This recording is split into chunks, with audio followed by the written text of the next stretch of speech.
The Purple Emperor watched me in silence. I cast again, spinning out 6 feet more of waterproof silk, and as the line hissed through the air far across the pool, I saw my 3 flies fall on the water like drifting thistledown. The Purple Emperor sneered. "You see," he said, "I am right. There is not a trout in Brittany that will rise to a tailed fly." "They do in America," I replied. "Zut for America," observed the Purple Emperor. "And trout take a tailed fly in England," I insisted sharply. "Now do I care what things or people do in England?" demanded the Purple Emperor.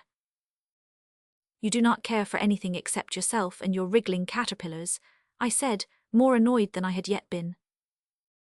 "I know more about insects than any man in Morbihan or Finisterre either, for that matter," he said. "The Red Admiral knows as much as you do," I retorted. "He does not," replied the Purple Emperor angrily. "And his collection of butterflies is twice as large as yours," I added, moving down the stream to a spot directly opposite him. "It is it?" sneered the Purple Emperor. "Well, let me tell you, Monsieur Darrell, in all his collection he has not a single specimen of that magnificent butterfly, Apatura iris, commonly known as the Purple Emperor." "Everybody in Brittany knows that," I said, casting across the sparkling water. "But just because you happen to be the only man who ever captured a Purple Emperor in Morbihan, it does not follow that you are an authority on sea trout flies. Why do you say that a Breton sea trout will not touch a tailed fly?" "It's so," he replied. "Why, there are plenty of mayflies about the stream." "Let M fly," snarled the Purple Emperor. "You will not see a trout touch M." My arm was aching, but I grasped my split bamboo more firmly, and half turning, waded out into the stream and began to whip the ripples at the head of the pool. A great green dragonfly came drifting by on the summer breeze and hung a moment above the pool, glittering like an emerald. "There's a chance. Where is your butterfly net?" I called across the stream. "What for, that dragonfly? I have got dozens Anax junius, drurry characteristic anal angle of posterior wings in male round, thorax marked with." "That will do," I said fiercely. "Cannot I point out an insect in the air without this burst of erudition? Can you tell me in simple everyday French what this little fly is? There's one, flitting over the eel grass here beside me. See, it has fallen on the water." "Huh," sneered the Purple Emperor, "that's a Linobia annulus." "What's that?" I demanded. He, tittered the Purple Emperor. "Did not I tell you the fish knew their business? That was a sea trout. I hope you do not get him." He gathered up his butterfly net, collecting box, chloroform bottle and cyanide jar. Then he rose, swung the box over his shoulder, stuffed the poison bottles into the pockets of his silver-buttoned velvet coat, and lighted his pipe. This latter operation was a demoralizing spectacle, for the Purple Emperor, like all Breton peasants, smoked one of those microscopical Breton pipes which requires 10 minutes to find, 10 minutes to fill, 10 minutes to light, and 10 seconds to finish.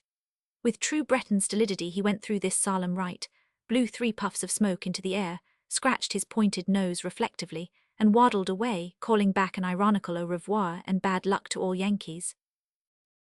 I watched him out of sight, thinking sadly of the young girl whose life he made a hell upon earth. Lies Trevec, his niece. She never admitted it, but we all knew what the black and blue marks meant on her soft, round arm, and it made me sick to see the look of fear come into her eyes when the Purple Emperor waddled into the café of the Gruarin. It was commonly said that he half-starved her. This she denied. Marie Joseph and fine Lelacard had seen him strike her the day after the pardon of the birds, because she had liberated 3 bullfinches which he had limed the day before. I asked Lies if this were true, and she refused to speak to me for the rest of the week. There was nothing to do about it. If the Purple Emperor had not been avaricious, I should never have seen Lies at all, but he could not resist the 30 francs a week which I offered him, and Lies posed for me all day long, happy as a linnet in a pink thorn hedge.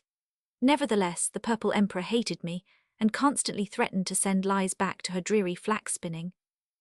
He was suspicious, too, and when he had gulped down the single glass of cider which proves fatal to the sobriety of most Bretons, he would pound the long, discoloured oaken table and roar curses on me, on Yves Terek, and on the Red Admiral. We were the 3 objects in the world which he most hated, me because I was a foreigner and did not care a rap for him and his butterflies, and the Red Admiral because he was a rival entomologist. He had other reasons for hating Terek. The Red Admiral, a little wizened wretch with a badly adjusted glass eye and a passion for brandy, took his name from a butterfly which predominated in his collection. This butterfly, commonly known to amateurs as the Red Admiral, and to entomologists as Vanessa Atalanta, had been the occasion of scandal among the entomologists of France and Brittany. For the Red Admiral had taken one of these common insects, dyed it a brilliant yellow by the aid of chemicals, and palmed it off on a credulous collector as a South African species, absolutely unique. The 50 francs which he gained by this rascality were, however, absorbed in a suit for damages brought by the outraged amateur a month later, and when he had sat in the Quimple jail for a month, he reappeared in the little village of St. Gildas soured, thirsty, and burning for revenge. Of course we named him the Red Admiral, and he accepted the name with suppressed fury. The Purple Emperor, on the other hand, had gained his imperial title legitimately, for it was an undisputed fact that the only specimen of that beautiful butterfly, Apatura iris, or the Purple Emperor, as it is called by amateurs, the only specimen that had ever been taken in Finisterre or in Morbihan was captured and brought home alive by Joseph Marie Glonek, ever afterward to be known as the Purple Emperor. When the capture of this rare butterfly became known, the Red Admiral nearly went crazy. Every day for a week he trotted over to the Groix Inn, where the Purple Emperor lived with his niece, and brought his microscope to bear on the rare newly captured butterfly in hopes of detecting a fraud. But this specimen was genuine, and he leered through his microscope in vain. "No chemicals there, Admiral," grinned the Purple Emperor, and the Red Admiral chattered with rage. To the scientific world of Brittany and France, the capture of an Apatura iris in Morbihan was of great importance. The Museum of Quimper offered to purchase the butterfly, but the Purple Emperor, though a hoarder of gold, was a monomaniac on butterflies, and he jeered at the curator of the museum. From all parts of Brittany and France letters of inquiry and congratulation poured in upon him. The French Academy of Sciences awarded him a prize, and the Paris Entomological Society made him an honorary member. Being a Breton peasant, and a more than commonly pig-headed one at that, these honours did not disturb his equanimity. But when the little hamlet of St. Gildas elected him mayor, and as is the custom in Brittany under such circumstances, he left his thatched house to take up an official life in the little Groix Inn, his head became completely turned. To be mayor in a village of nearly 150 people, it was an empire, so he became unbearable, drinking himself viciously drunk every night of his life, maltreating his niece, Lise Trevec, like the barbarous old wretch that he was, and driving the Red Admiral nearly frantic with his eternal harping on the capture of Apatura iris. Of course he refused to tell where he had caught the butterfly. The Red Admiral stalked his footsteps, but in vain. He, nagged the Purple Emperor, cuddling his chin over a glass of cider. "I saw you sneaking about the St. Gildas spinney yesterday morning. So you think you can find another Apatura iris by running after me? It will not do, Admiral, it will not do, d'ye see."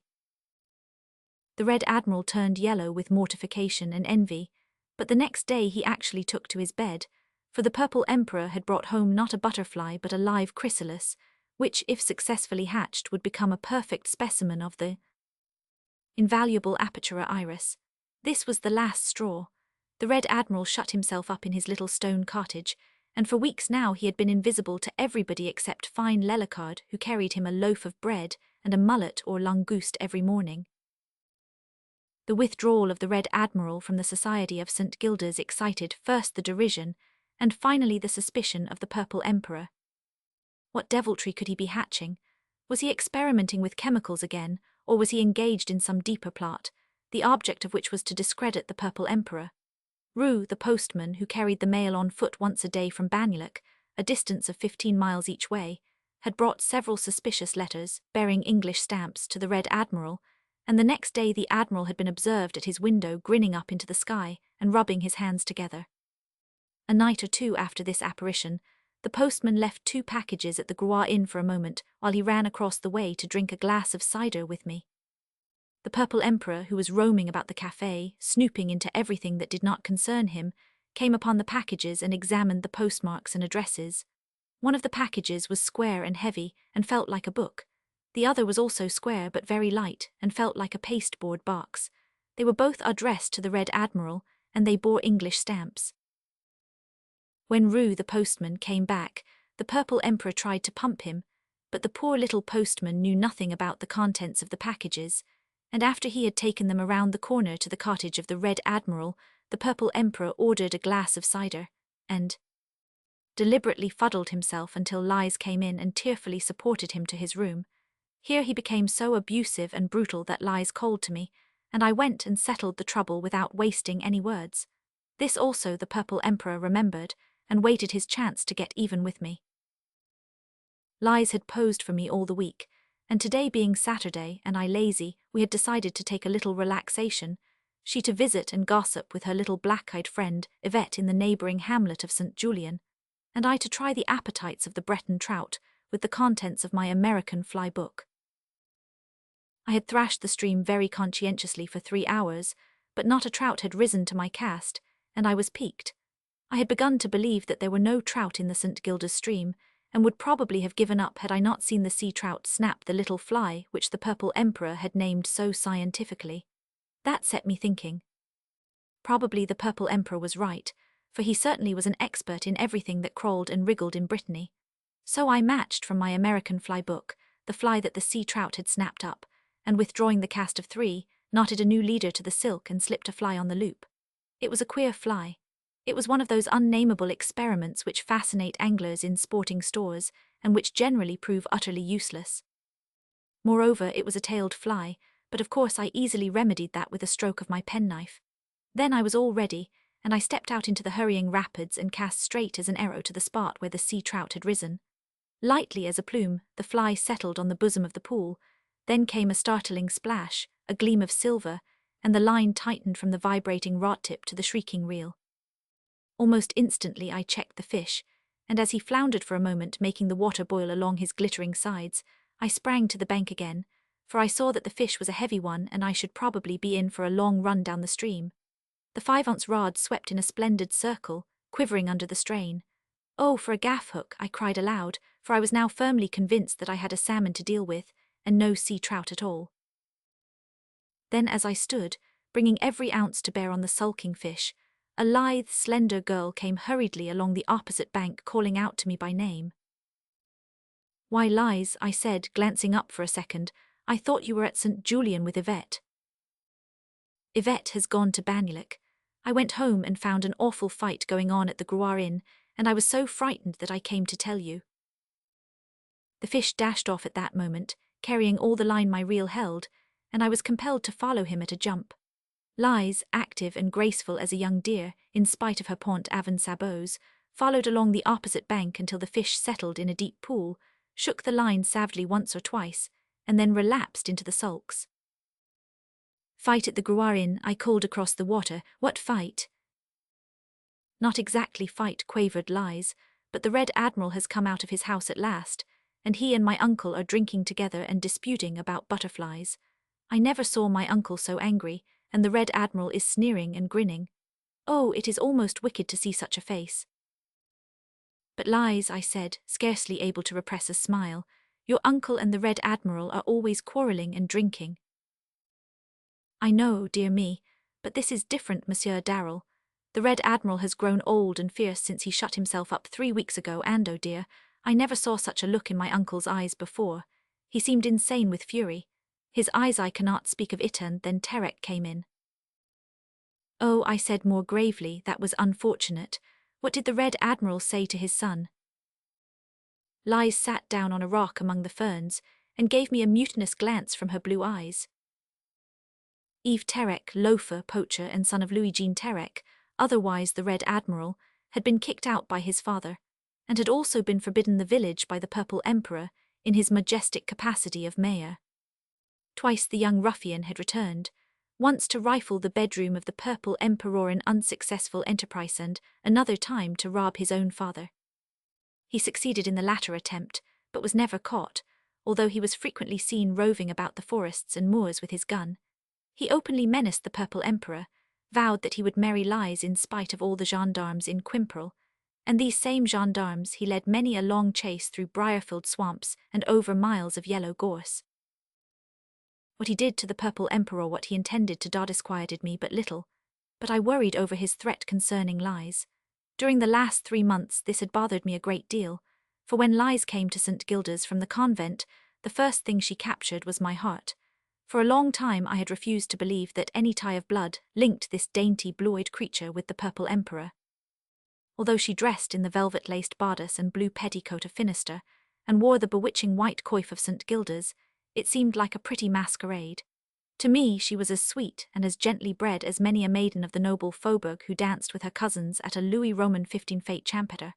So when Lies said that Eve Terek had returned openly to St. Gilda's, I felt that I had better be there also. What did Terek say, Lies?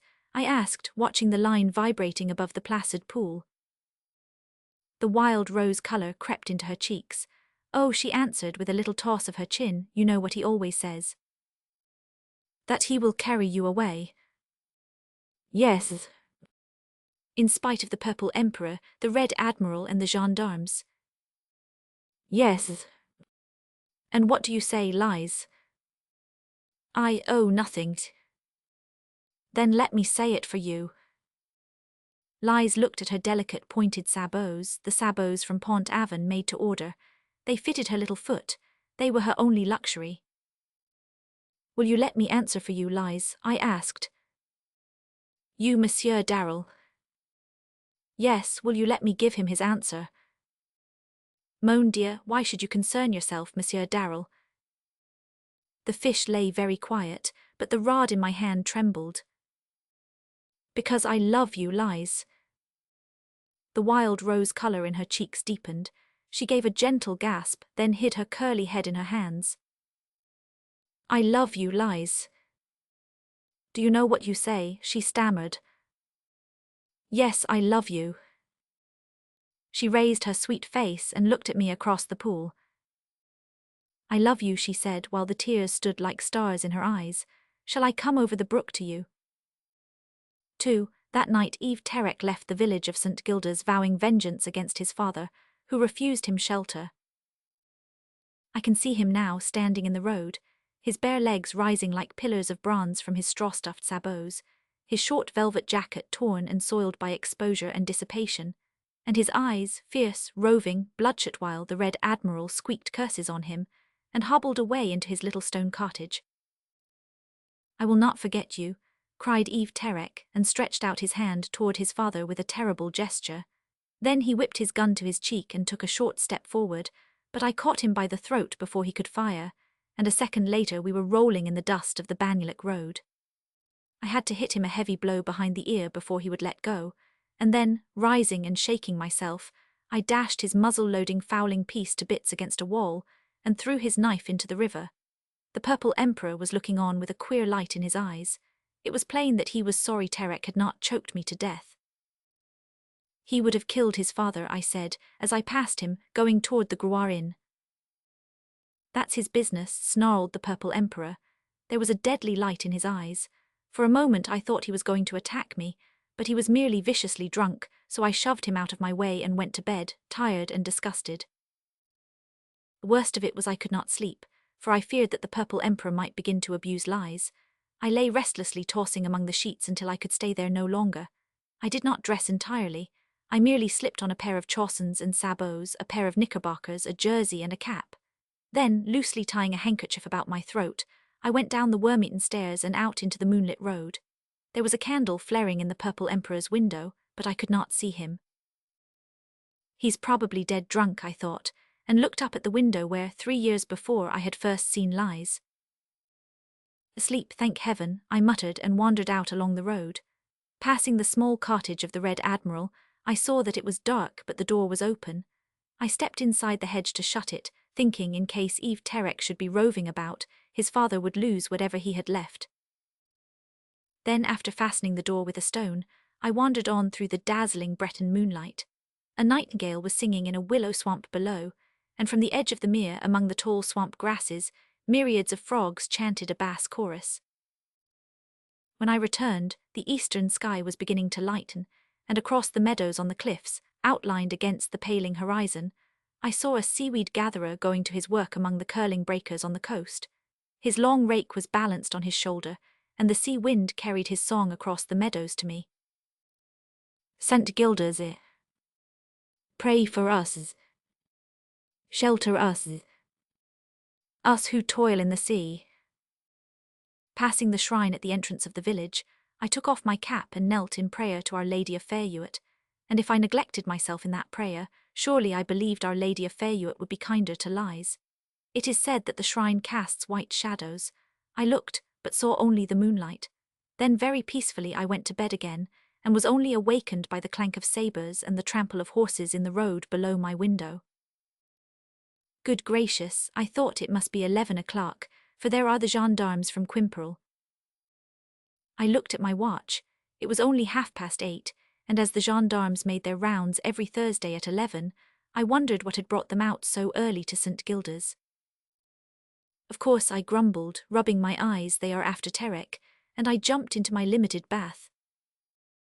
Before I was completely dressed I heard a timid knock, and opening my door razor in hand, stood astonished and silent.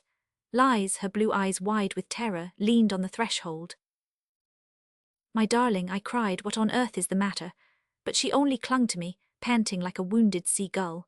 At last, when I drew her into the room and raised her face to mine, she spoke in a heartbreaking voice.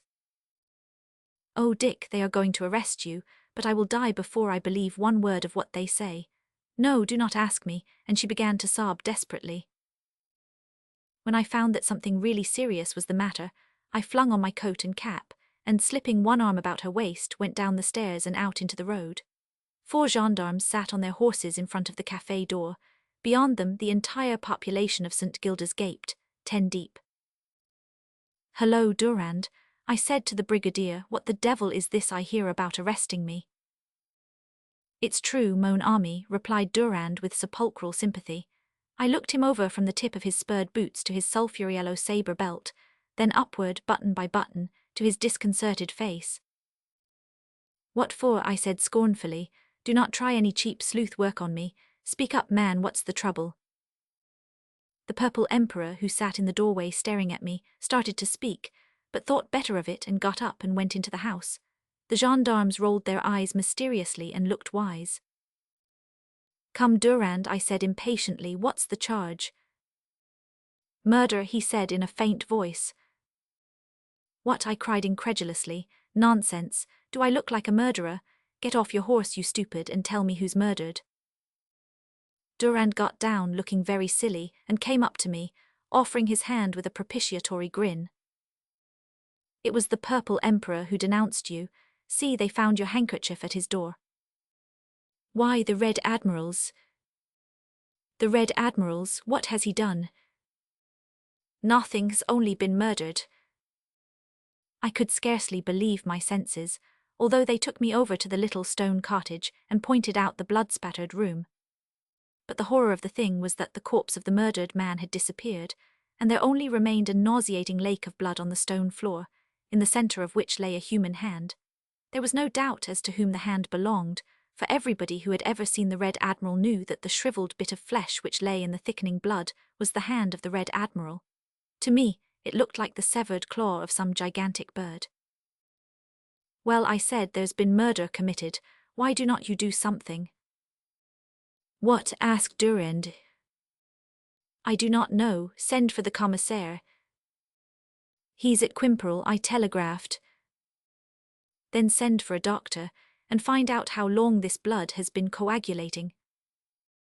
The chemist from Quimperle is here. He's a doctor.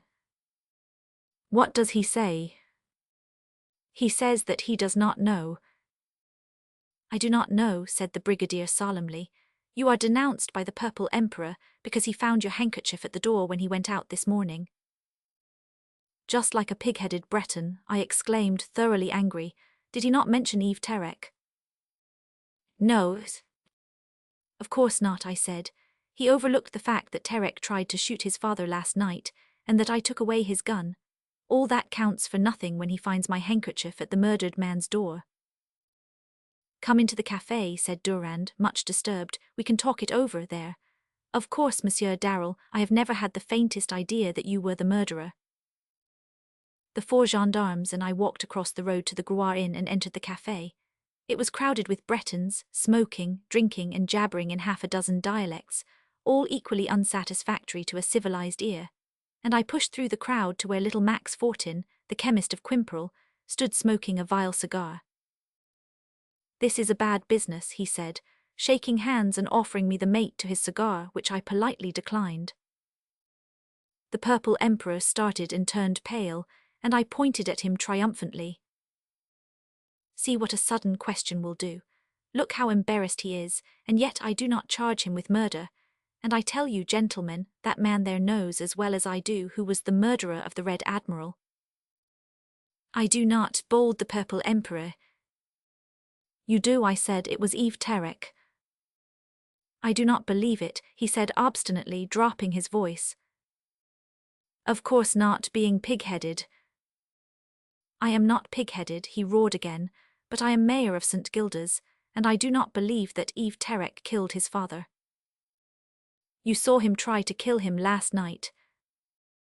The mayor grunted. "And you saw what I 999, he grunted again. And I went on. "You heard Eve Terek threaten to kill his father. You heard him curse the Red Admiral and swear to kill him. Now the father is murdered and his body is gone."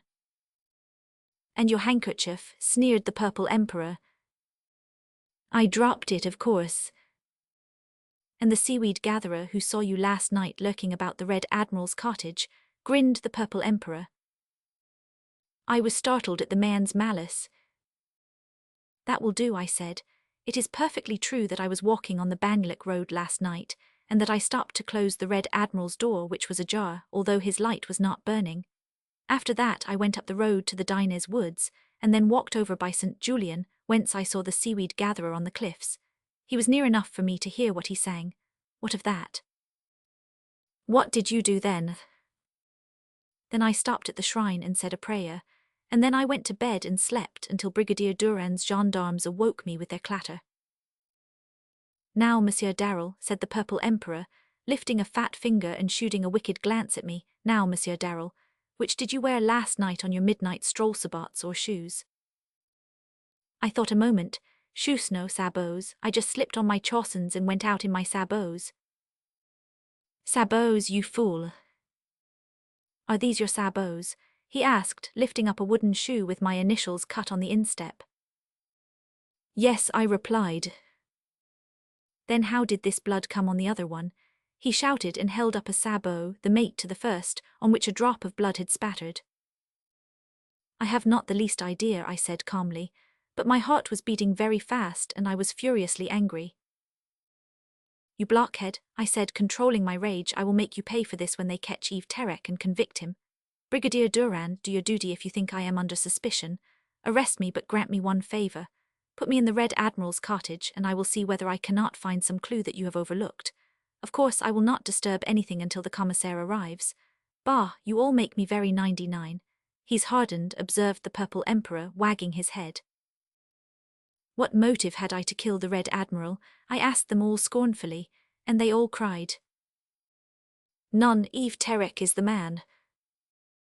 "Oh, I will make you dance for this, my friend," I said, and I followed Brigadier Durand across the street to the cottage of the murdered man.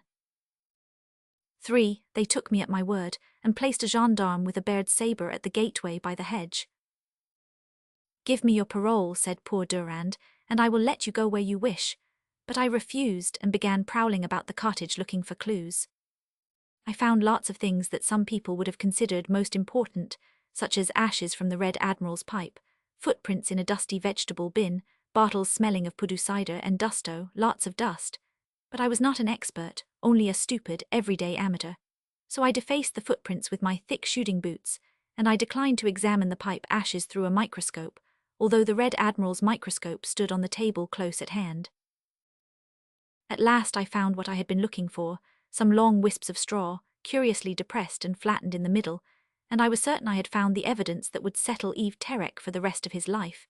It was plain as the nose on your face. The straws were sabot straws, flattened where the foot had pressed them, and sticking straight out where they projected beyond the sabot. Now nobody in St. Gildas used straw in sabots except a fisherman who lived near St. Julian, and the straw in his sabots was ordinary yellow wheat straw. This straw, or rather these straws, were from the stalks of the red wheat which only grows inland, and which everybody in St. Gildas knew Yves-Terec wore in his sabots. I was perfectly satisfied, and when, 3 hours later, a horse shouting from the Banyulik road brought me to the window, I was not surprised to see Yves-Terec, bloody, dishevelled, hatless, with his strong arms bound behind him, walking with bent head. Between two mounted gendarmes, the crowd around him swelled every minute, crying, "Parricide, parricide, death to the murderer."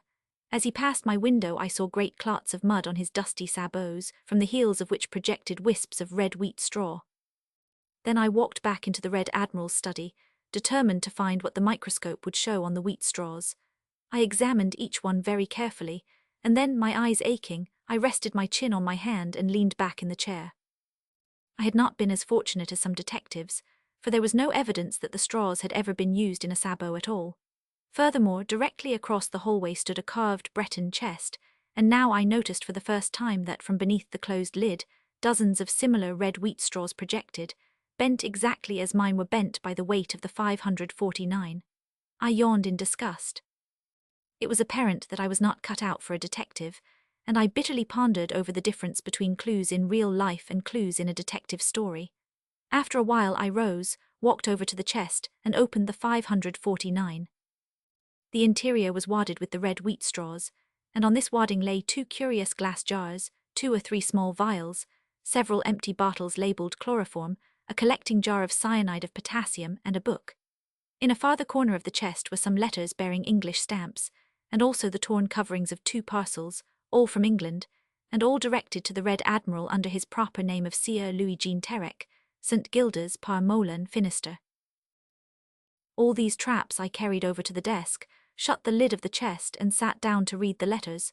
They were written in commercial French, evidently by an Englishman. Freely translated, the contents of the first letter were as follows. London, June 12, 1894. Dear Monsieur Sick, your kind favour of the 19th inst. Received and contents noted. The latest work on the Lepidoptera of England is Blozer's How to Catch British Butterflies, with notes and tables, and an introduction by Sir Thomas Sniffer. The price of this work in 1 volume, calf, is 5 or 125 francs of French money. A post office order will receive our prompt attention. We beg to remain. Yours, etc. Fradley Toomer, Regent Square, London, SW.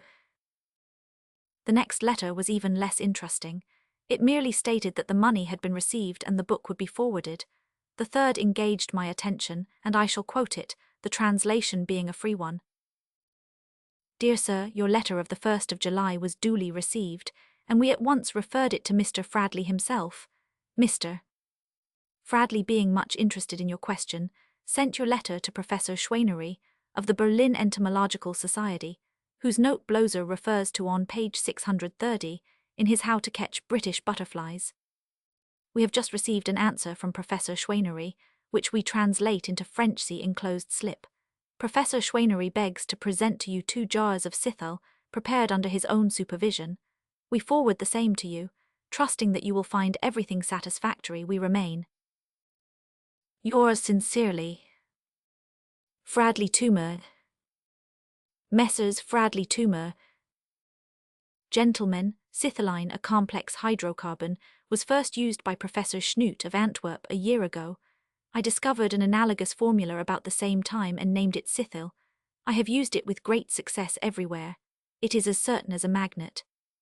I beg to present you 3 small jars, and would be pleased to have you forward 2 of them to your correspondent in St. Gildas with my compliments. Blozer's quotation of me, on page 630 of his glorious work, How to Catch British Butterflies, is correct.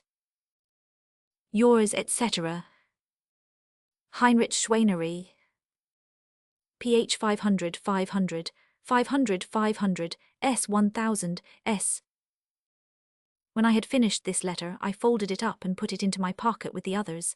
Then I opened Blozer's valuable work, How to Catch British Butterflies, and turned to page 630.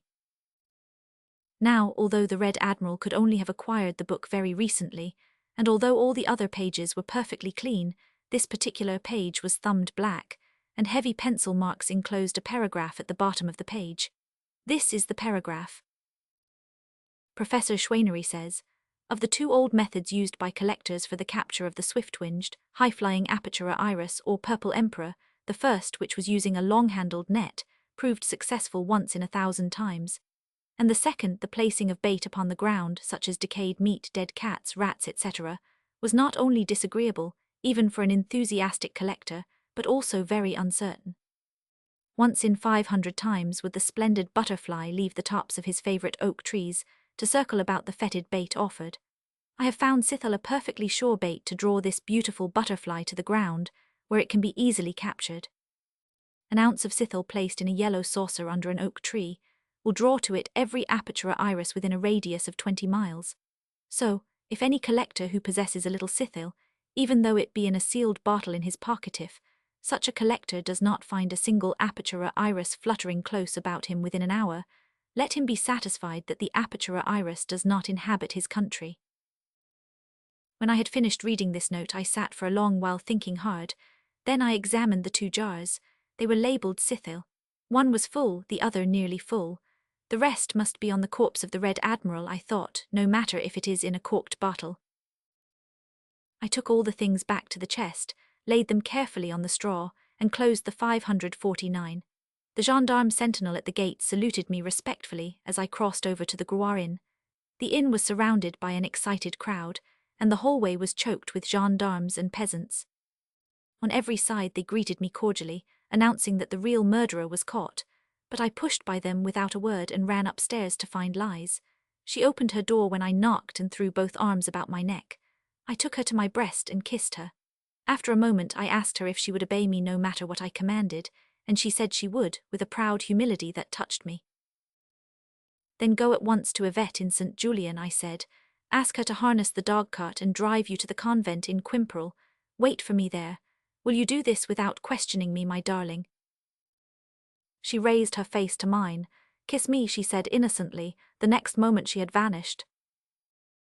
I walked deliberately into the Purple Emperor's room and peered into the gauze-covered box which had held the chrysalis of apertura iris. It was as I expected. The chrysalis was empty and transparent, and a great crack ran down the middle of its back, but on the netting inside the box, a magnificent butterfly slowly waved its burnished purple wings, for the chrysalis had given up its silent tenant, the butterfly symbol of immortality. Then a great fear fell upon me. I know now that it was the fear of the Black Priest, but neither then nor for years after did I know that the Black Priest had ever lived on earth. As I bent over the box, I heard a confused murmur outside the house which ended in a furious shout of parricide, and I heard the gendarmes ride away behind a wagon which rattled sharply on the flinty highway. I went to the window. In the wagon sat Yves Terek, bound and wild-eyed, two gendarmes at either side of him, and all around the wagon rode mounted gendarmes whose bared sabres scarcely kept the crowd away. Parricide, they howled, let him die. I stepped back and opened the gauze-covered box. Very gently but firmly I took the splendid butterfly by its closed four wings and lifted it unharmed between my thumb and forefinger. Then, holding it concealed behind my back, I went down into the café. Of all the crowd that had filled it, shouting for the death of Yves Terek, only 3 persons remained seated in front of the huge empty fireplace. They were the Brigadier Durand, Max Fortin, the chemist of Quimperle, and the Purple Emperor. The latter looked abashed when I entered, but I paid no attention to him and walked straight to the chemist. Monsieur Fortin, I said, do you know much about hydrocarbons? They are my specialty, he said astonished. Have you ever heard of such a thing as Scythel? Schweinery's Scythel, oh yes, we use it in perfumery. Good, I said, has it an odour? Known, yes. One is always aware of its presence, but really nobody can affirm it has an odour. It is curious, he continued, looking at me. It is very curious you should have asked me that, for all day I have been imagining I detected the presence of Scythel. Do you imagine so now? I asked. Yes, more than ever. I sprang to the front door and tossed out the butterfly. The splendid creature beat the air for a moment, flitted uncertainly hither and thither, and then, to my astonishment, sailed majestically back into the café and alighted on the hearthstone. For a moment I was nonplussed, but when my eyes rested on the Purple Emperor, I comprehended in a flash. Lift that hearthstone, I cried to the Brigadier Durand, pry it up with your scabbard. What is Scythil? I shouted, seizing him by the arm, but he plunged heavily from his chair, face downward on the floor, and at the same moment a cry from the chemist made me turn. There stood the Brigadier Durand, one hand supporting the hearthstone, one hand raised in horror. There stood Max Fortin, the chemist, rigid with excitement, and below, in the hollow bed where the hearthstone had rested, lay a crushed mass of bleeding human flesh, from the midst of which stared a cheap glass eye. I seized the Purple Emperor and dragged him to his feet. Look, I cried, look at your old friend, the Red Admiral, but he only smiled in a vacant way and rolled his head muttering, bait for butterflies. Scythil, oh no, no, no, you cannot do it, Admiral, d'ye see, I alone on the Purple Emperor, I alone am the Purple Emperor. And the same carriage that bore me to Quimperle to claim my bride, carried him to Quimper gagged and bound, a foaming, howling lunatic.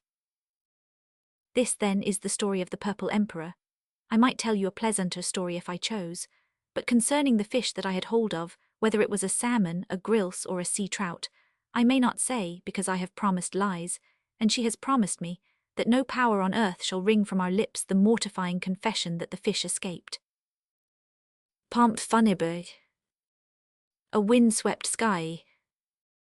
The waste of moorland stretching to the west. The sea low moaning in a strange unrest. A seagull's cry. Washed by the tide. The rocks lie sullen in the waning light. The foam breaks in long strips of hungry white. Dissatisfied. Bateman. Performative. In the days when the keepers of the house shall tremble. When I first saw the sexton, he was standing motionless behind a stone. Presently he moved on again, pausing at times, and turning right and left with that nervous, jerky motion that always chills me.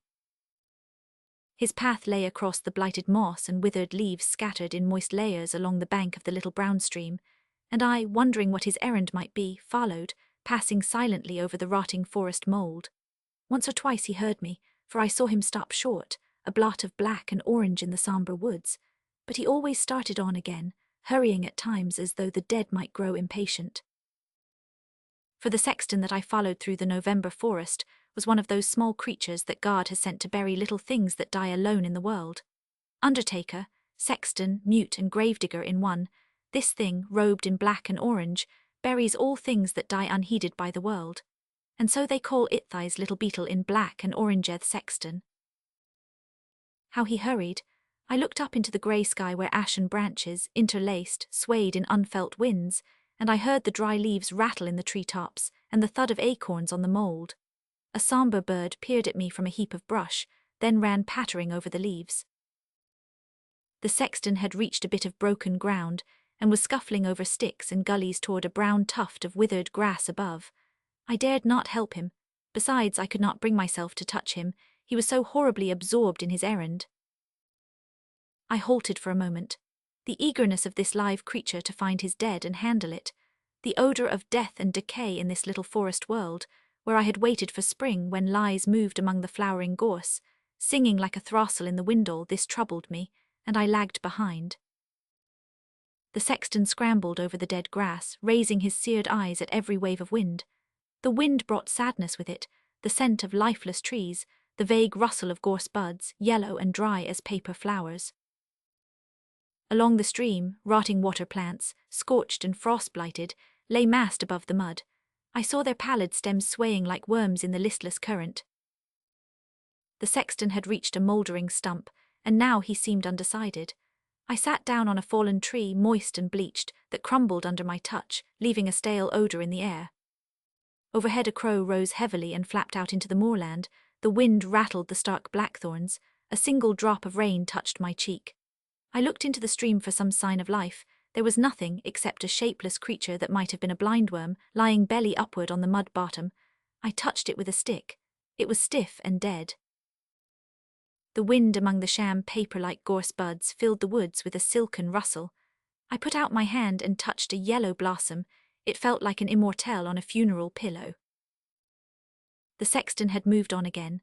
Something, perhaps a musty spider's web, had stuck to one leg, and he dragged it as he laboured on through the wood.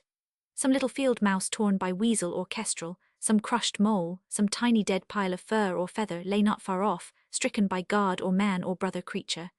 And the sexton knew Ithau, God knows, but he knew it and hurried on to his tryst with the dead. His path now lay along the edge of a tidal inlet from the Groix River. I looked down at the grey water through the leafless branches, and I saw a small snake, head raised, swim from a submerged clot of weeds into the shadow of a rock. There was a curlew, too, somewhere in the black swamp, whose dreary, persistent call cursed the silence. I wondered when the sexton would fly, for he could fly if he chose. It is only when the dead are near, very near, that he creeps. The soiled mess of cobweb still stuck to him, and his progress was impeded by it. Once I saw a small brown and white spider, striped like a zebra, running swiftly in his tracks, but the sexton turned and raised his two clubbed forelegs in a horrid, imploring attitude that still had something of menace under it. The spider backed away and sidled under a stone. When anything that is ding-sick and close to death falls upon the face of the earth, something moves in the blue above, floating like a mote, then another, then others. These specks that grow out of the fathomless azure vault are jeweled flies. They come to wait for death. The sexton also arranges rendezvous with death, but never waits. Death must arrive the first. When the heavy clover is ablaze with painted wings, when bees hum and blunder among the whitethorn, or pass by like swift singing bullets, the sexton snaps open his black and orange wings and hums across the clover with the bees. Death in a scented garden, the tokens of the plague on a fair young breast, the grey flag of fear in the face of one who reels into the arms of destruction, the sexton scrambling in the lap of spring, folding his sleek wings, unfolding them to ape the buzz of bees, passing over sweet clover tops to the putrid flesh that summons him. These things must be and will be to the end. The sexton was running fast, trailing the cobweb over twigs and mud. The edge of the wood was near, for I could see the winter wheat, like green scenery in a theatre, stretching for miles across the cliffs, crude as painted grass. And as I crept through the brittle forest fringe, I saw a figure lying face downward in the wheat, a girl's slender form, limp, motionless. The sexton darted under her breast. Then I threw myself down beside her, crying, "Lies, lies," and as I cried the icy rain burst out across the moors, and the trees dashed their stark limbs together till the whole spectral forest tossed and danced, and the wind roared among the cliffs. And through the dance of death Lies trembled in my arms, and sobbed and clung to me, murmuring that the purple emperor was dead. But the wind tore the words from her white lips, and flung them out across the sea, where the winter lightning lashed the stark heights of Groix. Then the fear of death was stilled in my soul, and I raised her from the ground, holding her close. And I saw the sexton, just beyond us, hurry across the ground and seek shelter under a little dead skylark, stiff-winged, muddy, lying alone in the rain. In the storm above us, a bird hovered singing through the rain. It passed us twice, still singing, and as it passed again we saw the shadow it cast upon the world was whiter than snow. The messenger, little grey messenger, robed like painted deaths. Your robe is dust. Whom do you seek? Among lilies and closed buds. At dusk. Among lilies and closed buds. At dusk. Whom do you seek? Little grey messenger, robed in the awful panoply of painted deaths. RW 100, the messenger. Always. Hast thou seen all there is to see with thy two eyes?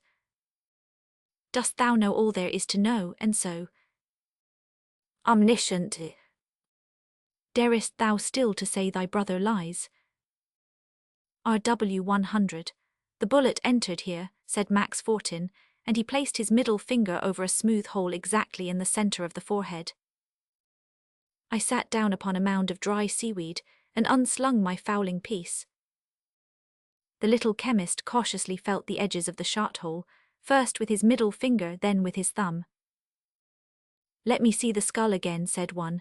Max Fortin picked it up from the sod. It's like all the others, he observed. I nodded without offering to take it from him. After a moment he thoughtfully replaced it upon the grass at my feet. It's like all the others, he repeated, wiping his glasses on his handkerchief. I thought you might care to see one of the skulls, so I brought this over from the gravel pit. The men from Banyulik are digging yet. They ought to stop. How many skulls are there altogether? I inquired. They found 38 skulls. There are 39 noted in the list. They lie piled up in the gravel pit on the edge of Le Bihan's wheat field. The men are at work yet. Le Bihan is going to stop them. Let's go over, said I, and I picked up my gun and started across the cliffs, Fortin on one side, Mome on the other. Who has the list? I asked, lighting my pipe. You say there is a list. The list was found rolled up in a brass cylinder, said the little chemist. He added, you should not smoke here. You know that if a single spark drifted into the wheat. Ah, but I have a cover to my pipe, said I, smiling. Fortin watched me as I closed the pepperbox arrangement over the glowing bowl of the pipe. Then he continued. The list was made out on thick yellow paper. The brass tube has preserved it. It is as fresh today as it was in 1760. You shall see it. Is that the date? The list is dated April 1760. The Brigadier Durand has it. It is not written in French. Not written in French, I exclaimed. No, replied Fortin solemnly, it is written in Breton. But I protested, the Breton language was never written or printed in 1760. Except by priests, said the chemist. I have heard of but one priest who ever wrote the Breton language, I began. Fortin stole a glance at my face. You mean the Black Priest? He asked. I nodded.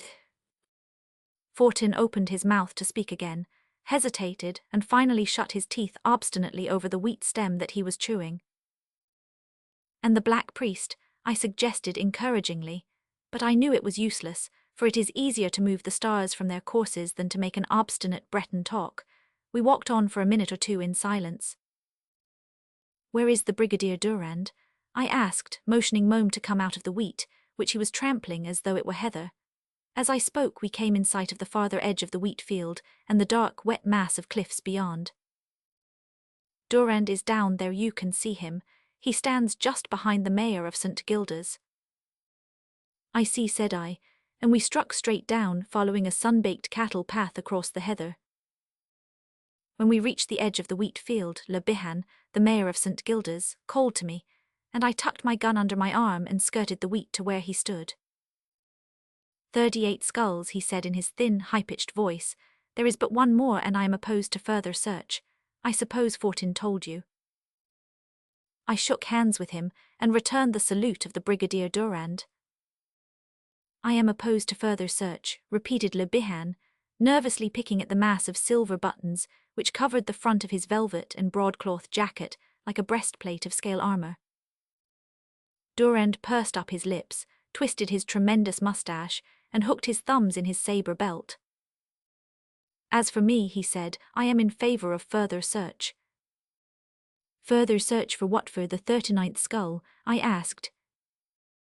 Le Bihan nodded. Durand frowned at the sunlit sea, rocking like a bowl of molten gold from the cliffs to the horizon. I followed his eyes. On the dark glistening cliffs, silhouetted against the glare of the sea, sat a cormorant, black, motionless, its horrible head raised toward heaven. The gendarme rummaged in his dispatch pouch and produced a brass cylinder about a foot long. Very gravely, he unscrewed the head and dumped out a scroll of thick yellow paper closely covered with writing on both sides. At a nod from Le Bihan, he handed me the scroll, but I could make nothing of the coarse writing, now faded to a dull brown. Come, come, Le Bihan, I said impatiently, translate it, will not you? You and Max Fortin make a lot of mystery out of nothing, it seems. Le Bihan went to the edge of the pit where the 3 Banyulik men were digging, gave an order or two in Breton, and turned to me. As I came to the edge of the pit, the Banyulik men were removing a square piece of sailcloth from what appeared to be a pile of cobblestones. Look, said Le Bihan shrilly. I looked. The pile below was a heap of skulls. After a moment I clambered down the gravel sides of the pit and walked over to the men of Banyulik. They saluted me gravely, leaning on their picks and shovels and wiping their sweating faces with sunburned hands. How many, said I in Breton. 38, they replied. I glanced around. Beyond the heap of skulls lay 2 piles of human bones.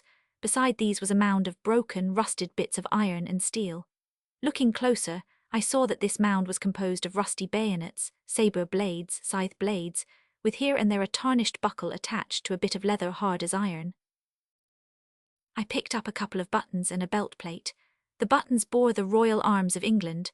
The belt plate was emblazoned with the English arms, and also with the number 27. I have heard my grandfather speak of the terrible English regiment, the 27th Foot, which landed and stormed the fort up there, said one of the Banyulik men. Oh, said I, then these are the bones of English soldiers. Yes, said the men of Banyulik. Le Bihan was calling to me from the edge of the pit above, and I handed the belt plate and buttons to the men and climbed the side of the excavation. Well, said I, trying to prevent Mome from leaping up and licking my face as I emerged from the pit, I suppose you know what these bones are. What are you going to do with them? There was a man, said Le Bihan angrily, an Englishman, who passed here in a dog-cart on his way to Quimper about an hour ago, and what do you suppose he wished to do? Exact lithe pig, piped the mayor of St. Gildas. Jean-Marie Tregunk, who found the bones, was standing there where Max Fortin stands, and do you know what he answered? He spat upon the ground and said, Pig of an Englishman, do you take me for a desecrator of graves? I knew Tregunk, a sober, blue-eyed Breton, who lived from one year's end to the other, without being able to afford a single bit of meat for a meal. How much did the Englishman offer Tregunk? I asked. 200 francs for the skulls alone. I thought of the relic hunters and the relic buyers on the battlefields of our civil war.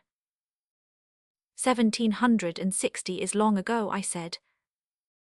Respect for the dead can never die, said Fortin. And the English soldiers came here to kill your fathers and burn your homes, I continued. They were murderers and thieves, but they are dead, said Tregunk, coming up from the beach below, his long sea rake balanced on his dripping jersey. How much do you earn every year, Jean-Marie? I asked, turning to shake hands with him. $45 a year, I said. Bah, you are worth more, Jean. Will you take care of my garden for me? My wife wished me to ask you. I think it would be worth 100 francs a month to you and to me. Come on, Le Bihan, come along, Fortinand du Durand. I want somebody to translate that list into French for me. Tregunk stood gazing at me, his blue eyes dilated. You may begin at once, I said, smiling, if the salary suits you. It suits, said Tregunk, fumbling for his pipe in a silly way that annoyed Le Bihan. Then go and begin your work, cried the mayor impatiently, and Tregunk started across the moors towards St. Gildas, taking off his velvet-ribboned cap to me and gripping his sea rake very hard. You offer him more than my salary, said the mayor, after a moment's contemplation of his silver buttons. Pooh, said I, what do you do for your salary except play dominoes with Max Fortin at the Gruarin? Le Bihan turned red, but Durand rattled his sabre and winked at Max Fortin, and I slipped my arm through the arm of the sulky magistrate, laughing. In a few moments we reached the shadow of the cliff, and I threw myself upon the turf, chin on hand, to listen. The gendarme Durand also sat down, twisting his moustache into needle-like points. Fortin leaned against the cliff, polishing his glasses and examining us with vague, nearsighted eyes, and Le Bihan, the mayor, planted himself in our midst, rolling up the scroll and tucking it under his arm. First of all, he began in a shrill voice, I am going to light my pipe, and while lighting it I shall tell you what I have heard about the attack on the fort yonder. My father told me, his father told him. He jerked his head in the direction of the ruined fort, a small, square stone structure on the sea cliff, now nothing but crumbling walls. Then he slowly produced a tobacco pouch, a bit of flint and tinder, and a long-stemmed pipe fitted with a microscopical bowl of baked clay. To fill such a pipe requires 10 minutes close attention. To smoke it to a finish takes but 4 puffs. It is very Breton, this Breton pipe. It is the crystallization of everything Breton. Go on, said I, lighting a cigarette. The fort, said the mayor, was built by Louis Roman XIV and was dismantled twice by the English. Louis Roman XV restored it in 1739. In 1760 it was carried by assault by the English. They came across from the island of Groix 3 shiploads and they stormed the fort and sacked St. Julian yonder, and they started to burn St. Gildas. You can see the marks of their bullets on my house yet. But the men of Bangalow and the men of Lorient fell upon them with pike and scythe and blunderbuss, and those who did not run away lie there below in the gravel pit, now 38 of them. And the 39th skull, I asked, finishing my cigarette. The mayor had succeeded in filling his pipe, and now he began to put his tobacco pouch away.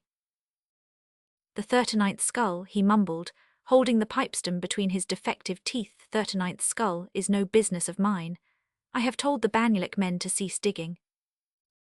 But what issues is the missing skull? I persisted curiously. The mayor was busy trying to strike a spark to his tinder. Presently he set it aglow, applied it to his pipe, took the prescribed 4 puffs, knocked the ashes out of the bowl, and gravely replaced the pipe in his pocket. The missing skull, he asked. Yes, said I impatiently.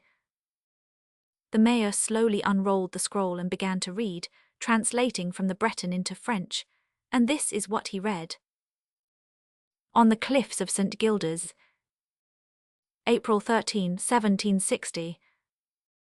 On this day, by order of the Count of Soisic, General-in-Chief of the Breton forces now lying in Kerselec Forest, the bodies of 38 English soldiers of the 27th, 50th, and 72d regiments of foot were buried in this spot, together with their arms and equipments. The mayor paused and glanced at me reflectively. Go on, Le Bihan, I said. With them, continued the mayor, turning the scroll and reading on the other side, was buried the body of that vile traitor who betrayed the fort to the English. The manner of his death was as follows. By order of the most noble Count of Soisic, the traitor was first branded upon the forehead with the brand of an arrowhead. The iron burned through the flesh, and was pressed heavily so that the brand should even burn into the bone of the skull. The traitor was then led out and bidden to kneel. He admitted having guided the English from the island of Groix. Although a priest and a Frenchman, he had violated his priestly office to aid him in discovering the password to the fort. This password he extorted during confession from a young Breton girl who was in the habit of rowing across from the island of Groix to visit her husband in the fort.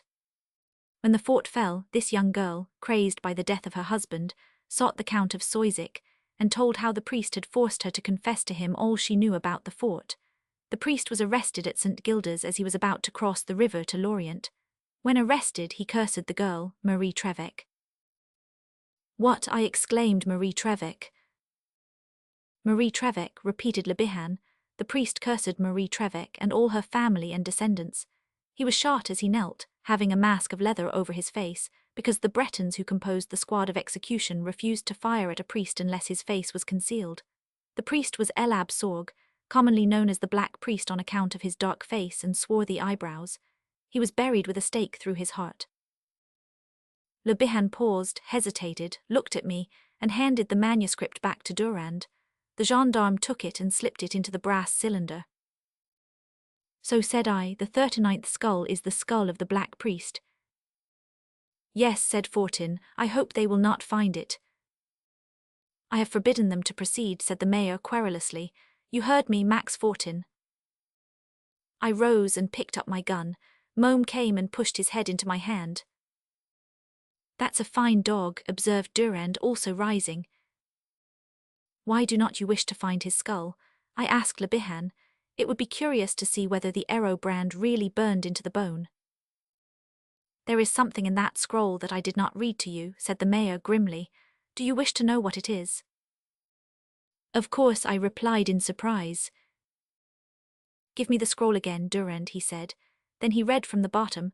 I, Elab Sorg, forced to write the above by my executioners, have written it in my own blood, and with it I leave my curse.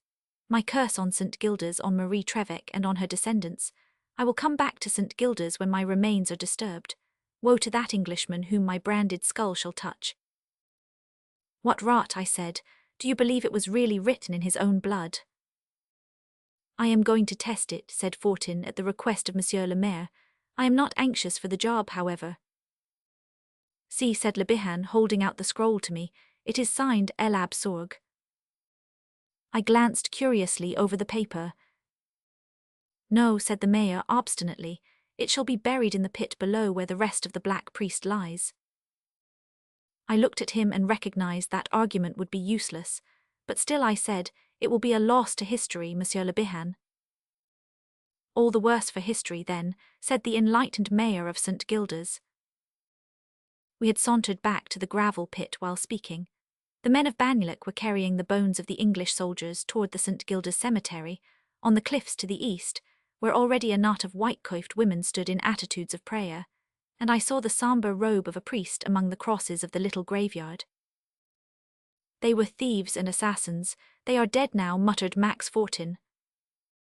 Respect the dead, repeated the mayor of St. Gildas, looking after the Banyulik men. It was written in that scroll that Marie Trevec of Groix Island was cursed by the priest and her descendants, I said, touching Le Bihan on the arm. There was a Marie Trevec who married an Eve Trevec of St. Gildas. It is the same, said Le Bihan, looking at me obliquely. Oh, said I, then they were ancestors of my wife. Do you fear the curse? Asked Le Bihan. What? I laughed. There was the case of the Purple Emperor, said Max Fortin timidly. Startled for a moment, I faced him, then shrugged my shoulders and kicked at a smooth bit of rock which lay near the edge of the pit, almost embedded in gravel. Do you suppose the Purple Emperor drank himself crazy because he was descended from Marie Trevec? I asked contemptuously. Of course not, said Max Fortin hastily.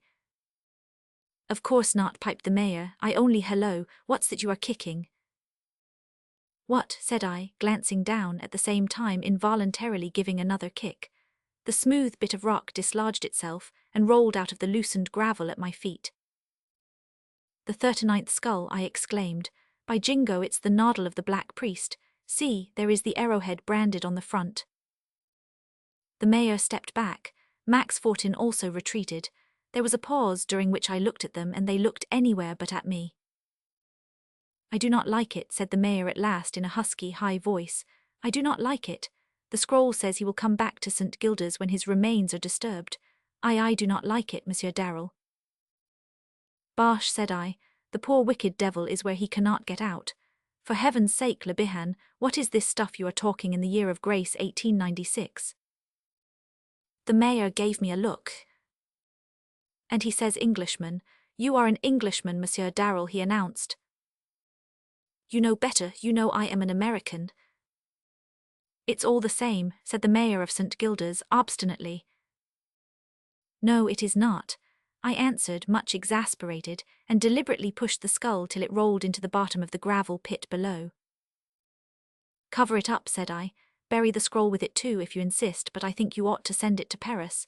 Do not look so gloomy, Fortin, unless you believe in werewolves and ghosts. Hey, what the devil's the matter with you anyway? What are you staring at, Le Bihan? Come, come, muttered the mayor in a low, tremulous voice, it's time we got out of this.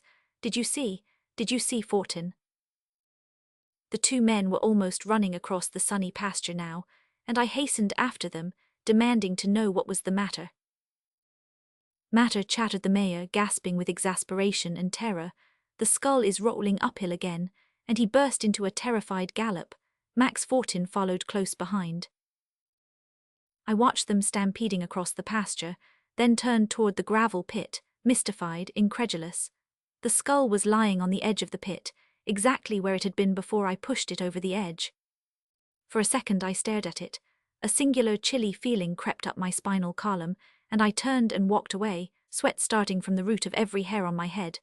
Before I had gone 20 paces, the absurdity of the whole thing struck me. I halted, hot with shame and annoyance, and retraced my steps. There lay the skull. I rolled a stone down instead of the skull, I muttered to myself. Then with the butt of my gun I pushed the skull over the edge of the pit and watched it roll to the bottom, and as it struck the bottom of the pit, Mome, my dog, suddenly whipped his tail between his legs, whimpered, and made off across the moor. What the mischief is the matter with that dog, I thought. He had never before played me such a trick. Mechanically I glanced into the pit, but I could not see the skull.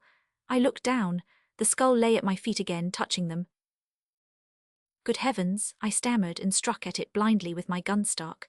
The ghastly thing flew into the air, whirling over and over, and rolled again down the sides of the pit to the bottom.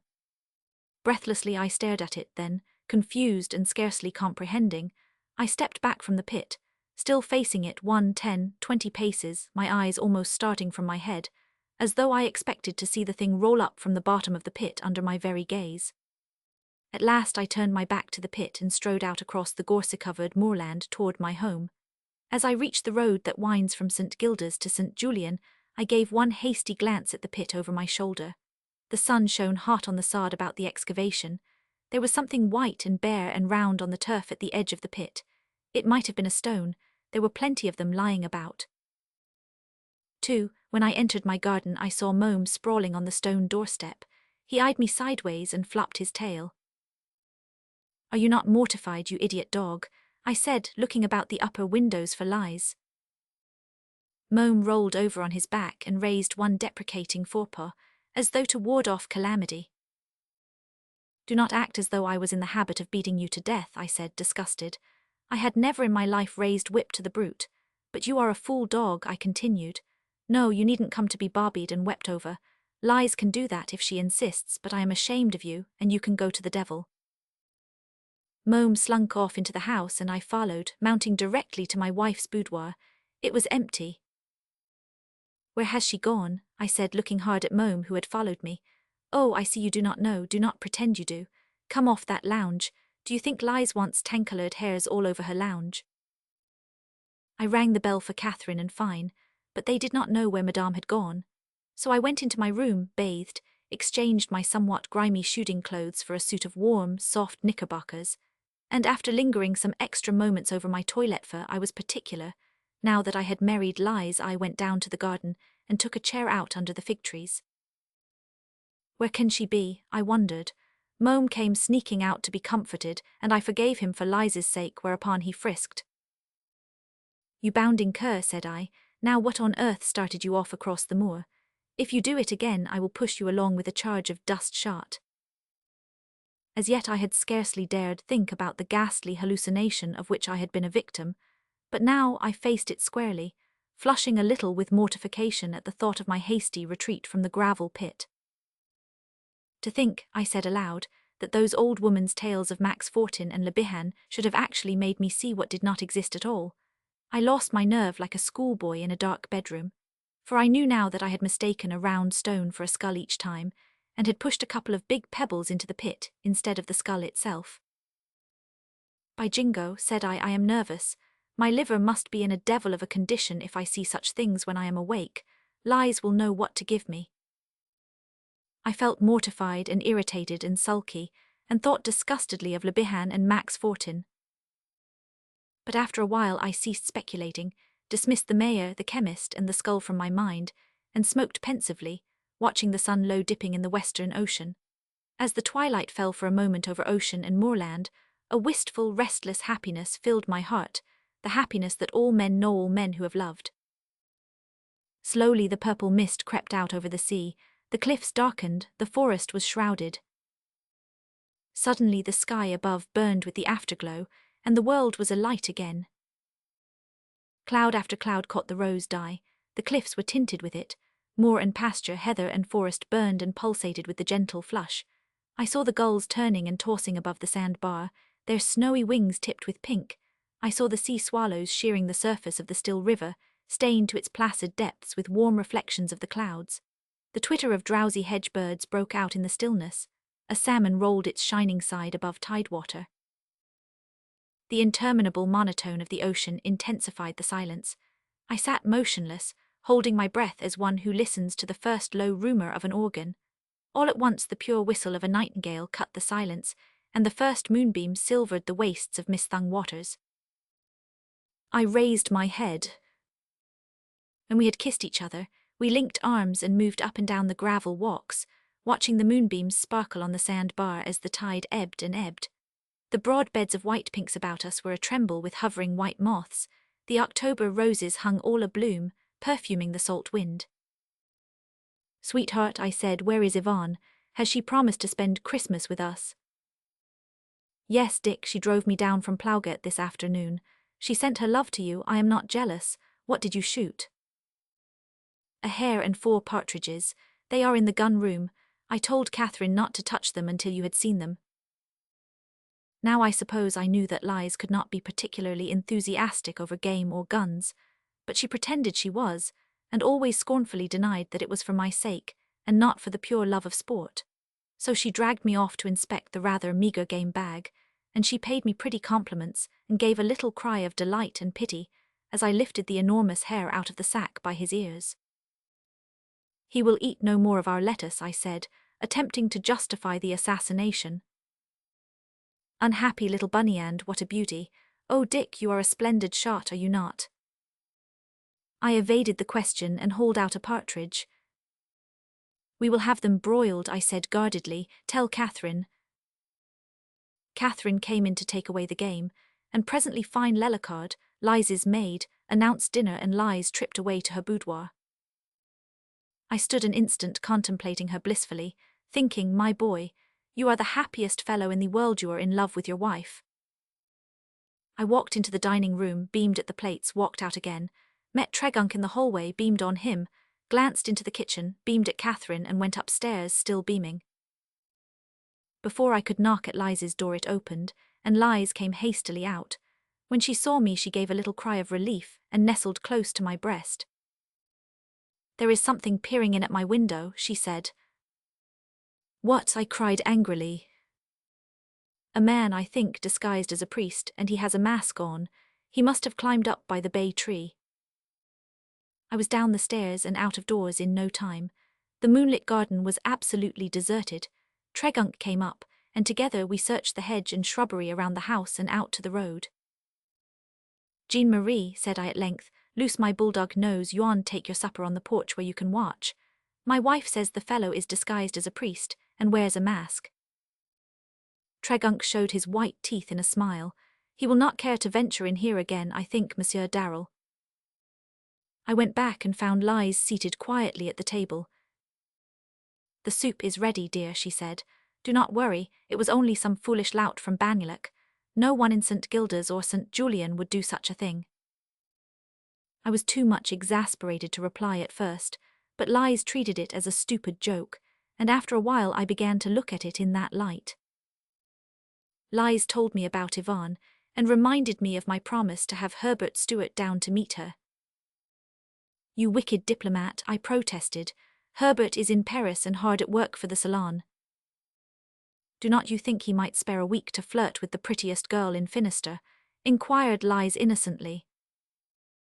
"Prettiest girl, not much," I said. "Who is then?" urged Lies.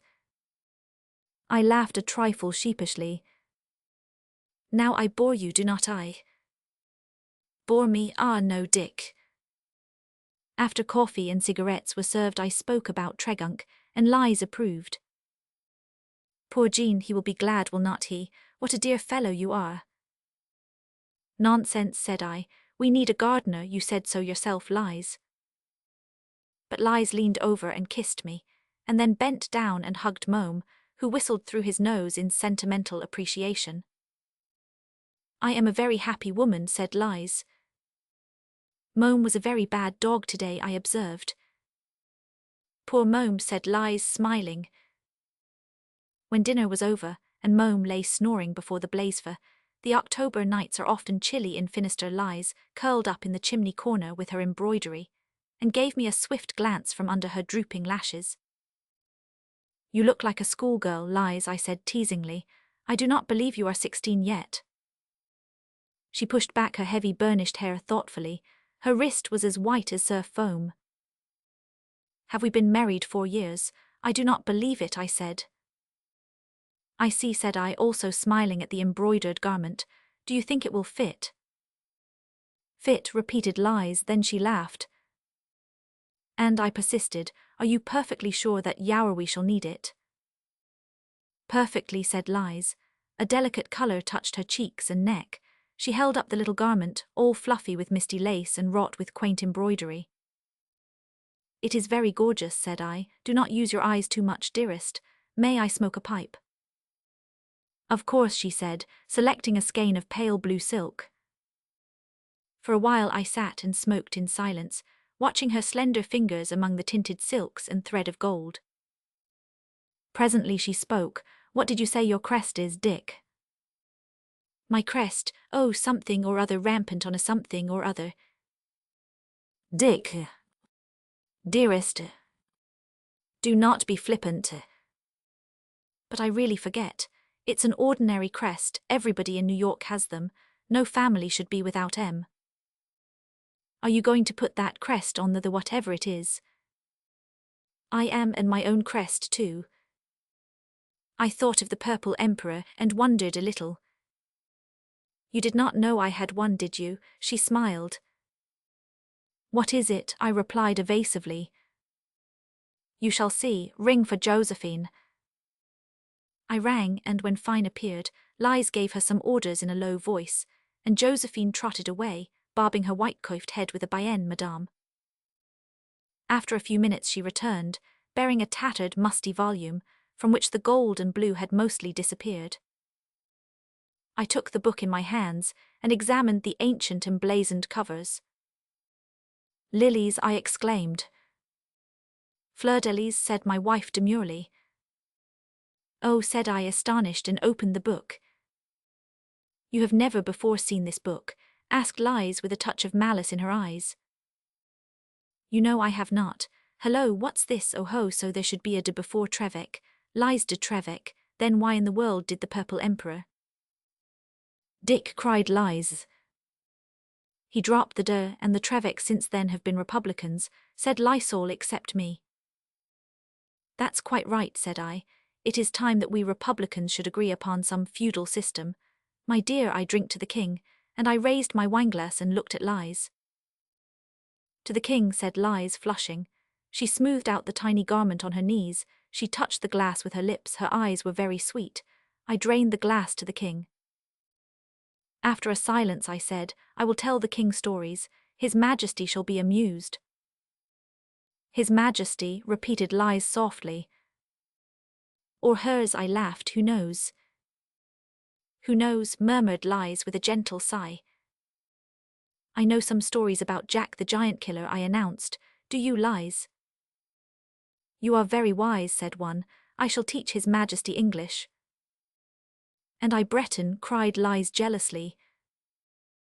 "I shall bring playthings to the king," said I, "big green lizards from the gorse, little grey mullets to swim in glass globes, baby rabbits from the forest of Kerselec." "And I," said Lize, "will bring the first primrose, the first branch of aubepine, the first jonquil to the king me king." "Our king," said I, and there was peace in Finisterre. I lay back, idly turning the leaves of the curious old volume. "I am looking," said I, "for the crest." "The crest, dear. It is a priest's head with an arrow-shaped mark on the forehead on a field." I sat up and stared at my wife. "Dick, whatever is the matter?" She smiled. "The story is there in that book. Do you care to read it?" "No, shall I tell it to you?" "Well then, it happened in the Third Crusade. There was a monk whom men called the Black Priest. He turned apostate and sold himself to the enemies of Christ. A Sieur de Trevec burst into the Saracen camp at the head of only 100 lances and carried the Black Priest away out of the very midst of their army." "So that is how you come by the crest," I said quietly, but I thought of the branded skull in the gravel pit and wondered. "Yes," said Lize. "The Sieur de Trevec cut the Black Priest's head off, but first he branded him with an arrow mark on the forehead. The book says it was a pious action, and the Sieur de Trevec got great merit by it. But I think it was cruel, the branding," she sighed. "Did you ever hear of any other Black Priest?" "Yes, there was one in the last century here in St. Gildas.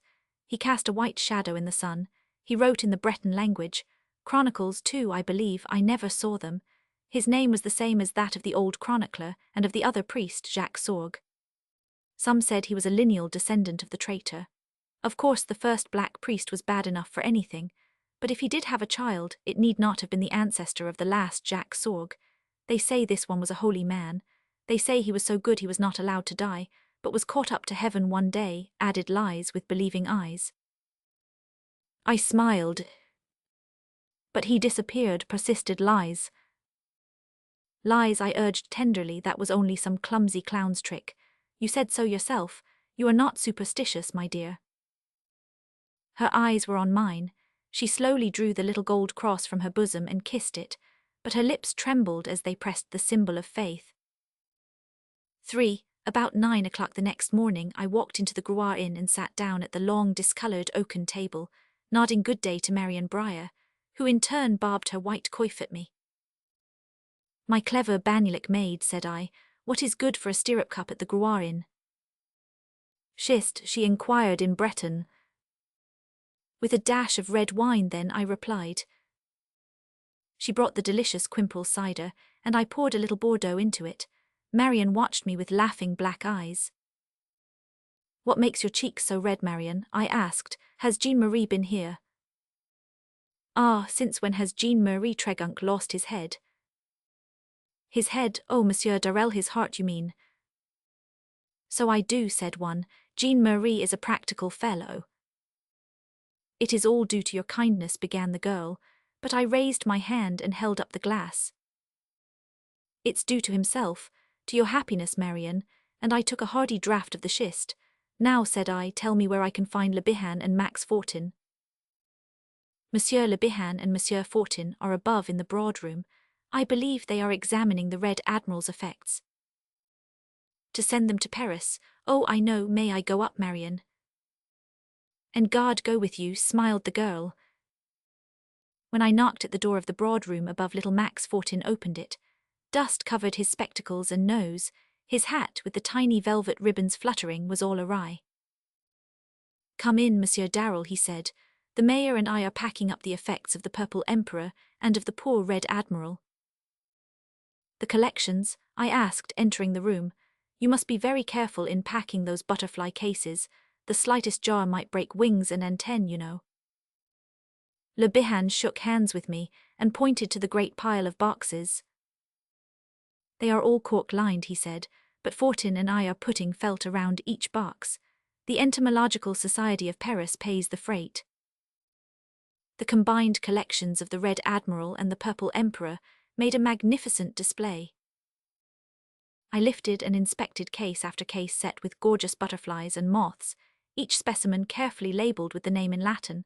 There were cases filled with crimson tiger moths all aflame with colour, cases devoted to the common yellow butterflies, symphonies in orange and pale yellow, cases of soft grey and dun-coloured sphinx moths, and cases of garish nettlebrid butterflies of the numerous family of Vanessa. All alone in a great case by itself was pinned the Purple Emperor, the Apertura iris, that fatal specimen that had given the Purple Emperor his name and quietus. I remembered the butterfly and stood looking at it with bent eyebrows. Le Bihan glanced up from the floor, where he was nailing down the lid of a box full of cases. It is settled then, said he, that Madame, your wife, gives the Purple Emperor's entire collection to the city of Paris. I nodded, without accepting anything for it. It is a gift, I said. Including the Purple Emperor there in the case. That butterfly is worth a great deal of money, persisted Le Bihan. You do not suppose that we would wish to sell that specimen, do you? I answered a trifle sharply. If I were you, I should destroy it, said the mayor in his high-pitched voice. That would be nonsense, said I, like your burying the brass cylinder and scroll yesterday. It was not nonsense, said Le Bihan doggedly, and I should prefer not to discuss the subject of the scroll. I looked at Max Fortin, who immediately avoided my eyes. You are a pair of superstitious old women, said I, digging my hands into my pockets. You swallow every nursery tale that is invented. What of it, said Le Bihan sulkily. There's more truth than lies in most of 'em. Oh, I sneered, does the mayor of St. Gildas and St. Julian believe in the loup-garou? No, not in the loup-garou. That, said Le Bihan with conviction, is history. The devil it is, said I, and perhaps, Monsieur the Mayor, your faith in giants is unimpaired. There were giants, everybody knows it, growled Max Fortin. And you a chemist, I observed scornfully. Listen, Monsieur Darrel, squeaked Le Bihan, you know yourself that the Purple Emperor was a scientific man. Now suppose I should tell you that he always refused to include in his collection a death's messenger. A what? I exclaimed. You know what I mean, that moth that flies by night. Some call it the death's head, but in St. Gilda's we call it death's messenger. Oh, said I, you mean that big sphinx moth that is commonly known as the death's head moth. Why the mischief should the people here call it death's messenger? For hundreds of years it has been known as death's messenger in St. Gilda's, said Max Fortin. Even Froissart speaks of it in his commentaries on Jacques Sorgue's Chronicles. The book is in your library. Sorgue, and who was Jacques Sorgue? I never read his book. Good heavens, I burst out, I have been hearing of nothing but crusades and priests and death and sorcery ever since I kicked that skull into the gravel pit, and I am tired of it, I tell you frankly. One would think we lived in the Dark Ages. Do you know what year of our Lord it is, Le Bihan? 1896, replied the mayor. And yet you two hulking men are afraid of a death's head moth. I do not care to have one fly into the window, said Max Fortin. It means evil to the house and the people in it. God alone knows why he marked one of his creatures with a yellow death's head on the back, observed Le Bihan piously, but I take it that he meant it as a warning, and I propose to profit by it, he added triumphantly. See here, Le Bihan, I said, by a stretch of imagination one can make out a skull on the thorax of a certain big sphinx moth. What of it? It is a bad thing to touch, said the mayor, wagging his head. It squeaks when handled, added Max Fortin. Pigs, added the mayor. Yes, and asses, I replied. Listen, Le Bihan, do you mean to tell me that you saw that skull roll uphill yesterday? The mayor shut his mouth tightly and picked up his hammer. Do not be obstinate, I said. I asked you a question. And I refused to answer, snapped Le Bihan. Fortin saw what I saw, let him talk about it. I looked searchingly at the little chemist. I do not say that I saw it actually roll up out of the pit, all by itself, said Fortin with a shiver, but then, how did it come up out of the pit, if it did not roll up all by itself? It did not come up at all. That was a yellow cobblestone that you mistook for the skull again, I replied. You were nervous, Max. Ah, very curious cobblestone, Monsieur Darrell, said Fortin. I also was a victim to the same hallucination, I continued, and I regret to say that I took the trouble to roll 2 innocent cobblestones into the gravel pit, imagining each time that it was the skull I was rolling. It was, observed Le Bihan with a morose shrug. It just shows, said I, ignoring the mayor's remark, how easy it is to fix up a train of coincidences so that the result seems to savor of the supernatural. Now, last night my wife imagined that she saw a priest in a mask peer in at her window. Fortin and Le Bihan scrambled hastily from their knees, dropping hammer and nails. What's that? Demanded the mayor. I repeated what I had said. Max Fortin turned 553. My God, muttered Le Bihan, the black priest is in St. Gilda's. Didant Yao, you know the old prophecy, stammered Fortin. Froissart quotes it from Jacques Sorgue. When the black priest rises from the dead, St. Gilda's folk shall shriek in bed. When the black priest rises from his grave, may the good God St. Gilda's save. Aristide Le Bihan, I said angrily, and you, Max Fortin, I have got enough of this nonsense. Some foolish lout from Banyulik has been in St. Gilda's playing tricks to frighten old fools like you. If you have nothing better to talk about than nursery legends, I will wait until you come to your senses. Good morning. And I walked out, more disturbed than I cared to acknowledge to myself. The day had become misty and overcast. Heavy, wet clouds hung in the east. I heard the surf thundering against the cliffs, and the grey gulls squealed as they tossed and turned high in the sky. The tide was creeping across the river sands, higher, and I saw the seaweed floating on the beach, and the lankins springing from the foam, silvery thread-like flashes in the gloom. Curlew were flying up the river in 2s and 3s. The timid sea swallows skimmed across the moors toward some quiet, lonely pool safe from the coming tempest. In every hedge-field birds were gathering, huddling together, twittering restlessly. When I reached the cliffs I sat down, resting my chin on my clenched hands. Already a vast curtain of rain, sweeping across the ocean miles away, hid the island of Groix.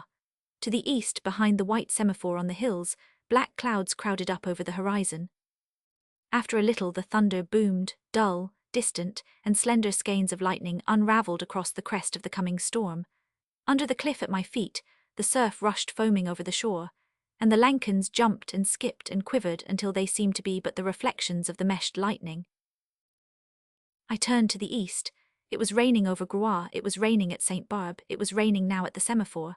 High in the storm whirl a few gulls pitched, a nearer cloud trailed veils of rain in its wake, the sky was spattered with lightning, the thunder boomed. As I rose to go, a cold raindrop fell upon the back of my hand, and another, and yet another on my face. I gave a last glance at the sea, where the waves were bursting into strange white shapes that seemed to fling out menacing arms toward me. Then something moved on the cliff, something black as the black rock it clutched a filthy cormorant, craning its hideous head at the sky. Slowly I plodded homeward across the sombre moorland, where the gorse stems glimmered with a dull metallic green, and the heather, no longer violet and purple, hung drenched and dun-coloured among the dreary rocks. The wet turf creaked under my heavy boots, the blackthorn scraped and grated against knee and elbow. Over all lay a strange light, pallid, ghastly, where the sea spray whirled across the landscape and drove into my face until it grew numb with the cold. In broad bands, rank after rank, billow on billow, the rain burst out across the endless moors, and yet there was no wind to drive it at such a pace. Lies stood at the door as I turned into the garden, motioning me to hasten, and then for the first time I became conscious that I was soaked to the skin. "However in the world did you come to stay out when such a storm threatened?" she said. "Oh, you are dripping. Go quickly and change. I have laid your warm underwear on the bed, Dick." I kissed my wife, and went upstairs to change my dripping clothes for something more comfortable. When I returned to the morning room, there was a driftwood fire on the hearth, and Lies sat in the chimney corner embroidering. "Catherine tells me that the fishing fleet from Lorient is out. Do you think they are in danger, dear?" asked Lies, raising her blue eyes to mine as I entered. "There is no wind, and there will be no sea," said I, looking out of the window. Far across the moor I could see the black cliffs looming in the mist. "How it rains," murmured Lies. "Come to the fire, Dick." I threw myself on the fur rug, my hands in my pockets, my head on Lies's knees. "Tell me a story," I said. "I feel like a boy of 10. Lies raised a finger to her scarlet lips. I always waited for her to do that. "Will you be very still then?" she said. "Still as death." "Death," echoed a voice very softly. "Did you speak, Lies?" I asked, turning so that I could see her face. "No, did you, Dick?" "Death," echoed a voice softly. I sprang up and looked about. Lies rose too, her needles and embroidery falling to the floor. She seemed about to faint, leaning heavily on me, and I led her to the window and opened it a little way to give her air. As I did so, the chain lightning split the zenith, the thunder crashed, and a sheet of rain swept into the room, driving with it something that fluttered, something that flapped and squeaked and beat upon the rug with soft, moist wings. We bent over it together, Lies clinging to me, and we saw that it was a death's head moth drenched with rain. The dark day passed slowly as we sat beside the fire, hand in hand, her head against my breast, speaking of sorrow and mystery and death. For Lies believed that there were things on earth that none might understand, things that must be nameless forever and ever, until God rolls up the scroll of life and all is ended. We spoke of hope and fear and faith and the mystery of the saints. We spoke of the beginning and the end, of the shadow of sin, of omens, and of love. The moth still lay on the floor, quivering its sombre wings in the warmth of the fire, the skull and ribs clearly etched upon its neck and body. "If it is a messenger of death to this house," I said, "why should we fear, Lies?" "The moth might die if I threw it out into the storm," I said after a silence. "Let it remain," sighed Lies. Late that night my wife lay sleeping, and I sat beside her bed and read in the Chronicle of Jacques Sorgue. I shaded the candle, but Lies grew restless, and finally I took the book down into the morning room, where the ashes of the fire rustled and whitened on the hearth. The death's head moth lay on the rug before the fire where I had left it. At first I thought it was dead, But when I looked closer, I saw a lambent fire in its amber eyes. The straight white shadow it cast across the floor wavered as the candle flickered. The pages of the Chronicle of Jacques Sorgue were damp and sticky. The illuminated gold and blue initials left flakes of azure and gilt where my hand brushed them. "It is not paper at all. It is thin parchment," I said to myself, and I held the discolored page close to the candle flame and read, translating laboriously. I, Jacques Sorgue, saw all these things, and I saw the Black Mass celebrated in the chapel of St. Gildas on the Cliff, and it was said by the Abbe Sorgue, my kinsman, for which deadly sin the apostate priest was seized by the most noble Marquis of Plougastel, and by him condemned to be burned with hot irons, until his seared soul quit its body and fly to its master the devil. But when the black priest lay in the crypt of Plougastel, his master Satan came at night and set him free, and carried him across land and sea to Mahmoud, which is Soldan or Saladin. And I, Jacques Sorgue, travelling afterward by sea, beheld with my own eyes my kinsman, the black priest of St. Gildas, borne along in the air upon a vast black wing, which was the wing of his master Satan. And this was seen also by 2 men of the crew. I turned the page. The wings of the moth on the floor began to quiver. I read on and on, my eyes blurring under the shifting candle flame. I read of battles and of saints, and I learned how the great Soldan made his pact with Satan, and then I came to the Sieur de Trevec, and read how he seized the black priest in the midst of Saladin's tents and carried him away and cut off his head, first branding him on the forehead. And before he suffered, said the chronicle, he cursed the Sieur de Trevec and his descendants, and he said he would surely return to St. Gildas. "For the violence you do to me, I will do violence to you. For the evil I suffer at your hands, I will work evil on you and your descendants. Woe to your children, Sieur de Trevec." There was a whir, a beating of strong wings, and my candle flashed up as in a sudden breeze. A humming filled the room. The great moth darted hither and thither, beating, buzzing on ceiling and wall. I flung down my book and stepped forward. Now it lay fluttering upon the window sill, and for a moment I had it under my hand, but the thing squeaked and I shrank back. Then suddenly it darted across the candle flame, the light flared and went out, and at the same moment a shadow moved in the darkness outside. I raised my eyes to the window. A masked face was peering in at me. Quick as thought I whipped out my revolver and fired every cartridge, but the face advanced beyond the window, the glass melting away before it like mist, and through the smoke of my revolver I saw something creep swiftly into the room. Then I tried to cry out, but the thing was at my throat, and I fell backward among the ashes of the hearth. When my eyes unclosed, I was lying on the hearth, my head among the cold ashes. Slowly I got on my knees, rose painfully, and groped my way to a chair. On the floor lay my revolver, shining in the pale light of early morning. My mind clearing by degrees, I looked, shuddering, at the window. The glass was unbroken. I stooped stiffly, picked up my revolver, and opened the cylinder. Every cartridge had been fired. Mechanically I closed the cylinder and placed the revolver in my pocket. The book, the Chronicles of Jacques Sorgue, lay on the table beside me, and as I started to close it I glanced at the page. It was all splashed with rain, and the lettering had run, so that the page was merely a confused blur of gold and red and black. As I stumbled toward the door I cast a fearful glance over my shoulder. The death's head moth crawled shivering on the rug. The sun was about 3 hours high. I must have slept, for I was aroused by the sudden gallop of horses under our window. People were shouting and calling in the road. I sprang up and opened the sash. Le Bihan was there, an image of helplessness, and Max Fortin stood beside him, polishing his glasses. Some gendarmes had just arrived from Quimperle, and I could hear them around the corner of the house, stamping and rattling their sabres and carbines as they led their horses into my stable.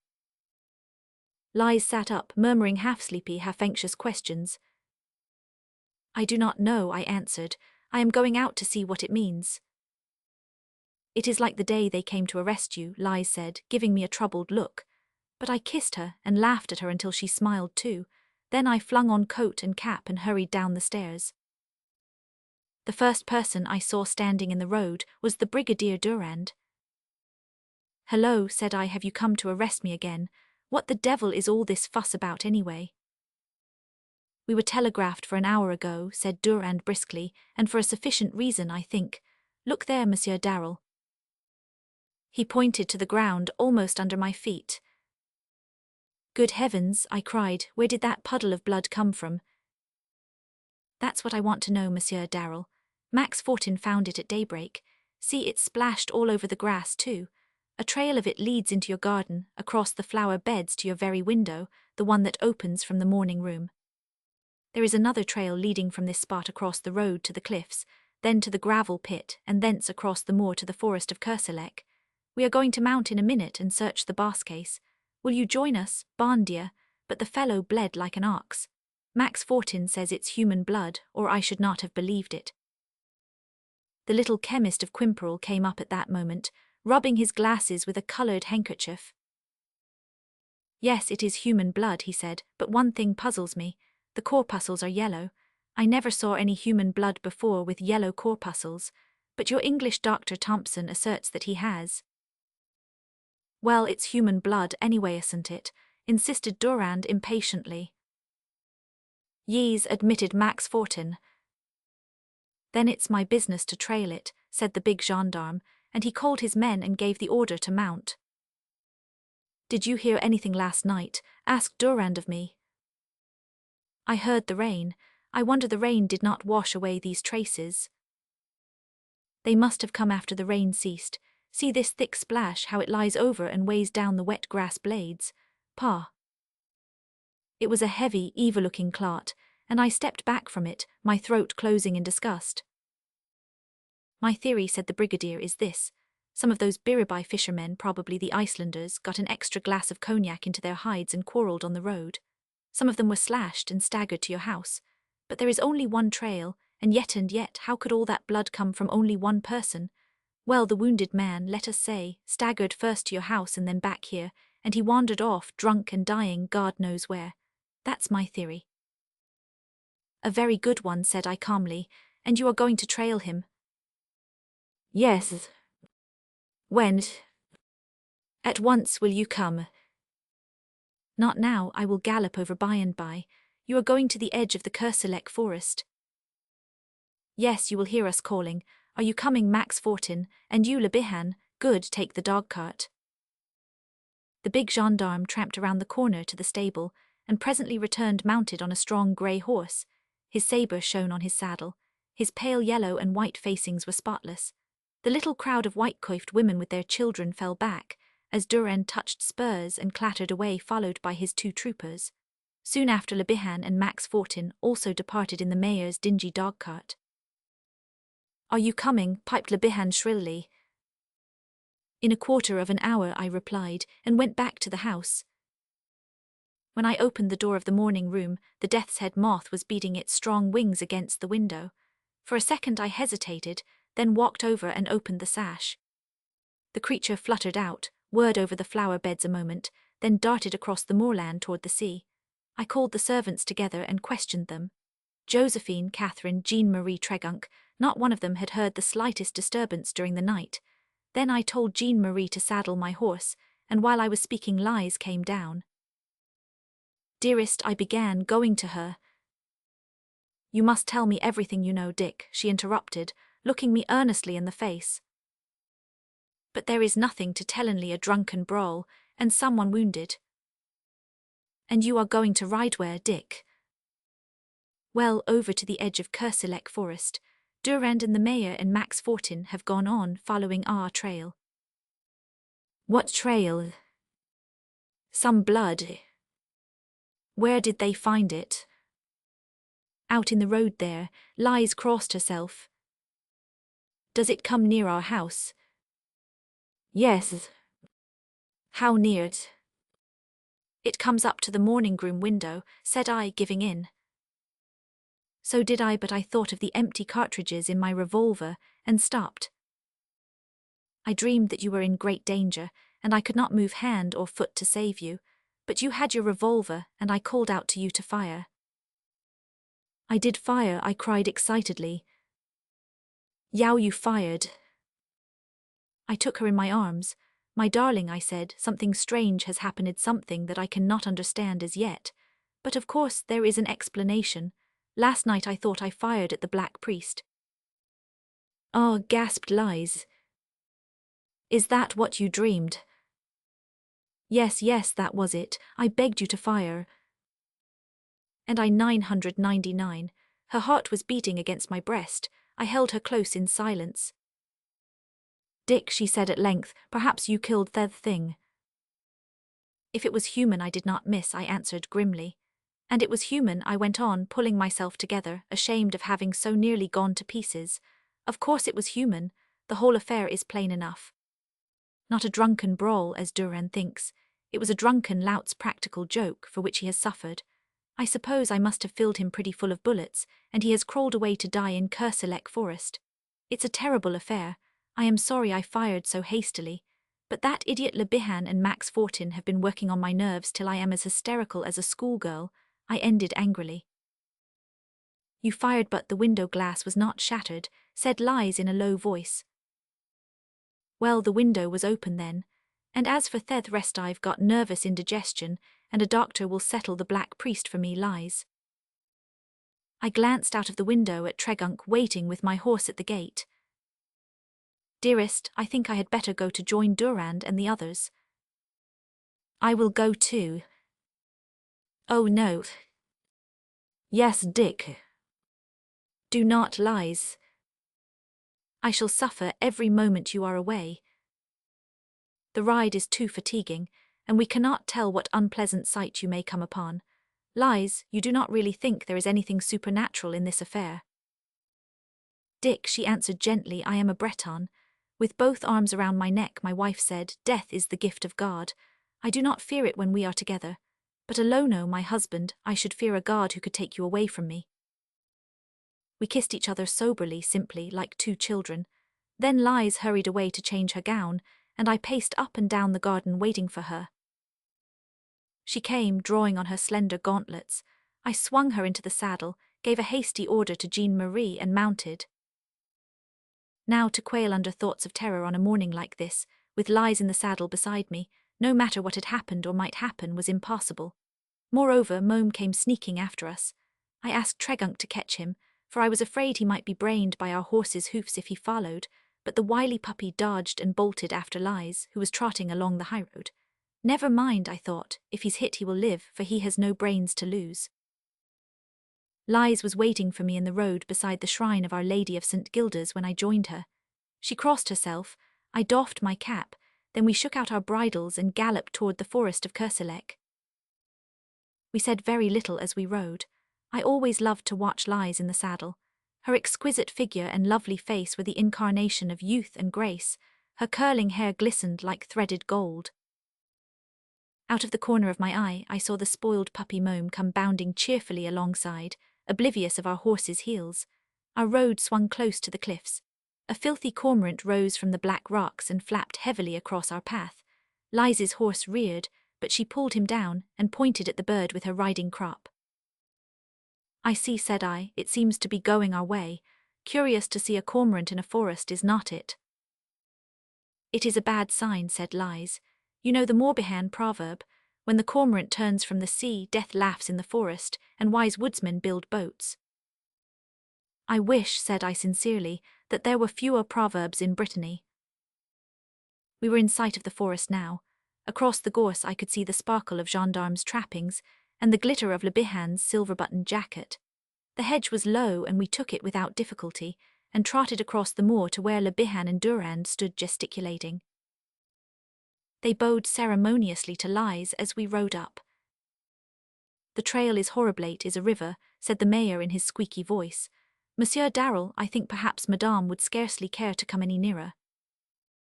Lies drew bridle and looked at me. It is horrible, said Durand, walking up beside me. It looks as though a bleeding regiment had passed this way. The trail winds and winds about there in the thickets. We lose it at times, but we always find it again. I cannot understand how one man nor 20 could bleed like that. A halloo, answered by another, sounded from the depths of the forest. It's my men, they are following the trail, muttered the brigadier.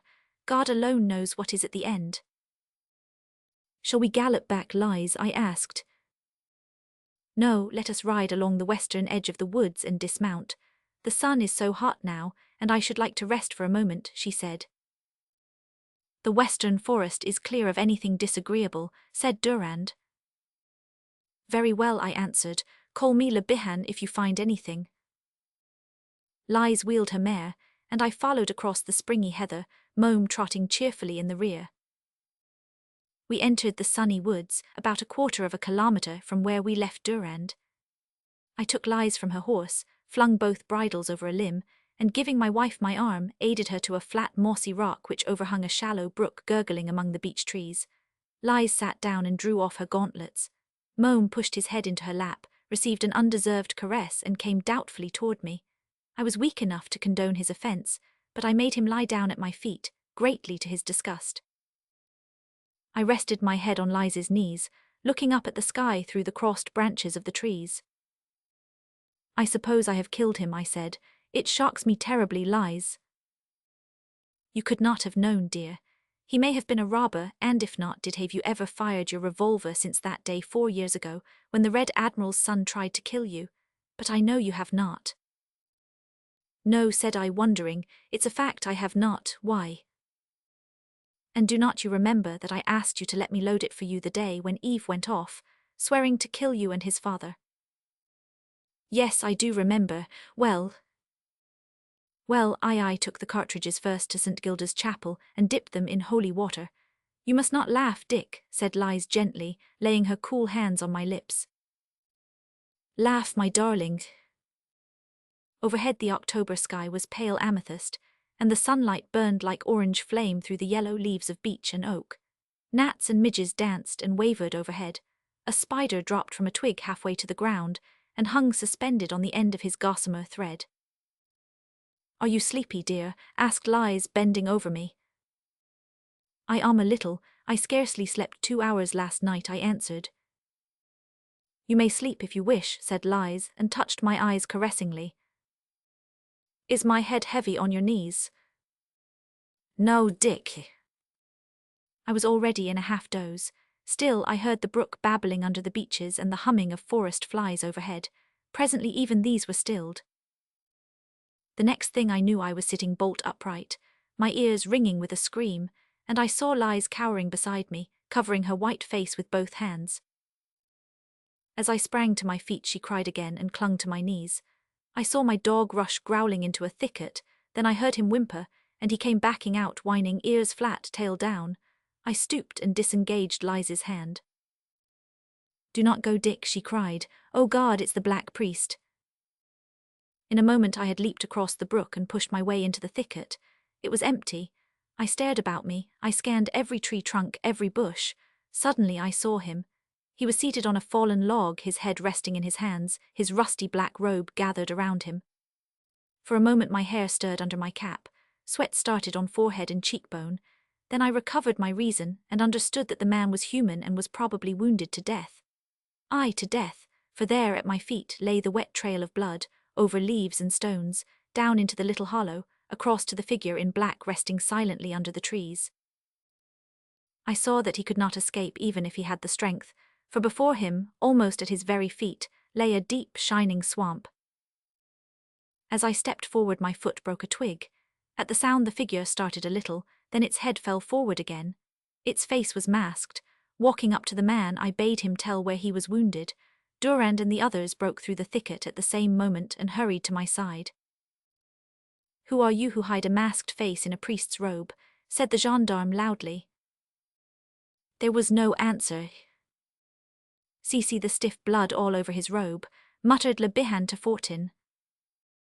"He will not speak," said one. "He may be too badly wounded," whispered Le Bihan. "I saw him raise his head," I said. "My wife saw him creep up here." "Speak," he said. "Speak," quavered Fortin. Durand waited a moment, then with a sudden upward movement he stripped off the mask and threw back the man's head. We were looking into the eye sockets of a skull. Durand stood rigid. The mayor shrieked. The skeleton burst out from its rotting robes and collapsed on the ground before us. From between the staring ribs and the grinning teeth spurted a torrent of black blood, showering the shrinking grasses.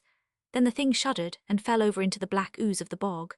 Little bubbles of iridescent air appeared from the mud. The bones were slowly engulfed, and as the last fragments sank out of sight, up from the depths, and along the bank crept a creature, shiny, shivering, quivering its wings. It was a death's head moth. I wish I had time to tell you how lies outgrew superstitions, for she never knew the truth about the affair, and she never will know, since she has promised not to read this book. I wish I might tell you about the king and his coronation, and how the coronation robe fitted. I wish that I were able to write how Yvonne and Herbert Stuart rode to a boar hunt in Quimperle, and how the hounds raced the quarry right through the town, overturning 3 gendarmes, the notary, and an old woman.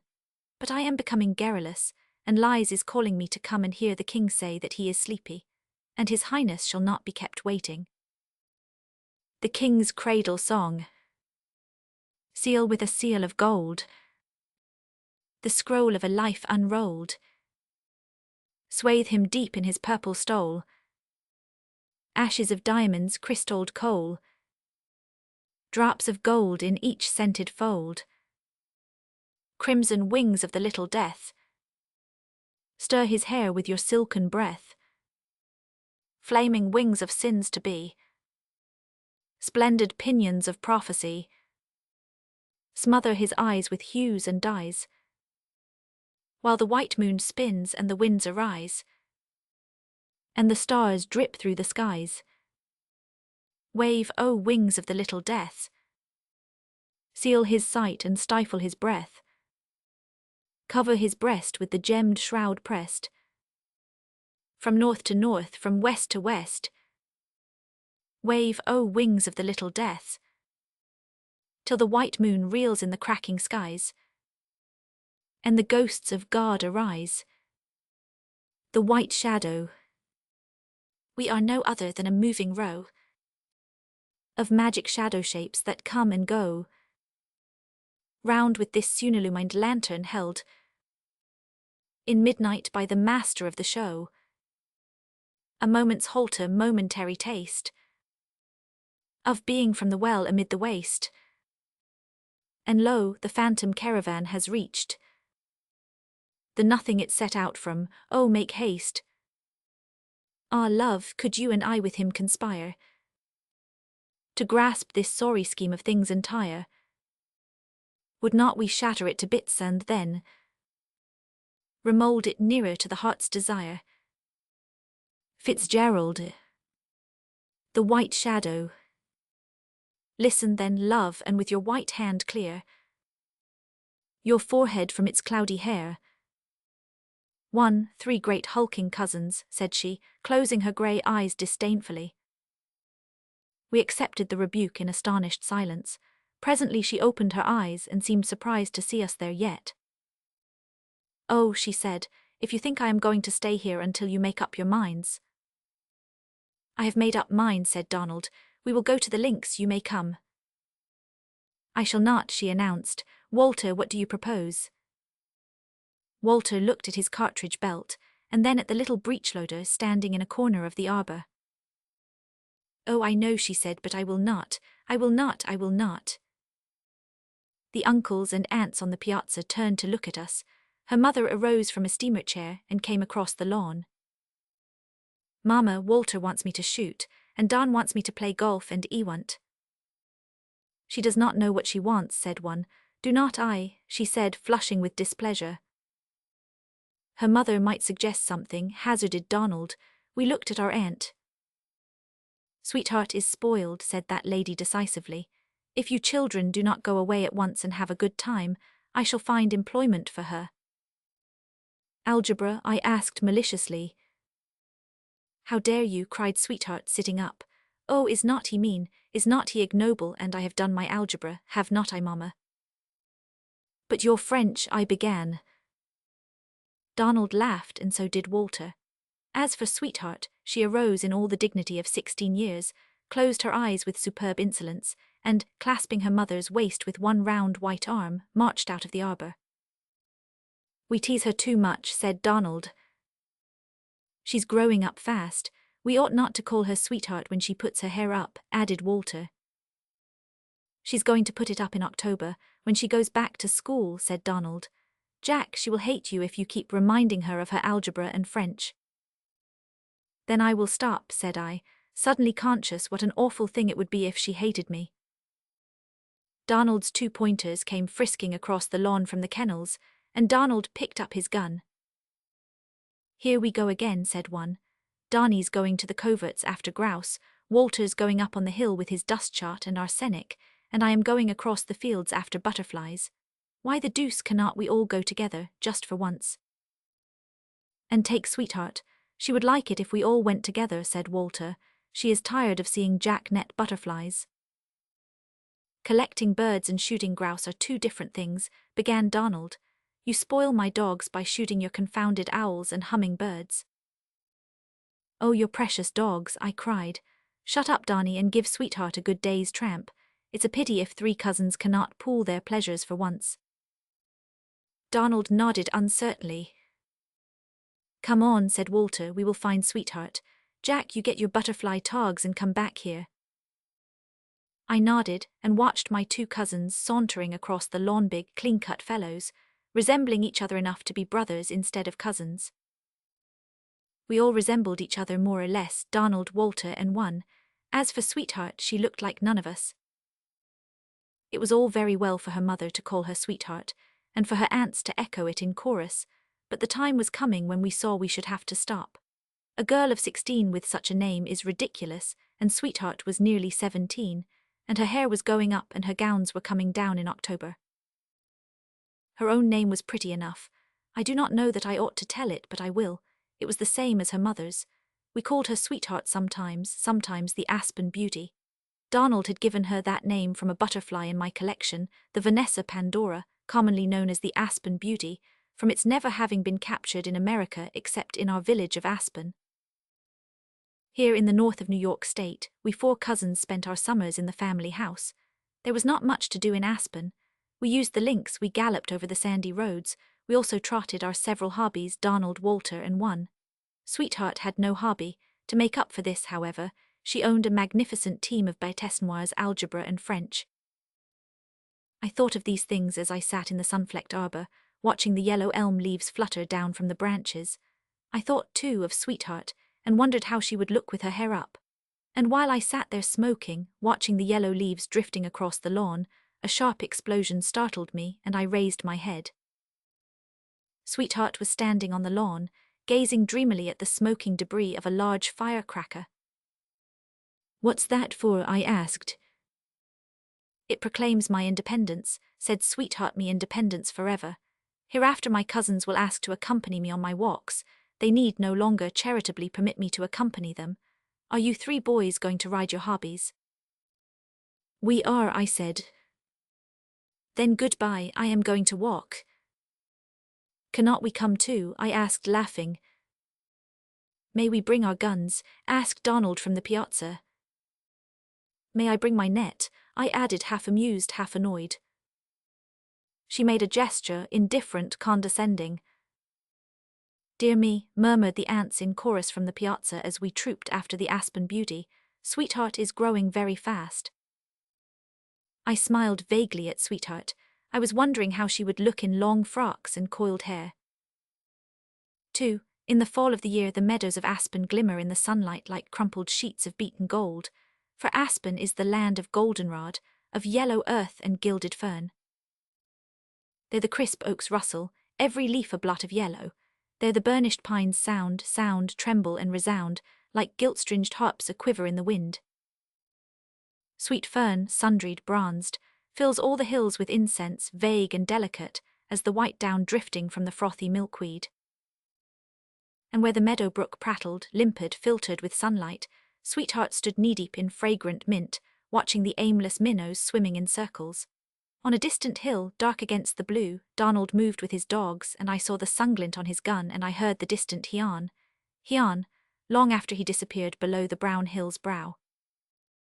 Walter, too, had gone, leaving us there by the brook together, Sweetheart and I saw the crows flapping and circling far over the woods, and I heard the soft report of his dust-shot shells among the trees. "The ruling passion, Sweetheart," I said. "Darnie chases the phantom of pleasure with his dogs. The phantom flies from Walter and he follows with his dust-shot." "Then," said Sweetheart, "follow your phantom also, there are butterflies everywhere." She raised both arms and turned from the brook. "Everywhere flying I see butterflies phantoms of pleasure, and Jack, you do not follow with your net." "No," said I, "the world today is too fair toss lay in. I even doubt that the happiness of empires hinges on the discovery of a new species of anything. Do I bore you? A little, said Sweetheart, touching the powdered gold of the blossoms about her. She laid the tip of her third finger on her lips and then on the goldenrod. I shall not pick it. The world is too fair today, she said. What are you going to do, Jack? I could doze, I said, could you? I contemplated her in silence for a moment. After a while she sat down under an oak and clasped her hands. I am growing so old, she sighed. I no longer take pleasure in childish things, Donald's dogs, Walter's hummingbirds, your butterflies. Jack. What? Sit down on the grass. What for? Because I ask you. I sat down. Presently she said, I am as tall as Mama. Why should I study algebra? Because, I answered evasively. Your answer is as rude as though I were 20 instead of 16, said Sweetheart. If you treat me as a child from this moment, I shall hate you. Me Sweetheart.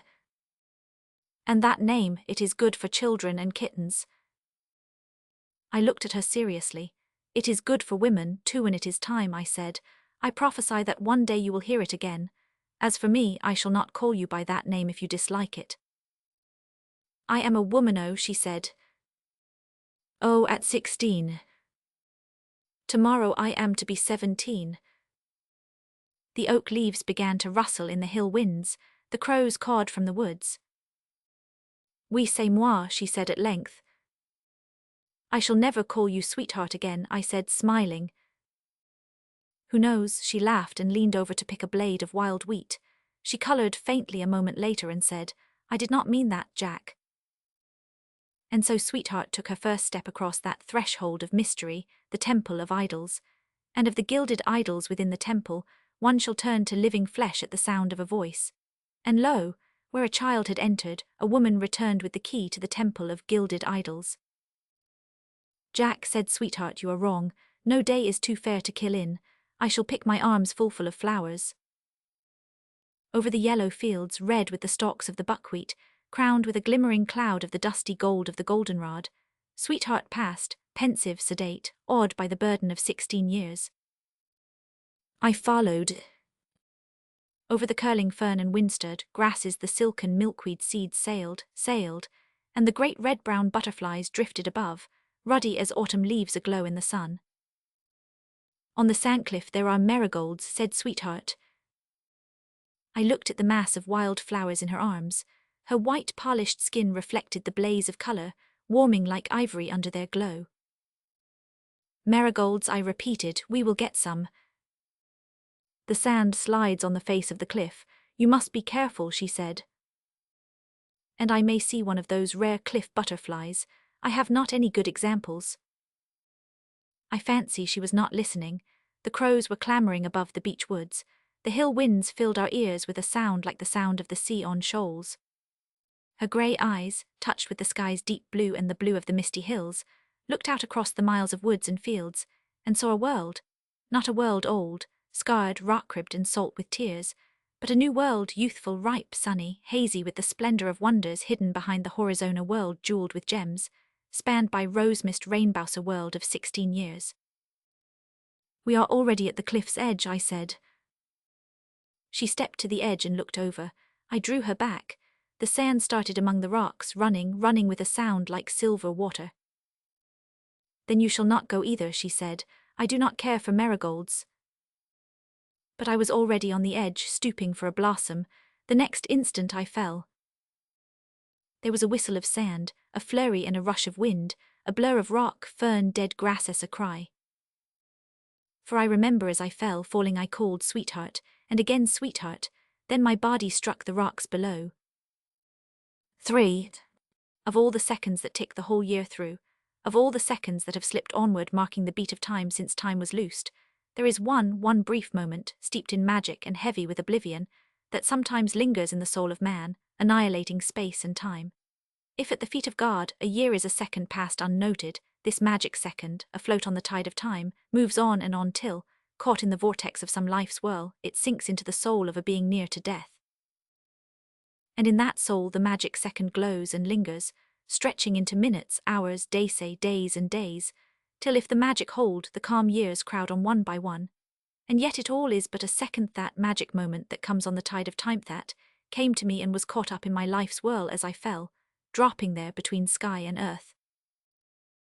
And so that magic moment grew to minutes, to hours, and when my body, whirling, pitching, struck and lay flung out on the earth, the magic second grew until the crystal days fell from my life, as beads one by one fall from the rosaries that saints tell kneeling.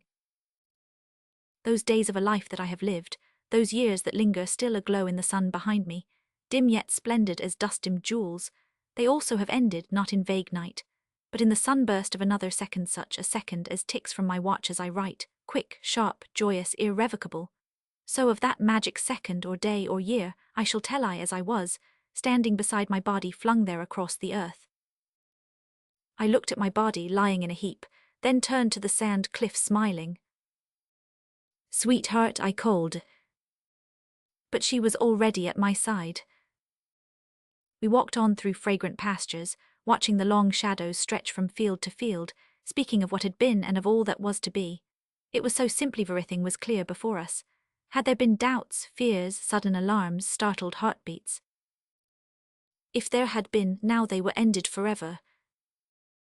"Not forever," said Sweetheart. "Who knows how long the magic second may last?" "But what difference can that make?" I asked. "To us? Yes." "None," said Sweetheart decisively. We looked out into the west. The sun turned to a mound of cinders, the hills loomed in opalescent steam. "But beautier shadow," said Sweetheart. I bent my head, thrilled with happiness. "And yours," I whispered. The shadows we cast were whiter than snow. I still heard the hill winds, soft in my ears as breaking surf. A bird note came from the dusky woodland. A star broke out overhead.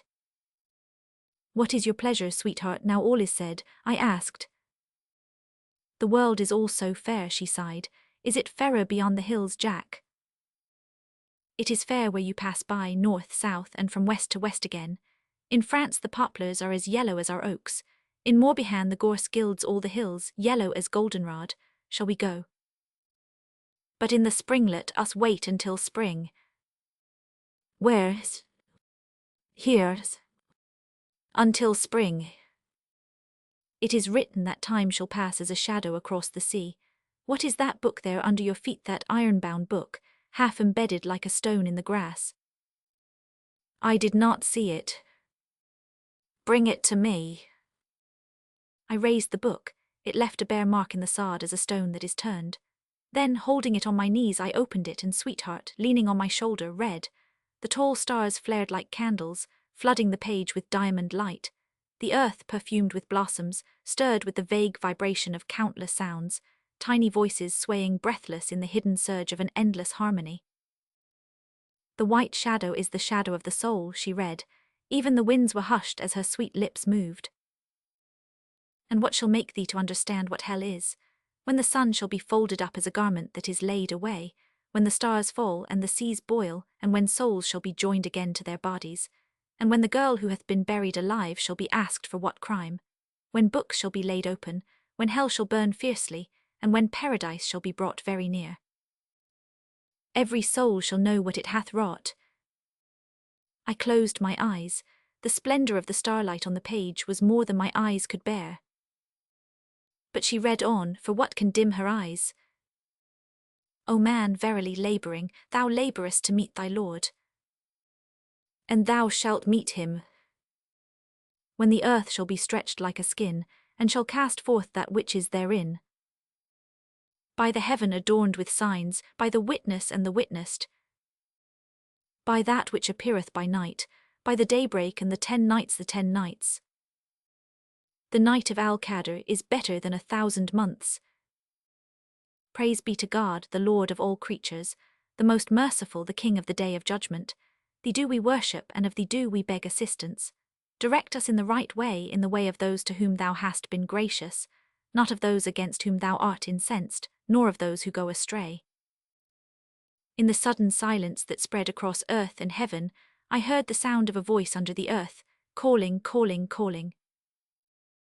But we are already there, I stammered, turning my eyes fearfully, for the tall pines dwindled and clustered and rose again cool and grey in the morning air, all turned to stone, fretted and carved like lacework. And where the pines had faded, the twin tower cathedral loomed, and where the hills swept across the horizon, the roofs of a white city glimmered in the morning sun. Bridges and quays and streets and domes and the hum of traffic and rattle of arms, and over all, the veil of haze and the twin grey towers of Notre Dame. Sweetheart, I faltered. But we were already in my studio. For the studio had not changed, the sun flooded it. Sweetheart sat in the broken armchair and watched me struggle with the packing. Every now and then she made an impulsive movement toward the heap of clothes on the floor, which I checked with a thanks. I can fix it all alone, sweetheart. Clifford seemed to extract amusement from it all, and said as much to Rowden, who was as usual ruining my zitherine by trying to play it like a banjo. Elliot, knowing he could be of no use to us, had the decency to sit outside the studio on one of the garden benches. He appeared at intervals at the studio door, saying, "Come along, Clifford. They do not want you messing about. Drop that banjo, Rowden, or Jack will break your head with it, won't you, Jack?" I said I would, but not with the zitherine. Clifford flatly refused to move unless Sweetheart would take him out into our garden and show him the solitary goldfish which lurked in the fountain under the almond trees. But Sweetheart, apparently fascinated by the mysteries of packing, turned a deaf ear to Clifford's blandishments and Rowden's discords. "I imagined," said Clifford, somewhat hurt, "that you would delight in taking upon yourself the duties of a hostess. I should be pleased to believe that I am not an unwelcome guest." "So should I," echoed Rowden. "I would be pleased too." "What a shame for you to bother, Jack," she said. "Mr. Clifford shall go and make some tea directly. Mr. Rowden, you may take a table out by the fountain and stay there." Clifford, motioning Elliot to take the other end of the Japanese table, backed with it through the hallway and out to the gravel walk, expostulating. When Rowden, reluctantly relinquishing the zitherine, followed Clifford, bearing the cups and alcohol lamp, I raised my head and wiped the dust from my forehead. I believe I swore a little in French. Sweetheart looked startled. She knew more French than I supposed she 999. "What is it, Jack?" "Mais rien, car m'embête cette espèce de mal." "Then why will not you let me help you, Jack? I can at least put in my gowns." "But I must pack my colour box first, and the gun case and the box of reels and the pastel case and our shooting boots, and the watercolour box and the cartridge belt and your golf shoes, and—" "Oh dear," said Sweetheart with a shudder. I stood up and scowled at the trunk. "To look at you, Jack," murmured Sweetheart, "one might think you unhappy." "Unhappy?" At the thought our eyes met across the table. "Unhappy," I whispered. Then Clifford came stumbling in, wearing a pair of Joseph sabots, and, imitating that faithful domestic in voice and manner, invited us to tea under the lilacs and almond blossoms. In a moment, cried Sweetheart impatiently, "Go and pour the tea." Clifford looked aghast. "No, no," he cried. "It's impossible. I will not believe that you two are deliberately getting rid of me so you can be alone to spoon. And your honeymoon already a year old, and—" Sweetheart frowned and tapped her foot. Clifford retired indignant. Then she raised her eyes to mine, and a delicate colour stained her cheeks and neck. "Yes," I said, "we have been married nearly a year, Sweetheart." We looked at our white shadows on the floor. 5. Sweetheart sat under the lilac blossoms pouring out tea for Clifford, Elliot, and Rowden. She was gracious to Clifford, gentle to Elliot, and she took Rowden under her wing in the sweetest way possible, to which Clifford stated his objections. "Mr. Rowden is younger than you are," she said gravely. "Monsieur Clifford, I do not wish you to torment him. Rowden's no baby. He's as old as Jack is, and Jack does not murder music." "I am glad to see you acknowledge Jack's superiority in all matters," said Sweetheart with a dangerous smile. "I do not," cried Clifford, laughing, "and I do not see what you find to care about in a man who clips his hair like a gendarme and paints everything purple." "Everything is purple if Jack paints it so," said Sweetheart, smiling at her reflected face in the water. She stood at the rim of the little stone fountain with her hands clasped behind her back. Elliot and Clifford were poking about in the water plants to dislodge the solitary goldfish, while Rowden gathered dewy clusters of lilacs as an offering. "There he goes," said Elliot. "Poor fellow, living there all alone," said Sweetheart. "Jack must leave word with Joseph to get him a little lady fish to pay his court to." "Better put in another gentleman fish, then, if you are following nature," said Clifford, with an attempt at cynicism which drew the merriest laugh from Sweetheart. "Oh, how funny is Monsieur Clifford when he wants to be like Frenchmen," she murmured.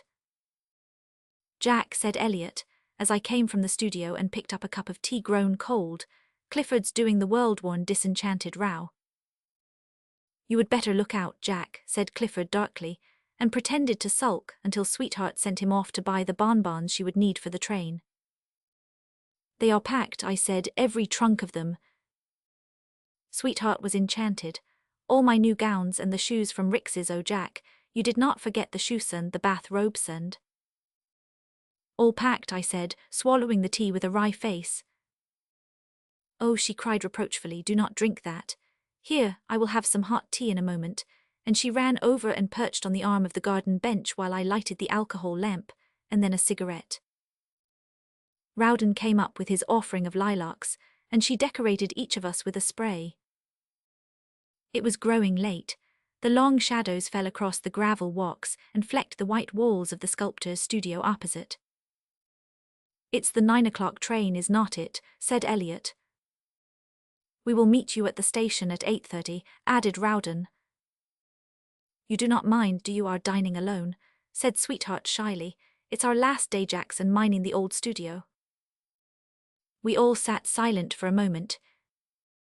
"Oh, Paris, Parisho, I fear it," murmured Sweetheart to me, and in the same breath, "No, no, we must love it, you and one." Then Elliot said aloud, "I suppose you have no idea when you will return?" "No," I replied, thinking of the magic second that had become a year. And so we dined alone, Sweetheart and I, in the old studio. At 8:30, the cab stood at the gate with all our traps piled on top, and Joseph and his wife and the two brats were crying, "Au revoir, madame. Au revoir, monsieur. We will keep the studio well dusted.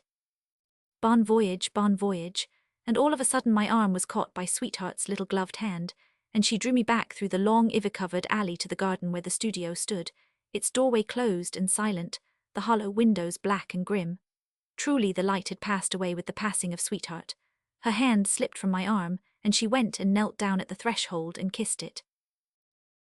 "I first knew happiness when I first crossed it," she said. "It breaks my heart to leave it.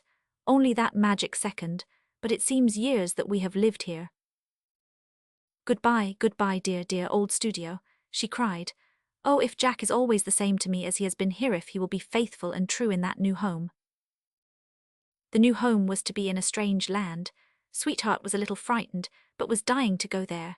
Sweetheart had never seen the golden gorse ablaze on the moors of Morbihan.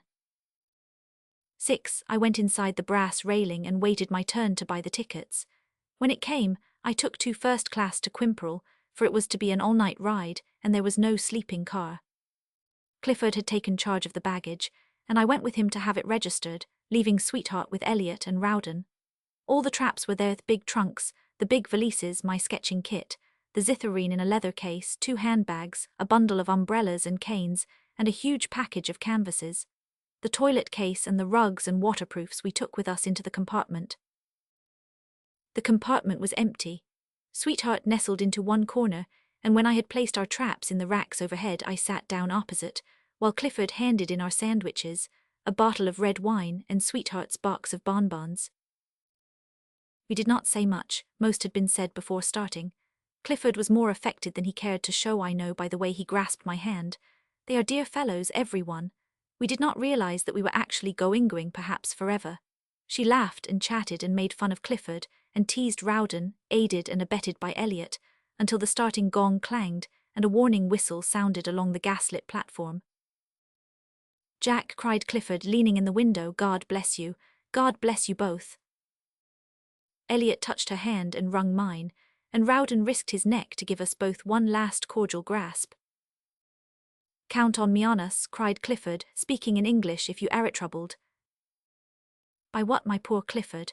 Can you with all your gay courage turn back the hands of the dials? Can you with all your warm devotion add 1 second to the magic second and make it 2? The shadows we cast are white. The train stole out into the night, and I saw them grouped on the platform, silhouettes in the glare of the yellow signals. I drew in my head and shut the window. Sweetheart's face had grown very serious, but now she smiled across from her corner. Are not you coming over by me, Jack? 7. We must have been moving very swiftly, for the car rocked and trembled, and it was probably that which awoke me. I looked across at Sweetheart. She was lying on her side, one cheek resting on her gloved hand, her travelling cap pushed back, her eyes shut.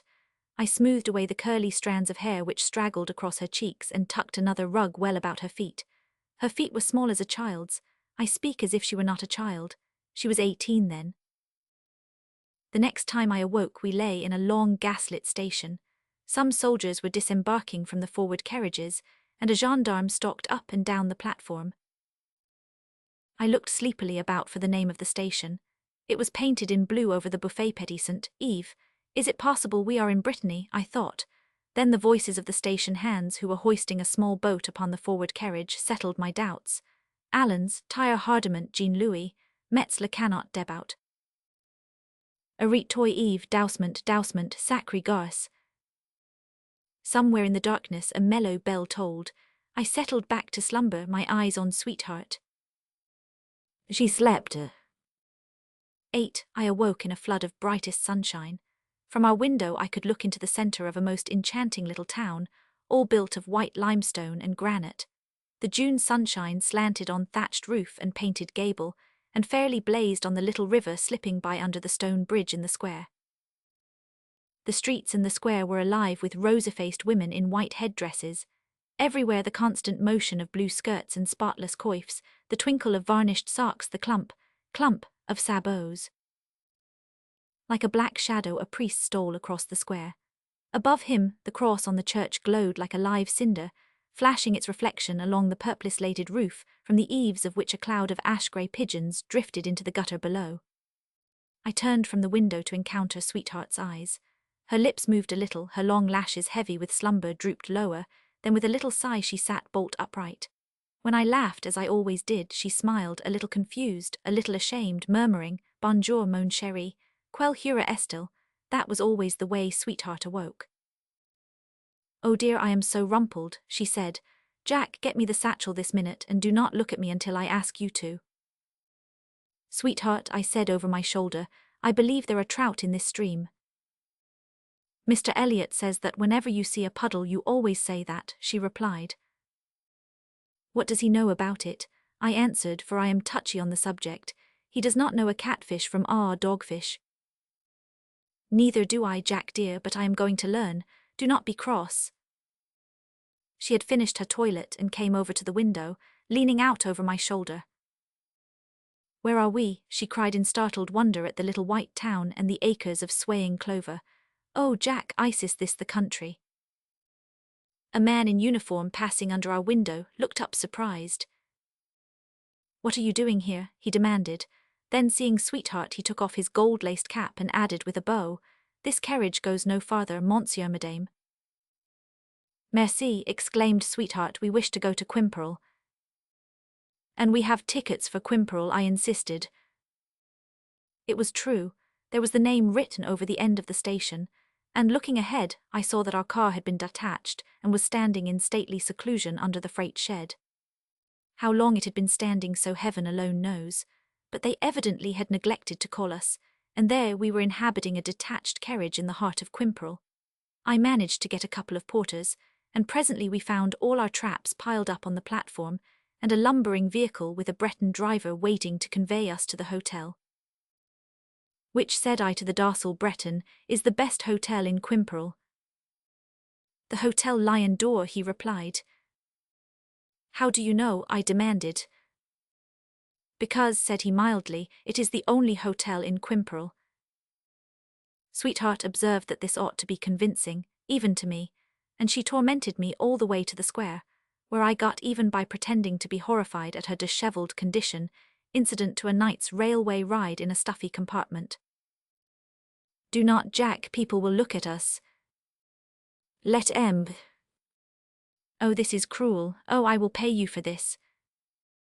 Sweetheart's beauty simply put me in my place as an unnoticed, but perhaps correct supplement to her. She knew she was a beauty and was delighted when she looked into her mirror. Nothing escaped her. The soft hair threaded with sunshine, which when loosened curled to her knees, the clear white forehead and straight brows, the nose delicate and a trifle upturned, the scarlet lips and fine-cut chinch knew the value of each of these. She was pleased with the soft, full curve of her throat, the little ears, and the colour which came and went in her cheeks. But her eyes were the first thing one noticed. They were the most beautiful grey eyes that ever opened under silken lashes. She approved of my telling her this, which duty I fulfilled daily. Perhaps it may be superfluous to say that we were very much in love. Did I say were? I think that, as I am chanting the graces of Sweetheart, it might not be amiss to say that she is just an inch shorter than I am, and that no Parisienne carried a pretty gown with more perfection than she 999. I have seen gowns that looked like the devil on the mannequin, but when Sweetheart wore them they were the astonishment and admiration of myself. And I do know when a woman is well dressed, though I am an art critic. Sweetheart regarded her beauty as an intimate affair between ourselves, a precious gift for our mutual benefit to be carefully treasured and petted. Her attitude toward the world was unmistakable. The world might look she was indifferent. With our intimate friends she was above being flattered. Clifford said to me once, "She carries her beauty as a princess would carry the Koh-i-Noor, knows she is worthy of it, and hopes it is worthy of her." "We ought to be so happy that I am beautiful," she would say to me. "Just think, supposing I were not." I used to try to make her believe that it would have made no difference. "Oh, not now," she would say gravely. "I know that if I lost it it would be the same to us both now, but you cannot make me believe that at first, when you used to lean over the terrace of the Luxembourg and wait patiently for hours just to see me walk out of the Odeon." I did not, I would always explain. I was there by accident. Oh, what a funny accident to happen every day for 2 months. Stop teasing, of course, after the first week. And what a funny accident that I should pass the same way every day for 2 months, when before I always went by the Rue de Seine. There was once such an accident and such a girl. I never knew her, she is dead. I wondered sometimes that Sweetheart knew and believed it was she herself, yet the other woman's shadow was black. Sweetheart had a most peculiar and unworldly habit of not embellishing facts. She presently displayed it when we arrived at the Hotel Lion d'Or. "Jack," said she nervously, "the cinders have made your face unpleasant. I am ashamed. They may not believe you are my husband." "As monsieur and madame," I said, "we may have dirty faces and be honest." "Do you suppose Thathey will believe it, these queer people?" I had not thought of that," she said. "You see, in our own little place in Paris everybody knew it but here." I said, "Dearest, what nonsense," and we marched unceremoniously up to the register where I wrote our names.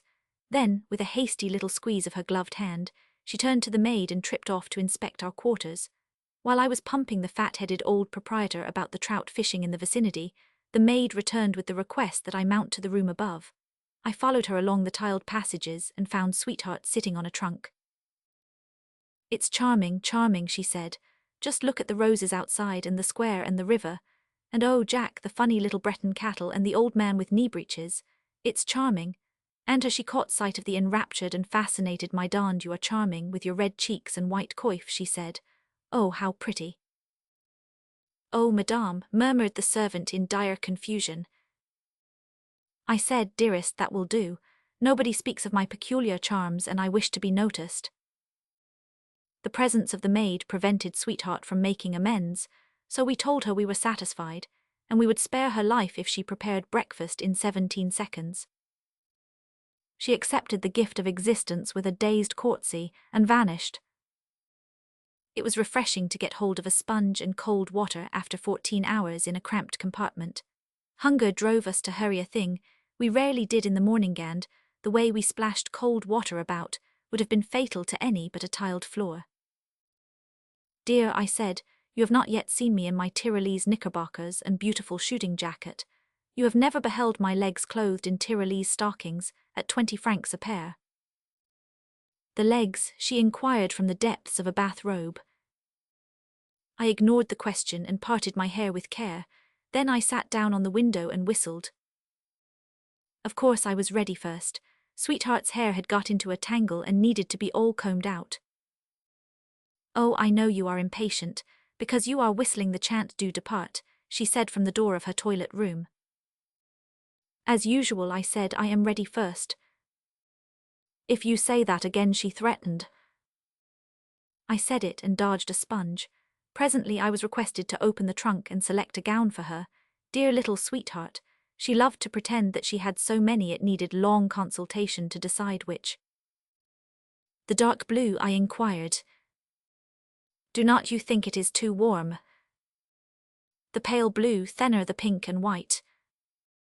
"Why not the white, with the cuffs à l'anglaise and the canoe hat?" I hauled it out. Then of course she changed her mind. "I think the grey is better for the morning, then I can wear the big chip hat." I fished up the grey. It was light, almost silvery, and had white spots on it. "Jack dear," she said, coming out with her hair tucked up in a knot, drawing the bath robe up to her chin with both hands, "I think that the white cloth would be better, and that I can wear the beret." By this time the trunk was in a pretty mess, which amused her, but at last I ferreted out the white cloth dress, and refusing to listen to further discussion, sat down on the window seat. Sweetheart enjoyed it. "Stop telling me to hurry," she said. "I cannot if you keep saying it all the time." After a while she called me to fasten her corsage, which hooked with about 100 hooks along the side and collar. I hated to do it, and my finger ends stung for hours after, but, as Sweetheart very rightly says, when we are rich enough to have a maid you needn't, I submitted with an air which delighted her. Her tormenting "Thank you, Jack" was the last straw, so I calmly picked her up and carried her out, and almost to the dining room, where I set her down just in time to avoid the proprietor and 3 domestics issuing from the office. Sweetheart was half inclined to laugh, half indignant and wholly scandalized, but she did not dare say anything, for we were at the dining-room door. There were some people there, but except for a slight inclination we did not notice each other. We had a small table to ourselves by the rose-barred window. We were very hungry. Breakfast began with fresh sardines just caught, and ended with little Breton cakes and a demi-tasse. I finished first.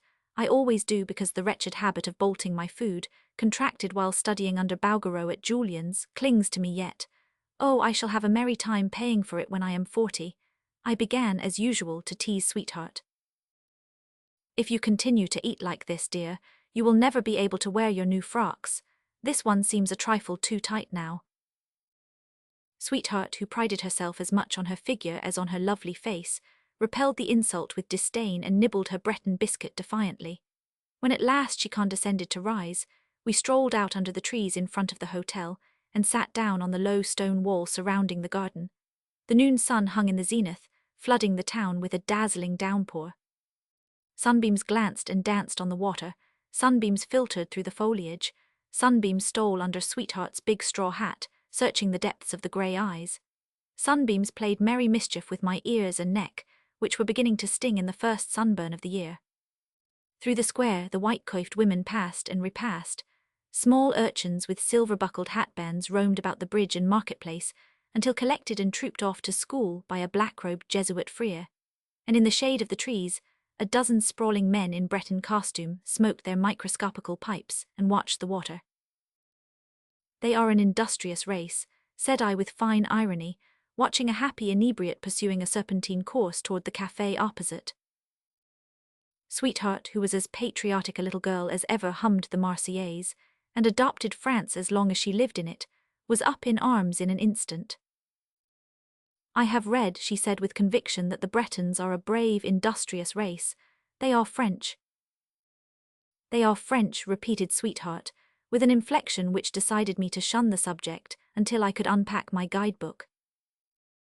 We sat a little while longer under the trees, until we both began nodding and mutually accused each other. Then Sweetheart went up to the room to take a nap, and I, scorning such weakness, lay down in a steamer chair under our window and fell fast asleep in no time. I was aroused by a big pink rose which hit me squarely on the mouth. Sweetheart was perched in the window seat above, and as I looked up she sent a shower of blossoms down upon me. "Jack, you lazy creature, it's 5 o'clock, and I am dressed and ready for a walk." "So am I," said, jumping up. "But not like that. You must come up and make yourself nice for dinner." "Nice? What's the matter with these tweeds? Are not these new stockings presentable?" "Look at your hair," she said evasively. "Come up this minute and brush it." I went, and was compelled to climb into a white collar and shirt, and trousers of an English cut. But before we had gone far along the great military road that climbed the heights above the little river, I took Sweetheart's hand in mine, and imparted to her my views and intentions upon the subject of my costume for the future. "You see, dearest, we are here in Brittany for 3 reasons. The first is that I should paint outdoors. The second is that we should economize like the deuce. The third is our shadows." "I know," she interrupted faintly. "Never mind, Jack, dear." We walked silently for a while, hand clasping hand very tightly, for we were both thinking of the third reason. I broke the silence first, speaking cheerfully, and she looked up with a quick smile while the shadow fell from her brow. "You see, dear, in this place where we are going, there are no people but peasants. Your frocks are all right for a place like this. We must both wear our free and easy togsai for painting, and you for scrambling about after your wild flowers or fishing with me. If you get tired of seeing me in corduroys or tweeds, I will dress for you when you think you cannot stand it any longer." "Oh, Jack, I do like your knickerbockers." "And you shall wear your most gorgeous gown for me." "Indeed I will not," she laughed, adding impulsively, "Indeed I will every day if you wish it." At the top of the hill stood an ancient Ursuline convent surrounded by a high wall, which also enclosed the broad acres of the wealthy sisterhood. We sat down by the roadside hedge and looked across the valley, where the hurrying river had ceased to hasten and now lingered in placid pools and long, deep reaches. The sun had set behind the forest, and the sky threw a purple light over woods and meadow. The grassy pools below were swept by flocks of whistling martins and swallows. 1 or 2 white gulls flapped slowly toward the tide water below, and a young curlew, speeding high overhead, uttered a lonesome cry. The brilliant green grass of Brittany had turned a deep metallic blue in the twilight. A pale primrose light grew and died in the sky, and the forest changed from rose to ashes. Then a dull red bar shot across the parting clouds in the west, the forest smoldered an instant, and the pools glowed crimson. Slowly the red bar melted away, the light died out among the branches, the pools turned somber. Looking up, we saw the new moon flashing in the sky above our heads. Sweetheart sighed in perfect contentment.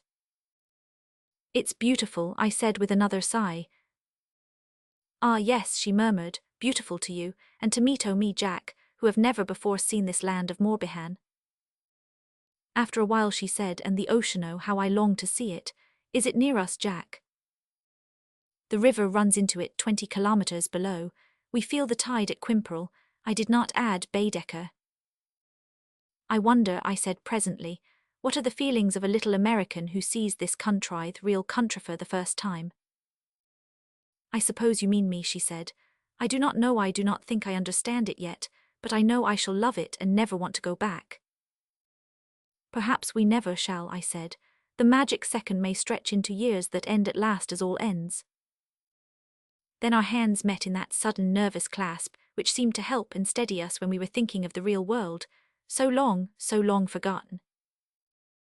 9. I was awakened next morning by a spongeful of cold water in the face, which I hate. I started up to wreak vengeance upon Sweetheart, but she fled to the toilet room and locked herself in. From this retreat she taunted me until further sleep was out of the question, and I bowed to the inevitable indignantly when I saw my watch pointed to 5 o'clock.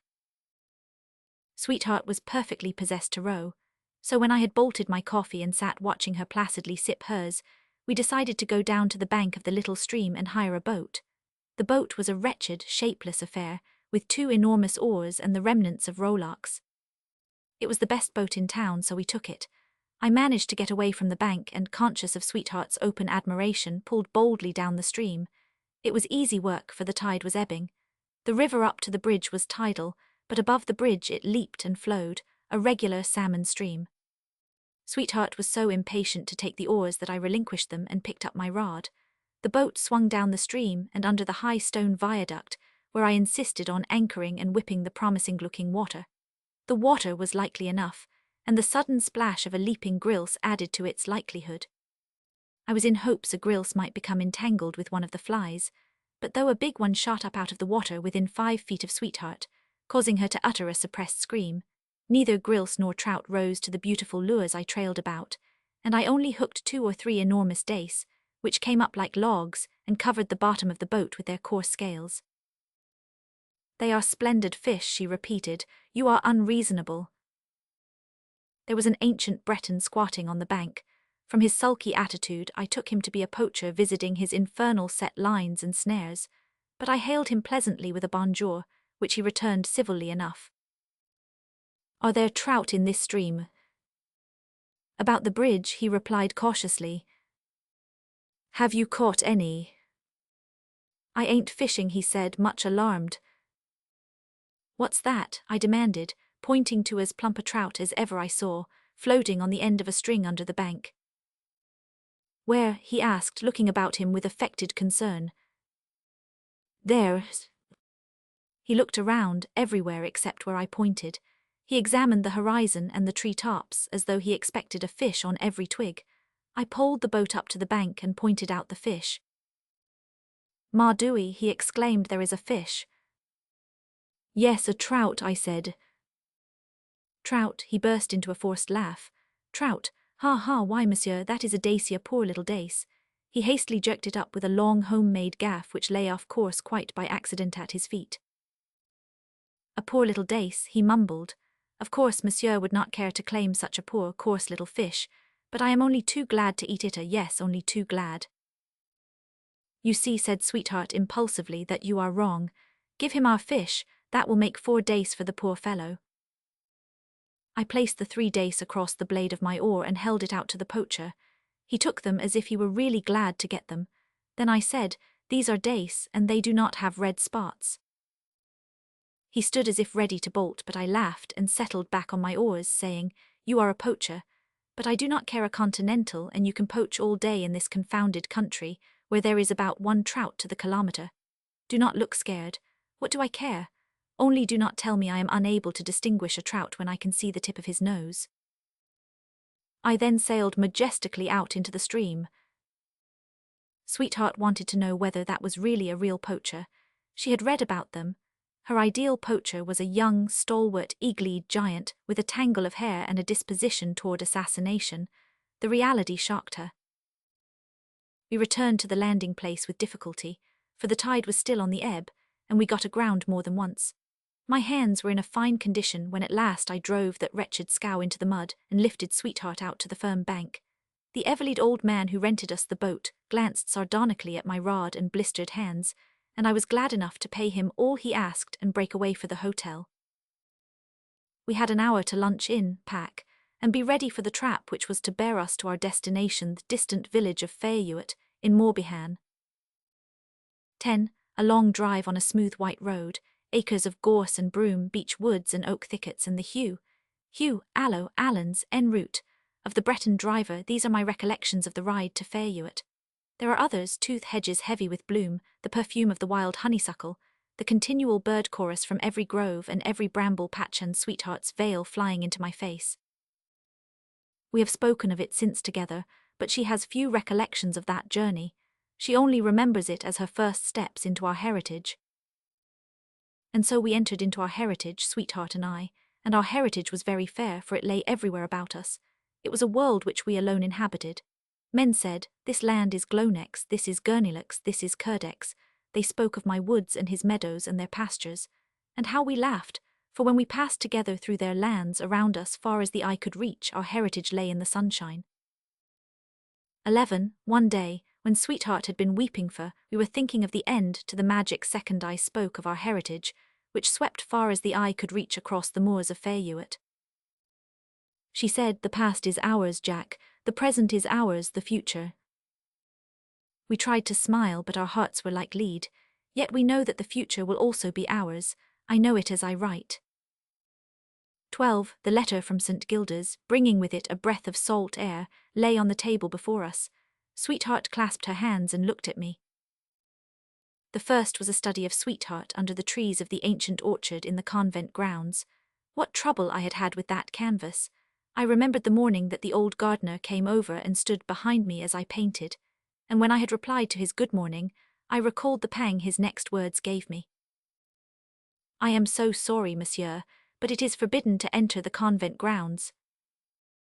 My canvas was almost finished, and as the romancers have it, my despair was great. A month's work for nothinger, next to nothing. Sweetheart rose from her pose on the low bough of the apple tree and came over to my side. Never mind, Jack, I shall go and ask the Mother Superior about it. I knew that she would win over the Mother Superior, and when that evening she came back radiant, crying she is lovely, she says you may finish the picture, and I think you ought to go and thank her, I put on my cap and stepping across the street, we rang at the gate. The old gardener let us in, and in a moment I stood before the latticed windows behind which someone was moving. In a low voice the invisible nun told us that the superior granted to us the privilege of working in the orchard, but we must be careful of the grass, because it was almost time to cut it. I am sure we may have confidence in you, she said. We will not trample the grass, my sister, and I thank you for us both. The lattice trembled, was raised a little, and then fell. You are English, said the hidden nun. I am American, my sister. I looked at the lattice a moment, then dropped my eyes. I may have been mistaken, but I think she sighed. Sweetheart came closer to the lattice and murmured her thanks. There was a pause. Then came the voice again, sweet and gentle. May Our Lady of St. Gildas protect you, and we went out by the little iron wicket. The next picture was another study of Sweetheart in the woods, the next another study of Sweetheart, and the others were studies of the same young lady. The light in the room had grown dim, and I walked to the window which overlooked the convent chapel. The chapel windows were open. Within, the nuns stood or knelt chanting. 3 white-veiled figures were advancing to the altar, and the others, draped in black, now knelt behind. I did not think I had any business to look at them, so I did not. After all, they were cloistered nuns, and it was only on hot nights that they opened the chapel windows. Sweetheart was speaking beside my shoulder. Poor things, the ones in white, they are the novices, they will never see parents or friends again. When they enter the gates they never never, they are buried there. I said, after all, we are much like them. We have left all, we have nothing now but each other, for the world is dead, and we are bound by vows which keep us within the narrow confines of our heritage. But our heritage is everywhere as far as we can see. Ah, yes, but we can only see to the horizon. There is a world beyond. I have renounced it, said Sweetheart faintly. 13. The letter from St. Gildas had been lying on our table for a week before I thought of answering it, and even then it was Sweetheart who wrote. Dear Mr. Stewart, Jack is too lazy to answer your kind note, so in pure shame for his discourtesy, I hasten to reply to your questions. First, yes, we have been working very hard, and Jack's pictures are charming, though he growls over them all day. Second, yes, we intend to stay in Brittany this winter for lots of reasons, one being economy, and another, Jack's outdoor painting. Third, yes, we are coming to St. Gildas. Fourth, tomorrow. Fifth, no, we had not heard of Mr. Clifford's affair with the policeman, and oh, I am so sorry he was locked up and fined. Jack laughs. I suspect he too was as wicked as you all when he was a student, alone in Paris. Sixth, I know you are Jack's oldest and most intimate friend, so I allow you more liberty than I do Messieurs Clifford and Elliot. Therefore I will answer your question as to whether the honeymoon is not on the wane. No, no, no, there are 3 answers to one question. See how generous I can be. Sweetheart called me to see whether or not I approved. I did, and added my answer to Stuart's last question as follows. No, you idiot. Then I signed the note and Sweetheart sealed and directed it. It was many kilometers to St. Gildas, but before we had gone 6, the rain had ceased and the eastern sky flushed to a pale rose. Thank goodness, I said, we shall have the sun. Then the daily repeated miracle of the coming of dawn was wrought before our eyes. The heavens glowed in rainbow tints, the shredded mist rising along the river was touched with purple and gold, and acres of meadow and pasture dripped precious stones. Shreds of the fading night mist drifted among the tree tops, now tipped with fire, while in the forest depths faint sparkles came from some lost ray of morning light falling on wet leaves. Then of a sudden up shot the sun, and against it, black and gigantic, a peasant towered, leaning upon his spade. 14. We were fast nearing the end of our long journey. The sun blazed on us from the zenith, and the wheels creaked with the heat of the white road. The driver leaned back, saying, "We enter Finisterre here by this granite post." Presently he added the ocean. There it lay, a basin of silver and blue. Sweetheart had started to her feet, speechless, one hand holding to my shoulder, the other clasped to her breast.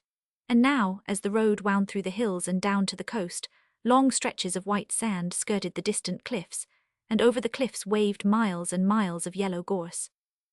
A cluster of white and grey houses lay in the hollow to the left, almost at the mouth of the river, and beyond, the waves were beating in the barbiating the same rhythm which we were to hear so long there together, day and night. There was not a boat to be seen, not a creature, nor was there any sign of life save for the smoke curling from a cottage chimney below. The ocean lay sparkling beneath, and beyond its deeper blue melted into the haze on the horizon. Suddenly, in the road below, the figure of a man appeared, and at the same moment a pointer pup came gambolling up beside us in an ecstasy of self-abnegation and apology. I sprang out of the lumbering vehicle and lifted Sweetheart to the ground, and in an instant we were shaking hands with a stalwart young fellow in knickerbockers and jersey, who said we were a pretty pair not to have come sooner, and told Sweetheart he pitied her lot, meaning me. "That is Madame Ilven," he said. "She is the most stunning peasant woman in Finisterre, and you will want for nothing." Then, after a moment, "Good heavens, Jack, what a beauty your wife," he stopped short, but added, "What a delicious little beauty Sweetheart has grown to be." A white-coiffed maid came to the door and said, "Will Monsieur have the goodness to come? Madame wishes him to see the rooms." The wind blew from the south, and the thunder of the sea was in my ears as I mounted the stairs to our new quarters. Sweetheart met me at the door, saying, "It seems almost too much happiness to bear, but I feel that we are at home at last, alone together for all time." Alone together, the ocean at our threshold, the moors and forests at our back, and a good slate roof above us. Before me, through the open door, I could see the great old-fashioned room, warm in the afternoon sunlight, the room we were to live in so long, the room in which we were to pass the happiest and bitterest moments of our lives. She sprang across the threshold, and turning to me held out both hands. 15. The sun slipped lower and lower into the sea, until a distant tossing wave washed it out against the sky. Light died in the room, and shadows closed around us, yet it was in the darkness and shadows that we drew nearer to each other, then and after. 16. Stuart stood under our window and yelled up at me, "Oh, Jack, I say, Jack." Sweetheart, who was fussing over the half-unpacked trunk, went to the window and threw open the panes. "You do not mean to say you have had your coffee," she said. "Jack is not up yet." "Jack is up," I explained, coming to the window in pajamas. "Hello." "I only wanted to say that I have not had my coffee," he explained, "and I am going to take it with you when you are ready." "C'en est le cœur. Chasseur. C'en est la mort." Before I had finished dressing, Sweetheart tripped in with my coffee and toast. "Of course I have finished," she said, "and you do not deserve this. Mr. Stuart has gone off with his canvases and says he will see you at lunch." I swallowed the coffee and browsed on little squares of toast which she condescendingly buttered for me, and then, lighting a cigarette, I announced my intention of commanding an exploring expedition consisting of Sweetheart and myself. A scratching at the door and a patter of feet announced that I had been overheard. Sweetheart unlatched the door, and the pointer pup of the evening before charged into the room and covered us with boisterous caresses, which we took to indicate that he not only approved of the expedition, but intended to undertake the general supervision of it himself. I resigned the leadership at once. "His name," said Sweetheart in the tone of one who presents a distinguished guest, "is Luff." I gravely acknowledged the honor by patting his head. "I am afraid," I said to Sweetheart, "that there is a bar sinister upon his escutcheon, but possibly it is only the indelible mark of the conquering British foxhound. Sweetheart said nonsense, and the expedition moved, Luff leading with a series of ear-splitting orders in the dog language which we perfectly understood. In 10 minutes we stood on the cliffs, the salt wind whipping our faces. St. Gildast's Prise lay at our feet. I know, observed Sweetheart calmly, all about this place. Captain Ilvan told me at breakfast. Well, said I, what's that island on the horizon? Then she overwhelmed me with erudition, until I longed for Baedeker and revenge. That is the Isle de Groix, and all about us is the Bay of Biscay. This little hamlet on the cliff is St. Julian, and if we follow the coast far enough we come to Lorient. Follow the coast, which way? Sweetheart had forgotten, and I triumphed in silence, until she stamped her foot and marched off to assist Luff in investigating a suspicious hole in the cliff. On our side of the river, the cliffs were covered with blackthorn and hawthorn, with here and there a stunted oak, probably so placed by Providence as general rendezvous for all the small twittering birds of Finisterre. Birds were everywhere. From the clouds came the ceaseless carol of skylarks. From the grain fields and the flowering gorse rose an unbroken chorus, taken up and repeated by flocks of microscopical songsters among the blackthorns on the cliffs. This is paradise, this wilderness, I thought. Then, as I heard Sweetheart's mocking voice from the cliff, "Oh, Frère Jacques, dormez-vous?" "I am not asleep," I cried in answer. "What is it?" "Luff has unearthed a poor little mole, but I will not allow him to hurt it." "Jack dear," she said as I came up, "could not we keep it as a pet? See, the poor little thing is blind." As it was blind we called it Love, which later was changed to Cupid, and finally when we discovered its true gormandizing character, for Cupid we substituted cupidity, by which name it flourished and fattened. "What a change," said Sweetheart sadly, "from blind love to blind greed." The mole grew very fat. 17. When the winds stir the leaves among the poplars, and the long shadows fall athwart the fields, when the winds rise at night, and the branches scrape and crack above the moonlit snow, when in the long hot days the earth is bathed in fragrance, and all the little creatures of the fields are silent, when in the still evenings the flowers perfume the air, and the gravel walks shine white in the moonlight, when the breezes quicken from the distant coast, when the sand shakes beneath the shock of the breakers, and every wave is plumed with white, when the calm eye of the beacon turns to mine, lingers and turn away, and the surf is yeasty and thick, when I start at the sound of a voice from the cliffs, and my eyes are raised in vain, when the white gulls toss and drift in the storm clouds, and the water hurries out in the black ebb tide, when I rise and look from the window, when I dress, when I work with pen and colour, when I rest, when I walk, when I sleep, there is one face before my eyes, one name on my lips, for the white shadow is turning grey, and God alone knows the end. 18. And God alone knows the end, for the mists are crowding, brooding like anger-browed clouds, and I hear the whistle of unseen winds, and my life-flame wavers and sinks and flares, blown hither and thither, tossing, fading, leaping but fading, always fading. In a flash, like a printed picture on a screen, illuminated, keenly etched in the white glare, I see the bed, and the people around me, the black gowns, the pale eyes of the doctor, the sponge and basin, the rolls of lint. Voices, minute but clean-cut and clear as picked harpstrings, tinkle in my ears. The voice of the doctor, other voices, but always the voice of the doctor, the splinter of bone on the brain, the splinter pressing on the tissues, the depression. The doctor, that is the man. That is the man who comes to my side, who follows where I go, who seeks me throughout the world. I saw him as I lay flung on the turf, limp, unconscious, below the cliffs on the Aspen Hills. I felt his presence in the studio. I heard him creeping at my heels across the gorse thickets of St. Gildas. And now he has come to cut short the magic second, to turn back time back into the old worn channels, rock-ribbed and salt with tears. As a leaf of written paper torn in two, so shall my life be torn in two, and the long tear shall mangle the chapter written in rose and gold. Then too my shadow, already turned from white to grey, shall fall with a deeper stain wherever I pass, and I shall see the yellow gorse glimmer and turn to goldenrod, and the poplars turn to oaks, and the twin towers of Notre Dame, filmy, lace-carved and grey with centuries, shall dwindle as I look, dwindle and sway and turn to pines, singing pines that murmur to the winds, blowing across the aspen hills. All that is fair shall pass away, all that I love, all that I fear, forth these shall the doctor take away, lifting them from my memory on the point of a steel blade. What has he to give in return? A hell of vapor, distorting sight, a hell of sound, drowning the soul. Gigantic apparitions arise across the world of water, wavering like shadows on the clouds.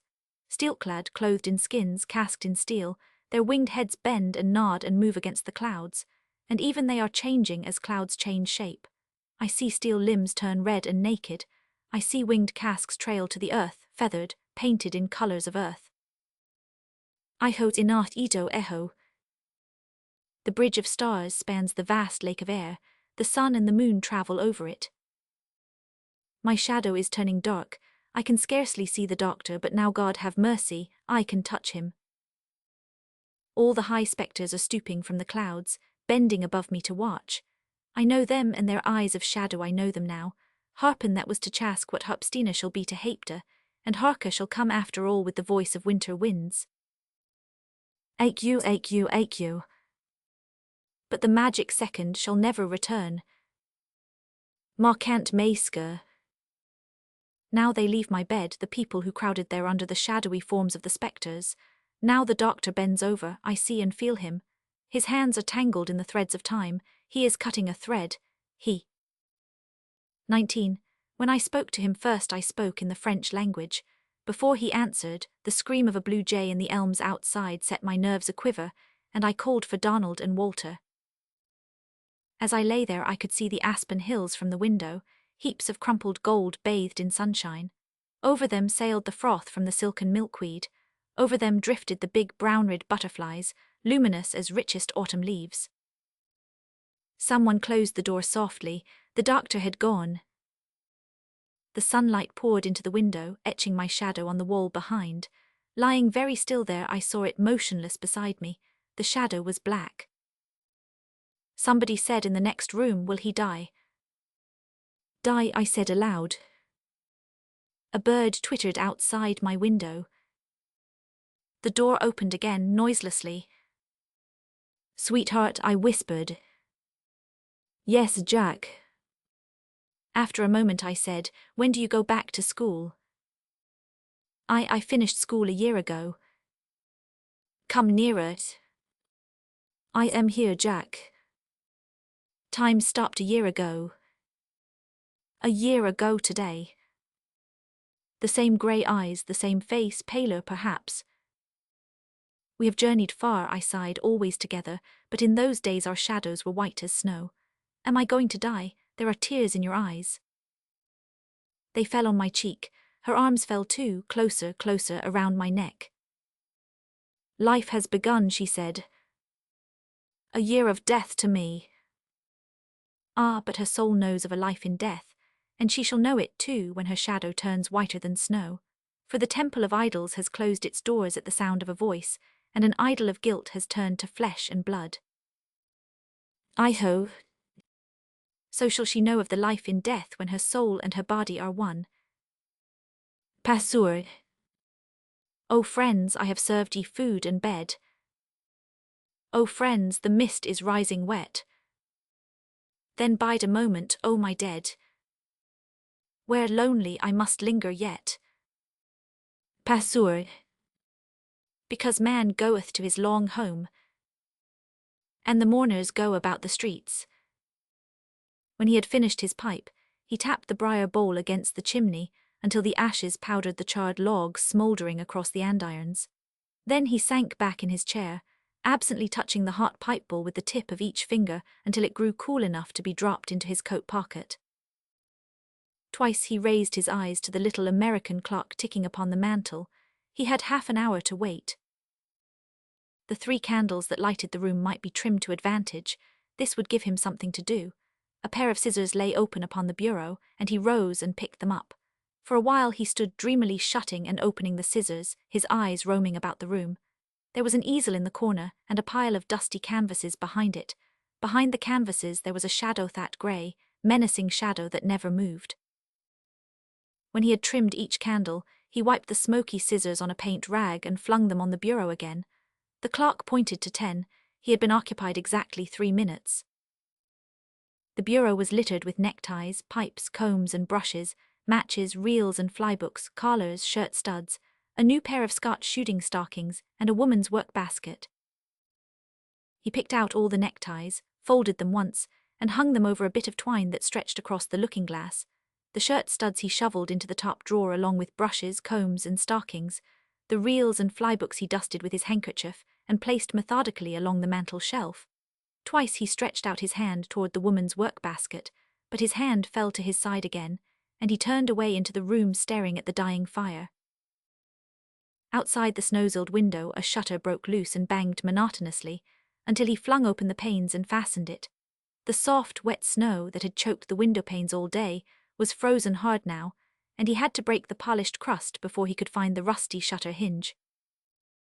He leaned out for a moment, his numbed hands resting on the snow, the roar of a rising snow squall in his ears, and out across the desolate garden and stark hedgerow he saw the flat black river spreading through the gloom. The little American clock on the mantel ticked and ticked, but the hands lagged, for he had not been occupied 5 minutes in all. He went up to the mantel and watched the hands of the clock. A minute longer than a year to him crept by. Around the room the furniture stood a chair or two of yellow pine, a table, the easel, and in one corner the broad curtained bed, and behind each lay shadows, menacing shadows that never moved. A little pale flame started up from the smoking log on the andirons. The room sang with the sudden hiss of escaping wood gases. After a little the back of the log caught fire.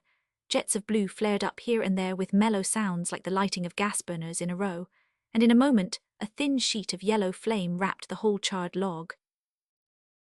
Then the shadows moved, not the shadows behind the furniture-ethy never moved but other shadows, thin, grey, confusing, that came and spread their slim patterns all around him, and trembled and trembled. He dared not step or tread upon them, they were too real. They meshed the floor around his feet, they ensnared his knees, they fell across his breast like ropes. Some night in the silence of the moors, when wind and river were still, he feared these strands of shadow might creep higher around his throat and tighten. But even then he knew that those other shadows would never move, those grey shapes that knelt crouching in every corner. When he looked up at the clock again, 10 minutes had straggled past. Time was disturbed in the room. The strands of shadow seemed entangled among the hands of the clock, dragging them back from their rotation. He wondered if the shadows would strangle time, some still night when the wind and the flat river were silent. There grew a sudden chill across the floor, the cracks of the boards let it in. He leaned down and drew his sabots toward him from their place near the andirons and slipped them over his chaussons, and as he straightened up, his eyes mechanically sought the mantel above, where in the dusk another pair of sabots stood, little, slender, delicate sabots carved from red beech. A year's dust greyed their surface, a year's rust dulled the silver band across the instep. He said this to himself aloud, knowing that it was within a few minutes of the year. His own sabots came from Mortier. They were shaved square and banded with steel. But in days past he had thought that no sabot in Mortier was delicate enough to touch the instep of the Mortier passeur. So he sent to the shore lighthouse, and they sent to Lorient, where the women are coquettish and show their hair under the coif and wear dainty sabots. And in this town where vanity corrupts and there is much lace on coif and collarette, a pair of delicate sabots was found, banded with silver and chiselled in red beech. The sabots stood on the mantel above the fire now, dusty and tarnished. There was a sound from the window, the soft murmur of snow blotting glass panes. The wind, too, muttered under the roof eaves. Presently it would begin to whisper to him from the chimney, knew it, and he held his hands over his ears and stared at the clock. In the hamlet of Mortier the pines sing all day of the sea secrets, but in the night the ghosts of little grey birds fill the branches, singing of the sunshine of past years. He heard the song as he sat, and he crushed his hands over his ears, but the grey birds joined with the wind in the chimney, and he heard all that he dared not hear, and he thought all that he dared not hope or think, and the swift tears scalded his eyes. In Mortier the nights are longer than anywhere on earth. He knew it, should he not know? This had been so for a year, it was different before. There were so many things different before. Days and nights vanished like minutes then. The pines told no secrets of the sea, and the grey birds had not yet come to Mortier. Also there was Jean Passeur at the Carmes. When he first saw her she was poling the square, flat-bottomed ferry skiff from the Carmes to Mortdieu, a red handkerchief bound across her silky black hair, a red skirt fluttering just below her knees. Next time he saw her he had to call to her across the placid river, "Oh, oh, Passeur." She came poling the flat skiff, her deep blue eyes fixed pensively on him, the scarlet skirt and kerchief idly flapping in the April wind. Then day followed day when the far call Passeur grew clearer and more joyous, and the faint answering cry "I come" rippled across the water like music tinged with laughter. Then spring came, and with spring came Love, carried free across the ferry from the Carmes to Mortdieu. The flame above the charred log whistled, flickered, and went out in a jet of wood vapor, only to play like lightning above the gas and relight again. The clock ticked more loudly, and the song from the pines filled the room, but in his straining eyes a summer landscape was reflected, where white clouds sailed and white foam curled under the square bow of a little skiff, and he pressed his numbed hands tighter to his ears to drown the cry, "Passeur, Passeur." And now for a moment the clock ceased ticking. It was time to go ho, but he should know it, he who went out into the night swinging his lantern. And he went. He had gone each night from that first strange winter evening when a strange voice had answered him across the river, the voice of the new Passeur. He had never heard her voice again. So he passed down the windy wooden stairs, lantern hanging lighted in his hand, and stepped out into the storm. Through sheets of drifting snow, over heaps of frozen seaweed and icy drift he moved, shifting his lantern right and left, until its glimmer on the water warned him. Then he called out into the night, "Passeur." The frozen spray spattered his face and crusted the lantern. He heard the distant boom of breakers beyond the bar, and the noise of mighty winds among the seaward cliffs. "Passeur." Across the broad flat river, black as a sea of pitch, a tiny light sparkled a moment. Again he cried, "Passeur." "I come." He turned ghastly white, for it was her voice, or was he crazy? And he sprang waist deep into the icy current and cried out again, but his voice ended in a sob. Halfway across he rose in the skiff and called Jean, but the roar of the storm and the thrashing of icy waves drowned his voice. Yet he heard her again, and she called to him by name. When at last the boat grated upon the invisible shore, he lifted his lantern, trembling, stumbling among the rocks and calling to her, as though his voice could silence the voice that had spoken a year ago that night. And it could not.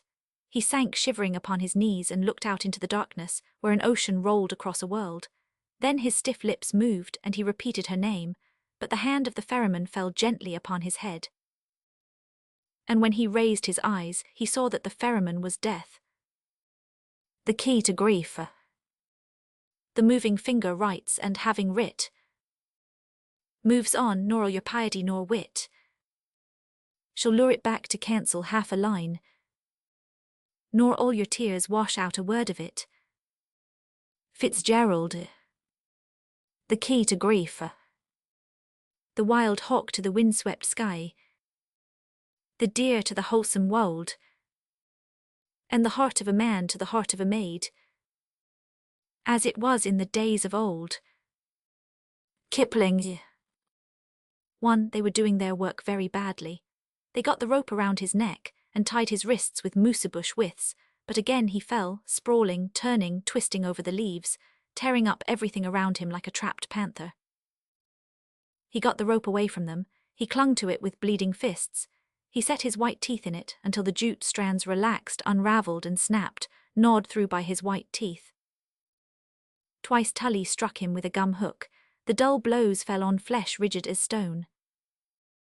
Panting, foul with forest mold and rotten leaves, hands and face smeared with blood, he sat up on the ground, glaring at the circle of men around him. "Shoot him," gasped Tully, dashing the sweat from his bronzed brow, and Bates, breathing heavily, sat down on a log and dragged a revolver from his rear pocket. The man on the ground watched him. There was froth in the corners of his mouth. "Get back," whispered Bates, but his voice and hand trembled. "Kent," he stammered, "will not ye hang?" The man on the ground glared. "Ye've got to die, Kent," he urged. "They all say so. Ask Lefty Sawyer, ask Dice, ask Carrots. He's got to swing fur it, ain't he, Tully? Kent, for God's sake, swing fur these here gents." The man on the ground panted. His bright eyes never moved. After a moment Tully sprang on him again. There was a flurry of leaves, a crackle, a gasp and a grunt, then the thumping and thrashing of two bodies writhing in the brush. Dice and Carrots jumped on the prostrate men. Lefty Sawyer caught the rope again, but the jute strands gave way and he stumbled. Tully began to scream, "He's chalking me." Dice staggered out into the open, moaning over a broken wrist. "Shoot," shouted Lefty Sawyer and dragged Tully aside. "Shoot Jim Bates, shoot straight, be God." "Get back," gasped Bates, rising from the fallen log. "He's off, shoot straight," they cried. There was a gallop of heavy boots in the woods. Bates, faint and dazed, turned his head. "Shoot," shrieked Tully. But Bates was sick. His smoking revolver fell to the ground, his white face and pale eyes contracted. It lasted only a moment. He started after the others, plunging, wallowing through thickets of osier and hemlock underbrush. Far ahead he heard Kent crashing on like a young moose in November, and he knew he was making for the shore. The others knew too. Already the grey gleam of the sea cut a straight line along the forest edge. Already the soft clash of the surf on the rocks broke faintly through the forest silence. "He's got a canoe there," bawled Tully. "He will be into it." And he was into it, kneeling in the bow, driving his paddle to the handle. The rising sun gleamed like red lightning on the flashing blade. The canoe shot to the crest of a wave, hung, bows dripping in the wind, dropped into the depths, glided, tipped, rolled, shot up again, staggered and plunged on. The canoe dwindled to a speck of grey and silver, and when Carrots, who had run back to the gum camp for a rifle, returned, the speck on the water might have been easier to hit than a loon's head at twilight. So Carrots, being thrifty by nature, fired once and was satisfied to save the other cartridges. The canoe was still visible, making for the open sea. Somewhere beyond the horizon lay the Keys, a string of rocks bare as skulls, black and slimy where the sea cut their base, white on the crests with the excrement of sea birds. "He's mackin' fur the key to grief," whispered Bates to Dice. Dice, moaning and nursing his broken wrist, turned a sick face out to sea. The last rock seaward was the key to grief, a splintered pinnacle polished by the sea. From the key to grief, seaward a day's paddle if a man dared, lay the long wooded island in the ocean known as Grief on the charts of the bleak coast. In the history of the coast, 2 men had made the voyage to the key to Grief, and from there to the island. One of these was a rum-crazed pelt hunter who lived to come back. The other was a college youth. They found his battered canoe at sea, and a day later his battered body was flung up in the cove. So when Bates whispered to Dice, and when Dice called to the others, they knew that the end was not far off for Kent and his canoe, and they turned away into the forest, sullen, but satisfied that Kent would get his dues when the devil got his. Lefty spoke vaguely of the wages of sin. Carrots, with an eye to thrift, suggested a plan for an equitable division of Kent's property. When they reached the gum camp, they piled Kent's personal effects on a blanket. Carrots took the inventory: a revolver, 2 gum hooks, a fur cap, a nickel-plated watch, a pipe, a pack of new cards, a gum sack, 40 pounds of spruce gum and a frying pan. Carrots shuffled the cards, picked out the joker and flipped it pensively into the fire. Then he dealt cold decks all around. When the goods and chattels of their late companion had been divided by chance-effer, there was no chance to cheat somebody, remembered Tully. "He's down there on the coast, starrin' after the canoe," said Bates huskily. He rose and walked toward a heap on the ground covered by a blanket. He started to lift the blanket, hesitated, and finally turned away. Under the blanket lay Tully's brother, shot the night before by Kent. He spoke to no one that day. In the morning Bates found him down on the coast digging and said, "Hello, Tully, guess we ain't much hell on lynchin'." "No," said Tully, "git a spade. Goin' to plant him there." "Yep. Where he kin hear them waves." "Yep. Purdy spot." "Yep. Which way will he face?" "Where he kin watch fur that damned canoe," cried Tully fiercely. He cannot see," ventured Bates uneasily. "He's dead, ain't he?" "He will heave up that there sand when the canoe comes back, and it's Ackerman, and Bud Kent'll be in it, dead or alive. Get a spade." The pale light of superstition flickered in Bates's eyes. He hesitated. "The dead cannot see," he began, "kin they?" Tully turned a distorted face toward him. "You lie," he roared, "my brother kin see, dead or livin', and he will see the hangin' of Bud Kent, and he will get up out of the grave fur to see it, Bill Bates. I am tellin' ye, I am tellin' ye. Deep as I will plant him, he will heave that there sand and call to me when the canoe comes in. I will hear him, I will be here, and we will live to see the hangin' of Bud Kent." About sundown they planted Tully's brother, face to the sea. 2.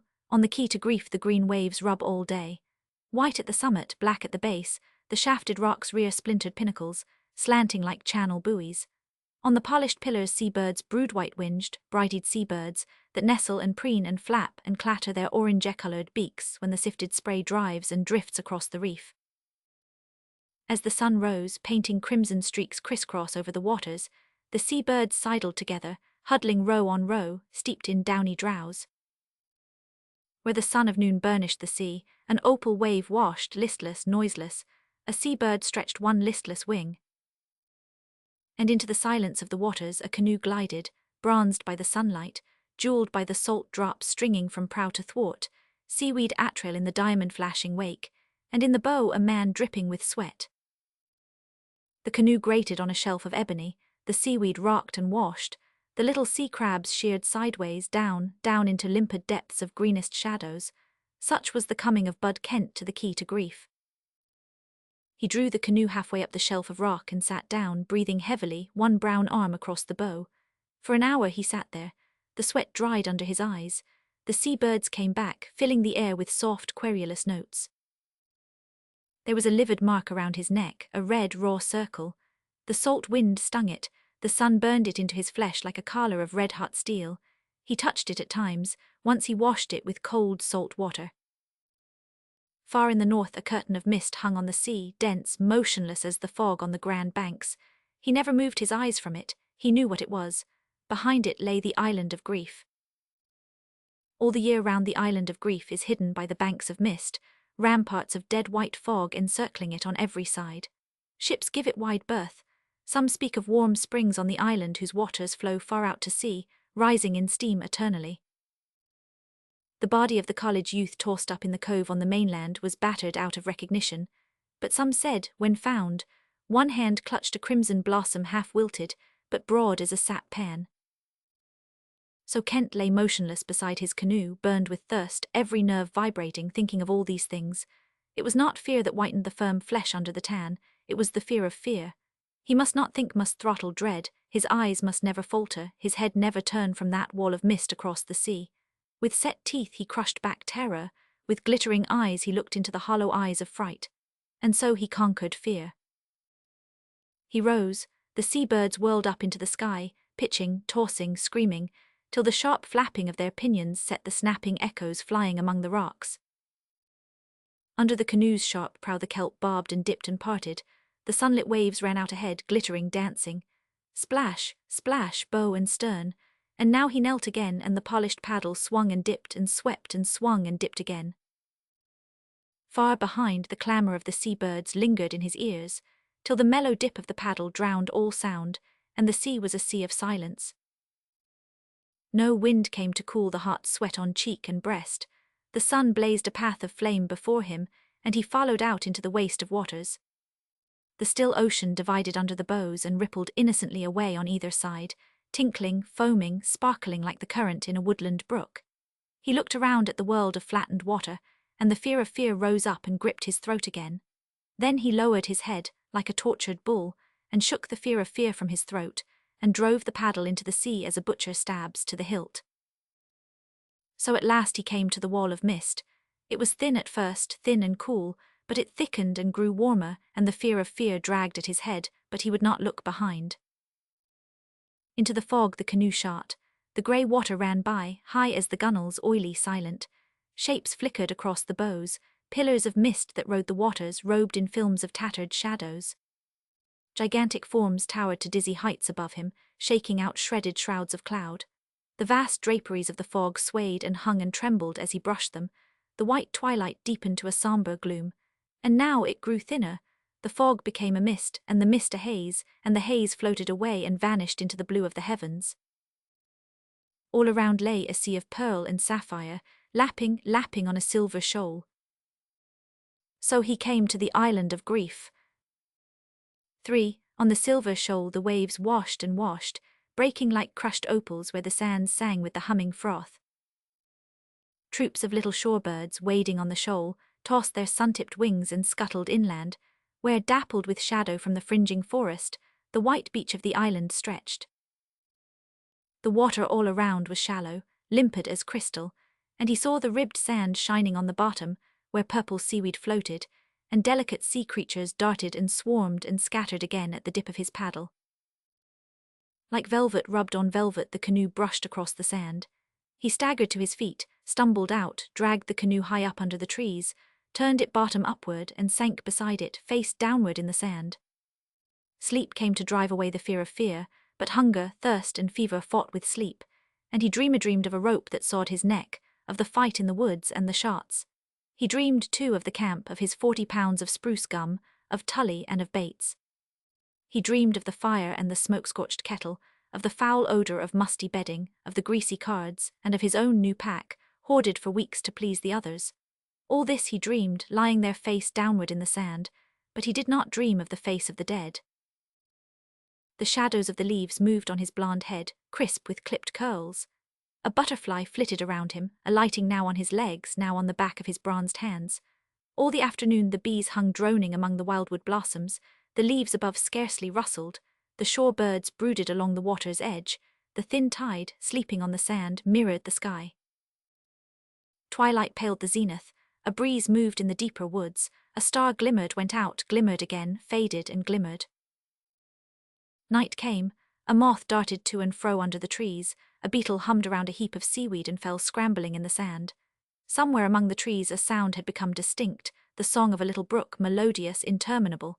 He heard it in his dream, it threaded all his dreams like a needle of silver, and like a needle it pricked his dry throat and cracked lips. It could not awake him, the cool night swathed him head and foot. The sea breeze stirred out behind the mist bank, it raised the feathers on the sleeping gulls, it set the leaves whispering.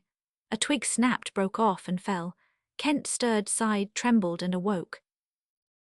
The first thing he heard was the song of the brook, and he stumbled straight into the woods.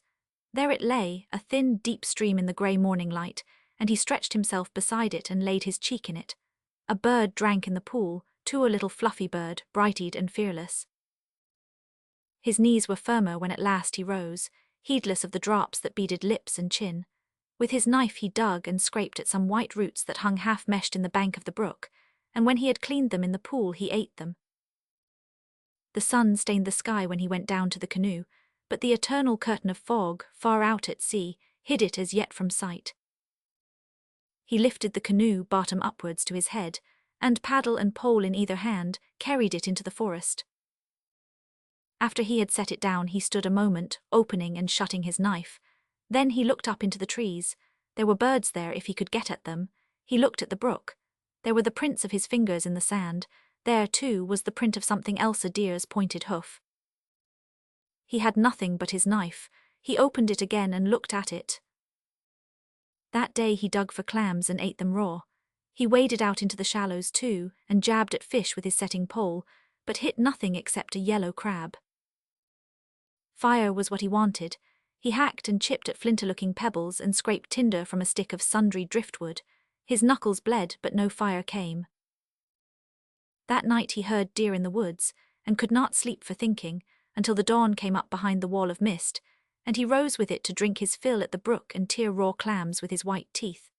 Again he fought for fire, craving it as he had never craved water, but his knuckles bled, and the knife scraped on the flint in vain. His mind, perhaps, had suffered somewhat. The white beach seemed to rise and fall like a white carpet on a gusty hearth. The birds, too, that ran along the sand, seemed big and juicy, like partridges, and he chased them, hurling shells and bits of driftwood at them till he could scarcely keep his feet for the rising, plunging beach or carpet, whichever it was. That night the deer aroused him at intervals. He heard them splashing and grunting and crackling along the brook. Once he arose and stole after them, knife in hand, till a false step into the brook awoke him to his folly, and he felt his way back to the canoe, trembling. Morning came, and again he drank at the brook, lying on the sand where countless heart-shaped hoofs had passed, leaving clean imprints, and again he ripped the raw clams from their shells and swallowed them, whimpering. All day long the white beach rose and fell and heaved and flattened under his bright dry eyes. He chased the shore birds at times, till the unsteady beach tripped him up and he fell full length in the sand. Then he would rise moaning and creep into the shadow of the wood, and watch the little songbirds in the branches, moaning, always moaning. His hands, sticky with blood, hacked steel and flint together, but so feebly that now even the cold sparks no longer came. He began to fear the advancing night. He dreaded to hear the big warm deer among the thickets. Fear clutched him suddenly, and he lowered his head and set his teeth and shook fear from his throat again. Then he started aimlessly into the woods, crowding past bushes, scraping trees, treading on moss and twig and mouldy stump, his bruised hands swinging, always swinging. And on the sand at his feet lay a young girl asleep, swathed in the silken garment of her own black hair, round-limbed, brown, smooth as the bloom on the tawny beach. A gull flapped overhead, screaming, her eyes deeper than night unclosed, then her lips parted in a cry, soft with sleep, "I-ho." She rose, rubbing her velvet eyes. "I-ho," she cried in wonder, in awe. The gilded sand settled around her little feet, her cheeks crimsoned. "Eho, eho," she whispered and hid her face in her hair. For the bridge of the stars spans the sky seas, the sun and the moon are the travellers who pass over it. This was also known in the lodges of the Assinti, hundreds of years ago. Chask told it to Harpam, and when Harpam knew he told it to Hapta, and so the knowledge spread to Harka, and from Winona to Weharka, up and down, across and ever across, woof and web, until it came to the island of grief. And how, God knows. Weharka, prattling in the tules, may have told Nekka, and Nekka, high in the November clouds, may have told Kayoshk, who told it to Shinjabis, who told it to Skiska, who told it to Sisokar. I-ho, in awe, behold the wonder of it, and this is the fate of all knowledge that comes to the island of grief.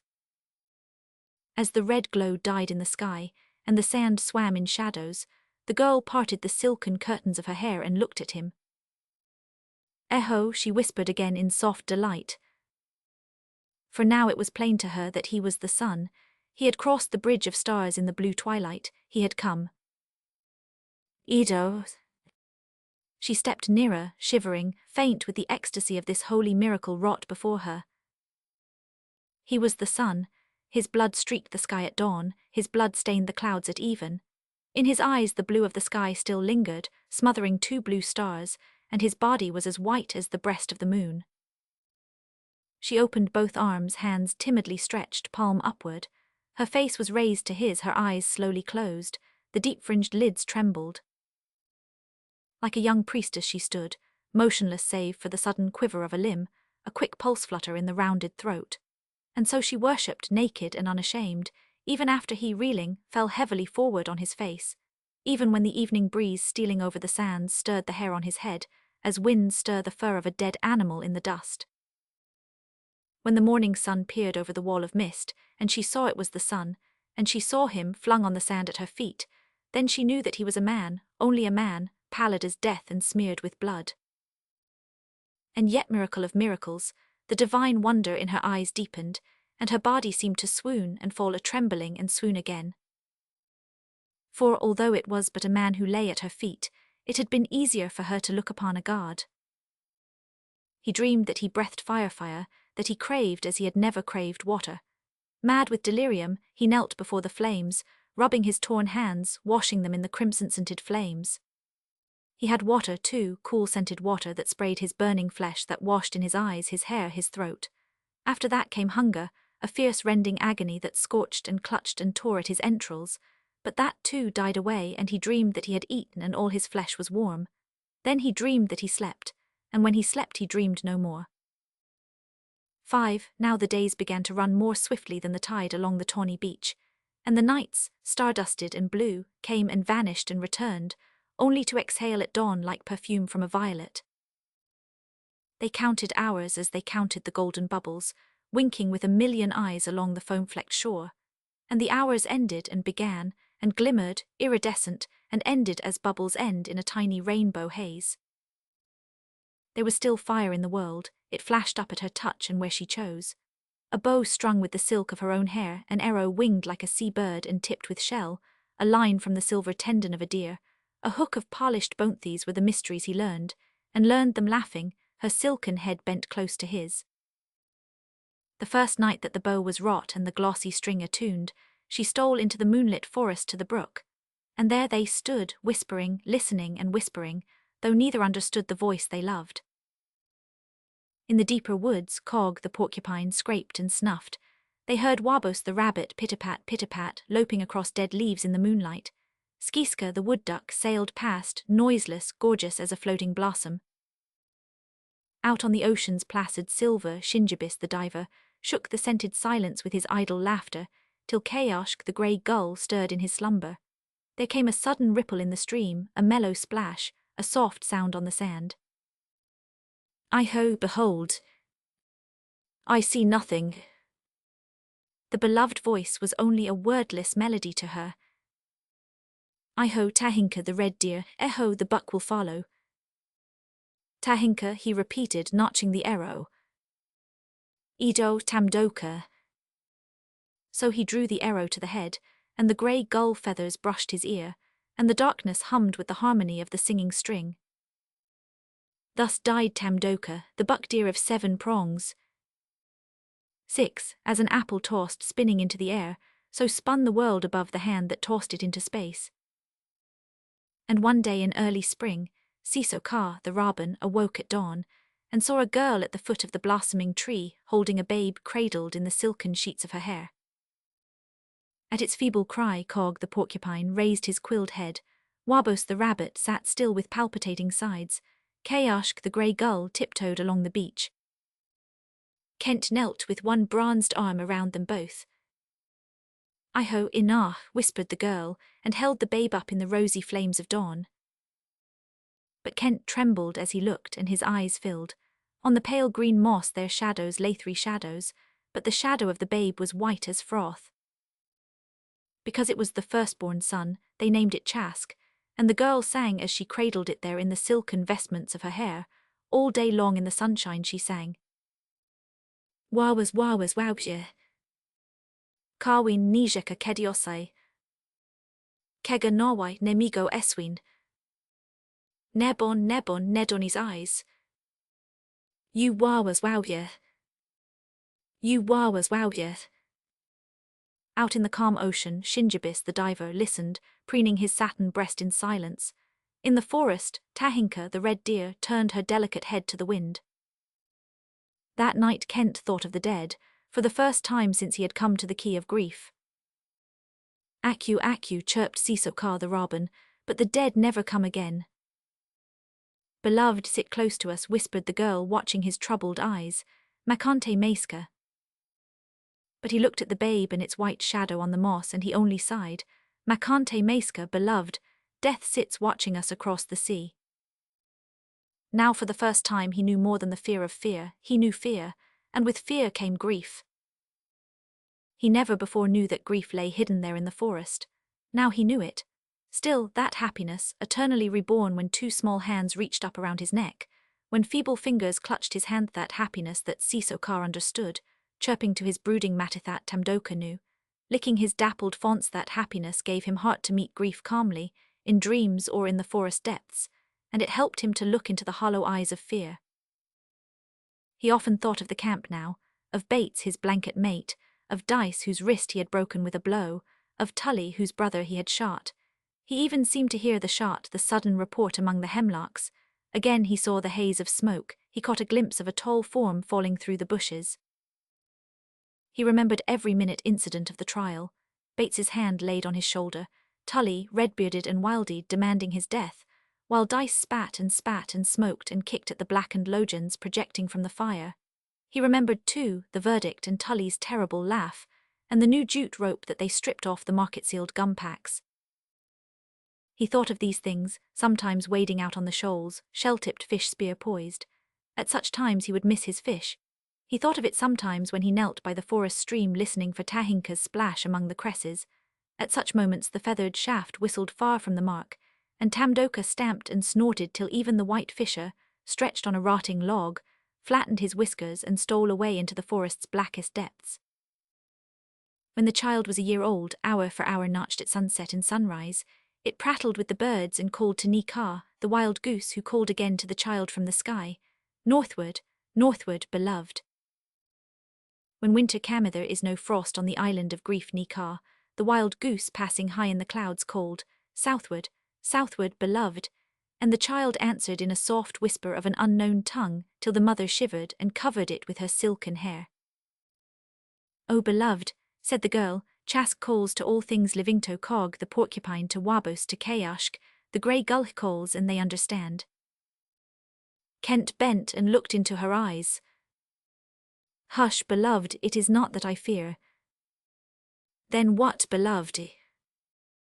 "His shadow, it is white as surf foam, and at night I have seen." "Oh, what?"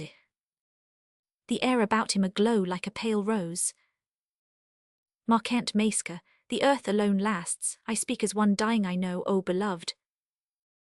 Her voice died away like a summer wind. "Beloved," he cried. But there before him she was changing. The air grew misty, and her hair wavered like shreds of fog, and her slender form swayed, and faded, and swerved, like the mist above a pond. In her arms the babe was a figure of mist, rosy, vague, as a breath on a mirror. "The earth alone lasts. It is the end, O beloved." The words came from the mist as formless as the ether mist that drove in and crowded him, that came from the sea, from the clouds, from the earth at his feet. Faint with terror, he staggered forward calling, "Beloved, and thou, Chask, O beloved, ache you, ache you."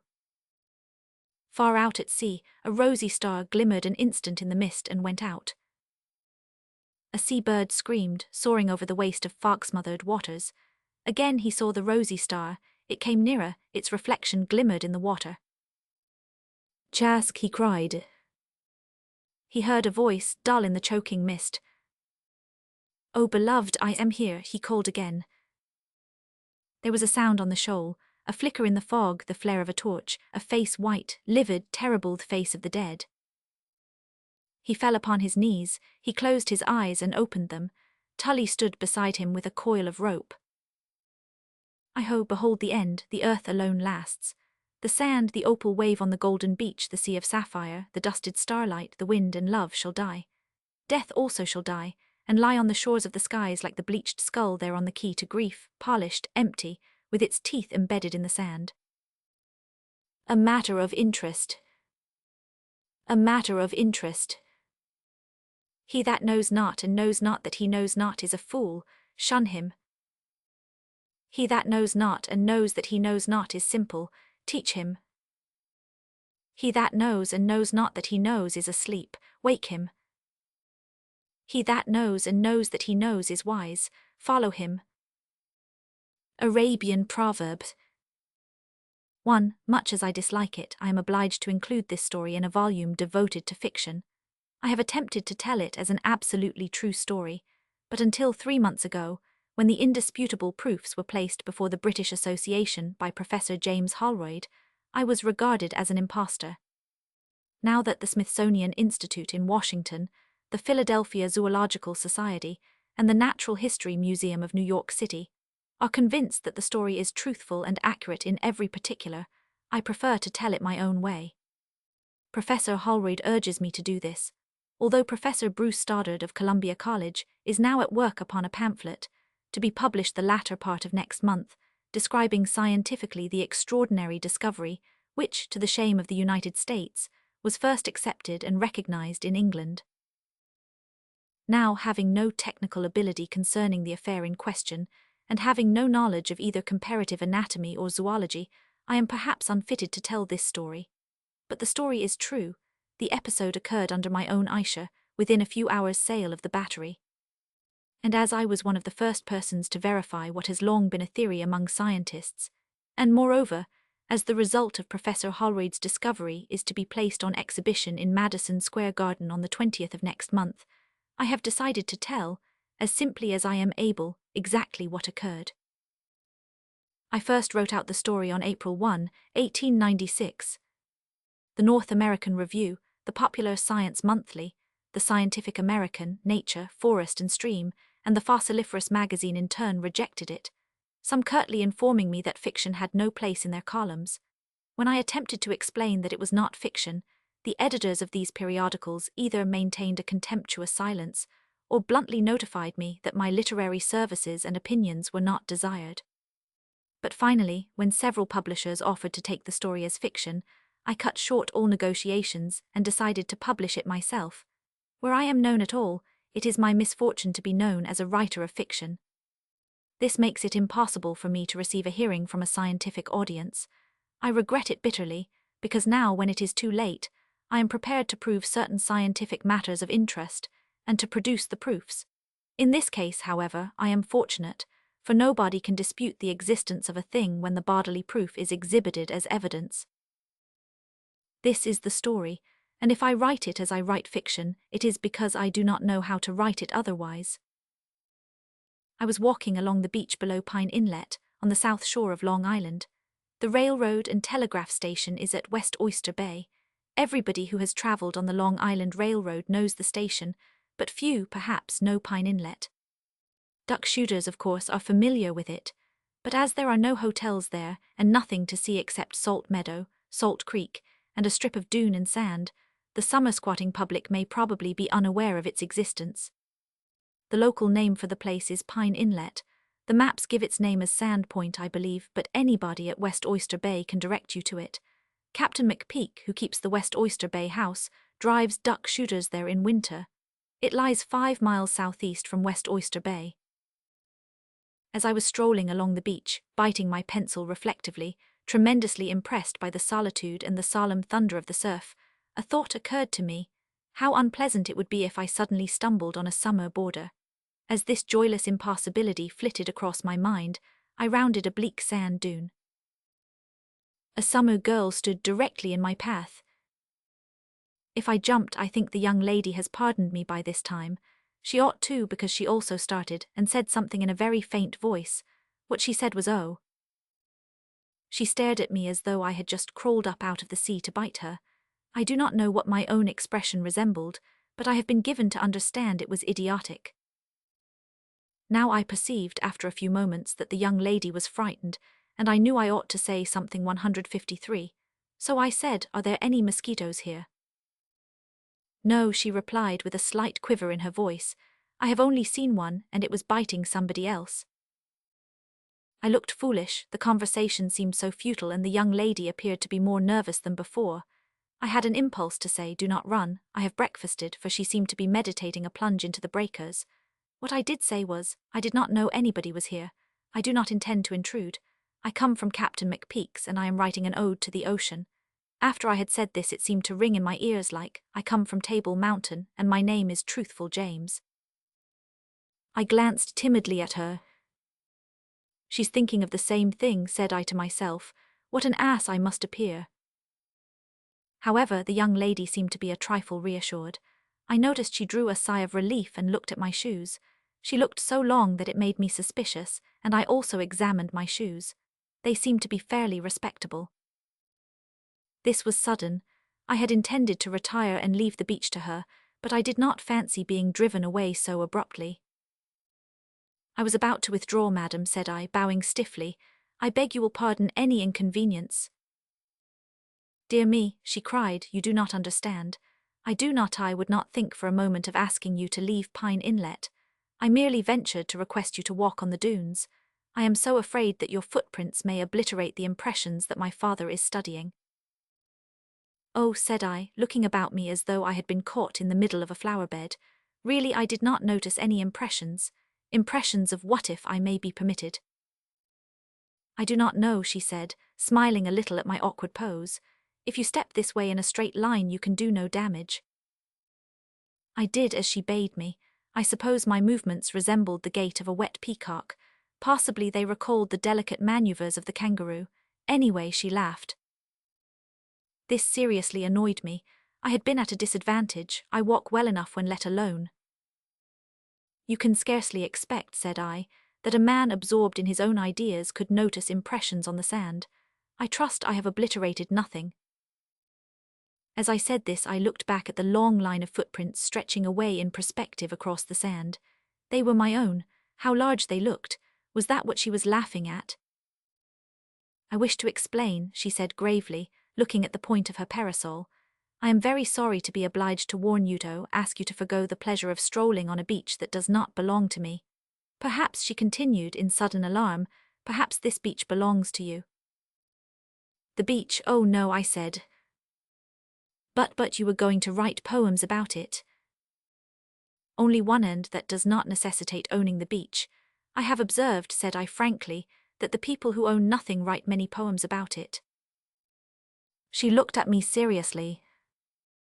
I write many poems, I added. She laughed doubtfully. Would you rather I went away? I asked politely. Why no, I mean that you may do as you please, except please do not walk on the beach. Then I do not alarm you by my presence, I inquired. My clothes were a bit ancient, I wore them shooting sometimes.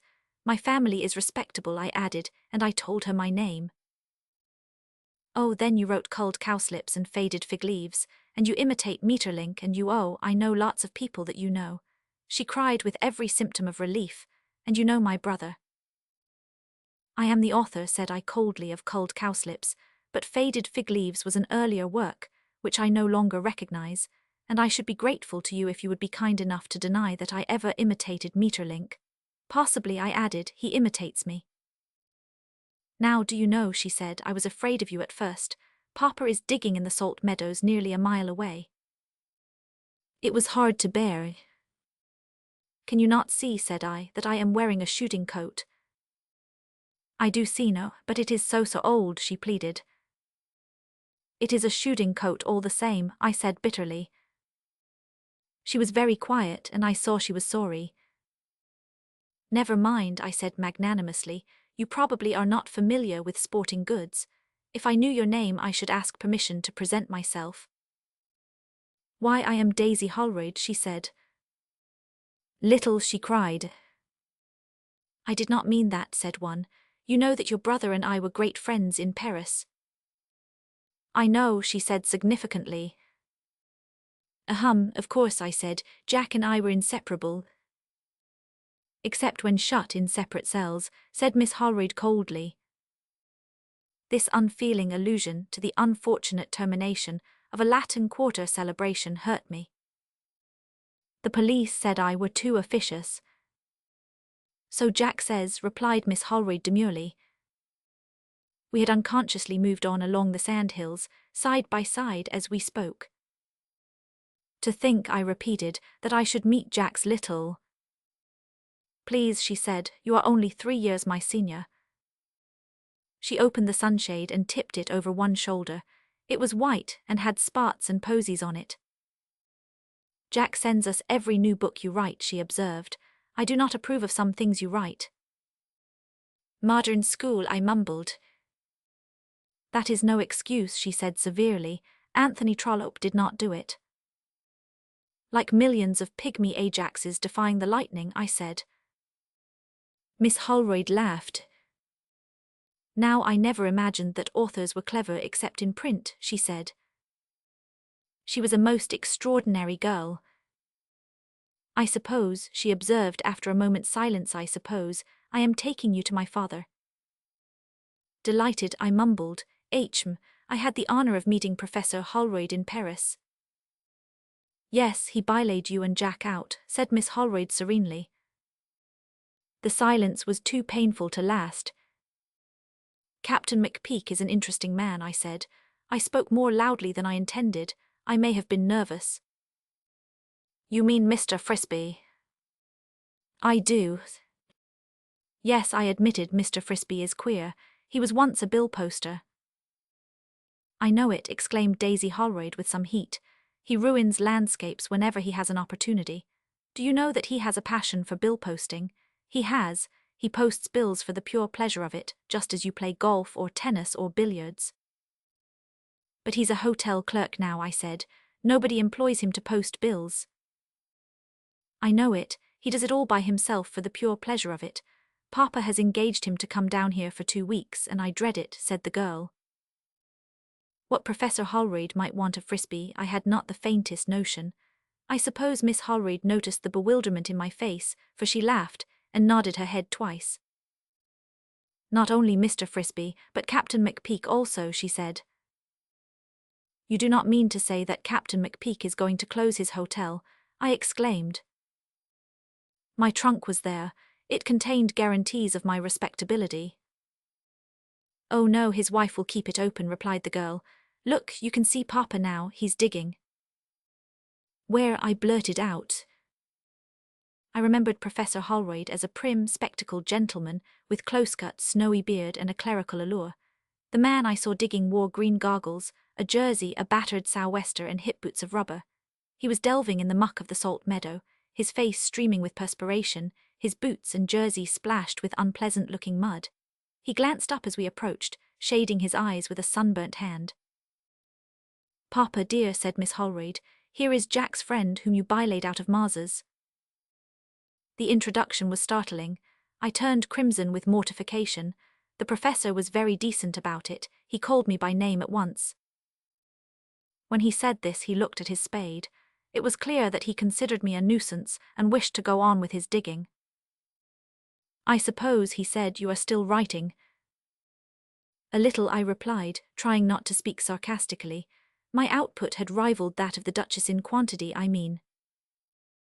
I seldom read fiction, he said, looking restlessly at the hole in the ground. Miss Holroyd came to my rescue. We both looked narrowly at Miss Holroyd. Her smile was guileless. Fossils, repeated the professor. Do you care for fossils? Very much, said one. Now I am not perfectly sure what my object was in lying. I looked at Daisy Holroyd's dark-fringed eyes. They were very grave. Fossils, said I, are my hobby. I think Miss Holroyd winced a little at this. I did not care, I went on. I have seldom had the opportunity to study the subject, but as a boy I collected flint arrowheads. Flint arrowheads, said the professor coldly. Yes, they were the nearest things to fossils obtainable, I replied, marveling at my own mendacity. The professor looked into the hole. I also looked. I could see nothing in it. He's digging for fossils, thought I to myself. Perhaps, said the professor cautiously, you might wish to aid me in a little research, that is to say, if you have an inclination for fossils. The doubling tender was not lost upon me. I have read all your books so eagerly, said I, that to join you, to be of service to you in any research, however difficult and trying, would be an honor and a privilege that I never dared to hope for. That, thought I to myself, will do its own work. But the professor was still suspicious. How could he help it when he remembered Jack's escapades, in which my name was always blended? Doubtless he was satisfied that my influence on Jack was evil. The contrary was the case too. Fossils, he said, worrying the edges of the excavation with his spade, fossils are not things to be lightly considered. No, indeed, I protested. Fossils are the most interesting as well as puzzling things in the world, said he. They are, I cried enthusiastically. But I am not looking for fossils, observed the professor mildly. This was a facer. I looked at Daisy Holroyd. She bit her lip and fixed her eyes on the sea. Her eyes were wonderful eyes. Did you think I was digging for fossils in a salt meadow? Queried the professor. You can have read very little about the subject. I am digging for something quite different. I was silent. I knew that my face was a trifle flushed. I longed to say, well, what the devil are you digging for? But I only stared into the hole as though hypnotized. Captain McPeak and Frisbee ought to be here, he said, looking first at Daisy and then across the meadows. I ached to ask him why he had subned Captain McPeak and Frisbee. They are coming, said Daisy, shading her eyes. Do you see the speck on the meadows? It may be a mud hen, said the professor. Miss Holroyd is right, I said. A wagon and team and 2 men are coming from the north. There is a dog beside the wagonets, that miserable yellow dog of Frisbee's. Good gracious, cried the professor, you do not mean to tell me that you see all that at such a distance? Why not, I said. I see nothing, he insisted. You will see that I am right presently, I laughed. The professor removed his blue goggles and rubbed them, glancing obliquely at me. Have not you heard what extraordinary eyesight duck shooters have? Said his daughter, looking back at her father. Jack says that they can tell exactly what kind of a duck is flying before most people could see anything at all in the sky. The professor regarded me with a new interest. There was inspiration in his eyes. He turned toward the ocean. For a long time he stared at the tossing waves on the beach, then he looked far out to where the horizon met the sea. Are there any ducks out there? He asked at last. Yes, said I, scanning the sea there are. He produced a pair of binoculars from his coat-tail pocket, adjusted them, and raised them to his eyes. What sort of ducks? I looked more carefully, holding both hands over my forehead. Surf duckscoters and widgeon. There is one bufflehead among them, no, two, the rest are coots, I replied. This, cried the professor, is most astonishing. I have good eyes, but I cannot see a blessed thing without these binoculars. It's not extraordinary, said I. The surf ducks and coots any novice might recognize. The widgeon and buffleheads I should not have been able to name unless they had risen from the water. It is easy to tell any duck when it is flying, even though it looks no bigger than a black pinpoint. I looked at his daughter, but she turned her back, not exactly in disdain either. Her back was beautifully molded. Her gown fitted also. Camp out here, I repeated, pretending to be unpleasantly surprised. I do not think you would care to, said Miss Holroyd without turning. I had not expected that. Above all things, said I in a clear, pleasant voice, I like to camp out. She said nothing. It is not exactly camping, said the professor. Come, you shall see our conservatory. Daisy, come dear, you must put on a heavier frock, it is getting toward sundown. At that moment over a near dune, 2 horses' heads appeared, followed by 2 human heads, then a wagon, then a yellow dog. I turned triumphantly to the professor. You are the very man I want, he muttered, the very man. I looked at Daisy Holroyd. She returned my glance with a defiant little smile. Val, said Captain McPeak, driving up, here we be. Get out, Frisbee. Come, said the professor, impatiently moving across the dunes. I walked with Daisy Holroyd. McPeak and Frisbee followed. The yellow dog walked by himself. 2. The sun was dipping into the sea as we trudged across the meadows toward a high dome-shaped dune covered with cedars and thickets of sweet bay. I saw no sign of habitation among the sandhills. Far as the eye could reach, nothing broke the grey line of sea and sky save the squat dunes crowned with stunted cedars. Then, as we rounded the base of the dune, we almost walked into the door of a house. My amazement amused Miss Holroyd, and I noticed also a touch of malice in her pretty eyes, but she said nothing, following her father into the house with the slightest possible gesture to me. Was it invitation or was it menace?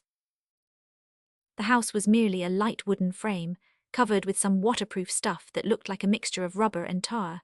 Over this, in fact, over the whole roof was pitched an awning of heavy sailcloth. I noticed that the house was anchored to the sand by chains, already rusted red. But this one-street house was not the only building nestling in the south shelter of the big dune. 100 feet away stood another structure long, low, also built of wood. It had rows on rows of round portholes on every side. The ports were fitted with heavy glass, hinged to swing open if necessary. A single big double door occupied the front. Behind this long, low building was still another, a mere shed. Smoke rose from the sheet-iron chimney. There was somebody moving about inside the open door. As I stood gaping at this mushroom hamlet, the professor appeared at the door and asked me to enter. I stepped in at once. The house was much larger than I had imagined. A straight hallway ran through the center from east to west. On either side of this hallway were rooms, the doors swinging wide open. I counted 3 doors on each side. The 3 on the south appeared to be bedrooms. The professor ushered me into a room on the north side, where I found Captain McPeak and Frisbee sitting at a table, upon which were drawings and sketches of articulated animals and fishes. You see, McPeak, said the professor, we only wanted one more man, and I think I have got him, have not I? Turning eagerly to me. Your bedroom is the 3rd on the south side. everything is ready. McPeak, you can bring his trunk tomorrow, cannot you? Demanded the professor. The red-faced captain nodded and shifted a quid. Then it's all settled, said the professor, and he drew a sigh of satisfaction. You see, he said, turning to me, I was at my wits' end to know whom to trust. I never thought of you.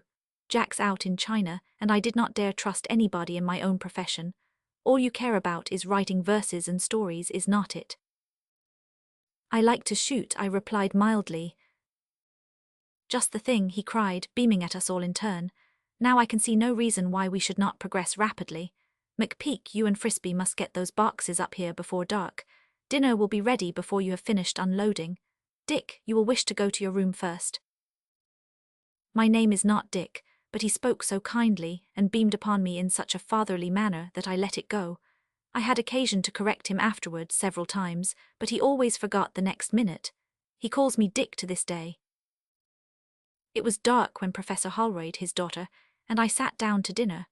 The room was the same in which I had noticed the drawings of beast and bird, but the round table had been extended into an oval and neatly spread with dainty linen and silver. A fresh-cheeked Swedish girl appeared from a further room bearing the soup. The professor ladled it out, still beaming. Now this is very delightful, is not it, Daisy? He said. Very, said Miss Holroyd, with the faintest tinge of irony. Very, I repeated heartily, but I looked at my soup when I said it. I suppose, said the professor, nodding mysteriously at his daughter, that Dick knows nothing of what we are about down here. I suppose, said Miss Holroyd, that he thinks we are digging for fossils. I looked at my plate. She might have spared me that. Well, well, said her father, smiling to himself, he shall know everything by morning. You will be astonished, Dick, my boy. His name is not Dick, corrected Daisy. The professor said, is not it, in an absent-minded way, and relapsed into contemplation of my necktie. I asked Miss Holroyd a few questions about Jack, and was informed that he had given up law and entered the diplomatic services. What, I did not dare ask, for I know what our diplomatic service is. In China, said Daisy. Choo-Choo is the name of the city, added her father proudly. It's the terminus of the new Trans-Siberian Railway. It's on the Yellow River, said Daisy. He's vice-consul, added the professor triumphantly. He will make a good one, I observed. I knew Jack. I pitied his consul. So we chatted on about my old playmate, until Frida, the red-cheeked maid, brought coffee and the professor lighted a cigar, with a little bow to his daughter. Of course you do not smoke, she said to me, with a glimmer of malice in her eyes. He must not, interposed the professor hastily. It will make his hand tremble. No, it does not, said I, laughing, but my hand will shake if I do not smoke. Are you going to employ me as a draftsman? You will know tomorrow, he chuckled with a mysterious smile at his daughter. Daisy, give him my best cigars, put the box here on the table. We cannot afford to have his hand tremble.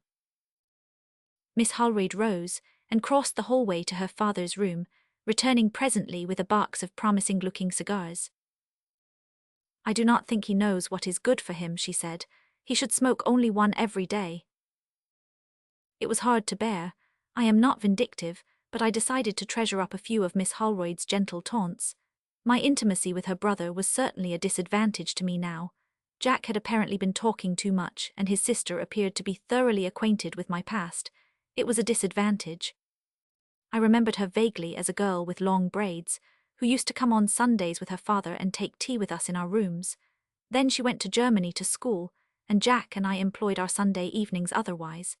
It is true that I regarded her weekly visits as a species of infliction, but I did not think I ever showed it.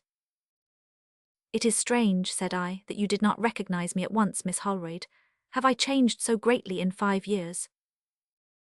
You wore a pointed French beard in Paris, she sighed, a very downy one, and you never stayed to tea but twice, and then you only spoke once. Oh, said I blankly, what did I say? You asked me if I liked plums, said Daisy, bursting into an irresistible ripple of laughter. I saw that I must have made the same sort of an ass of myself that most boys of 18 do. Papa will work over those drawings until midnight, she said with a despairing smile. It is not good for him, I said. What are the drawings? You may know tomorrow, she answered, leaning forward on the table and shading her face with one hand. Tell me about yourself and Jack in Paris. I looked at her suspiciously. What, there is not much to tell, we studied. Jack went to the law school and I attended all sorts of schools. Did you? Surely you gave yourself a little recreation occasionally. Occasionally, I nodded. I am afraid you and Jack studied too hard. That may be, said I, looking meek. Especially about fossils. I could not stand that. Miss Holroyd, I said, I do care for fossils. You may think that I am a humbug, but I have a perfect mania for fossil snow. Since when? About an hour ago, I said airily. Out of the corner of my eye I saw that she had flushed up. It pleased me. You will soon tire of the experiment, she said with a dangerous smile. Oh, I may, I replied indifferently. She drew back. The movement was scarcely perceptible, but I noticed it and she knew I 999. The atmosphere was vaguely hostile. One feels such mental conditions and changes instantly. I picked up a chessboard, opened it, set up the pieces with elaborate care and began to move first the white, then the black. Miss Holroyd watched me coldly at first, but after a dozen moves she became interested and leaned a shade nearer. I moved a black pawn forward. Why do you do that? Said Daisy. Because, said I, the white queen threatens the pawn. It was an aggressive move, she insisted. Purely defensive, I said. If Her White Highness will let the pawn will let the queen alone. Miss Holroyd rested her chin on her wrist and gazed steadily at the board. She was flushing furiously, but she held her ground. I laughed and closed up the board with a snap. True, I said, it might even take the queen. After a moment's silence I asked, what would you do in that case, Miss Holroyd? I should resign, she said serenely. Then realizing what she had said, she lost her self-possession for a second and cried, No, indeed, I should fight to the bitter end, I mean. What? I asked, lingering over my revenge. I mean, she said slowly, that your black pawn would never have the chance never. I should take it immediately. I believe you would, said I, smiling, so we will call the game yours and the pawn captured. I do not want it, she exclaimed. A pawn is worthless. Except when it's in the king row. Chess is most interesting, she observed sedately.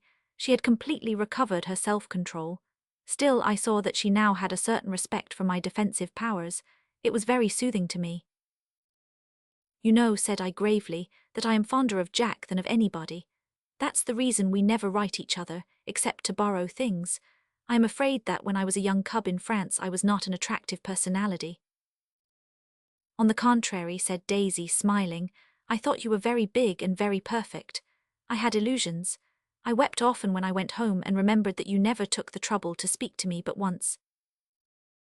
I was a cub, I said, not selfish and brutal, but I did not understand schoolgirls.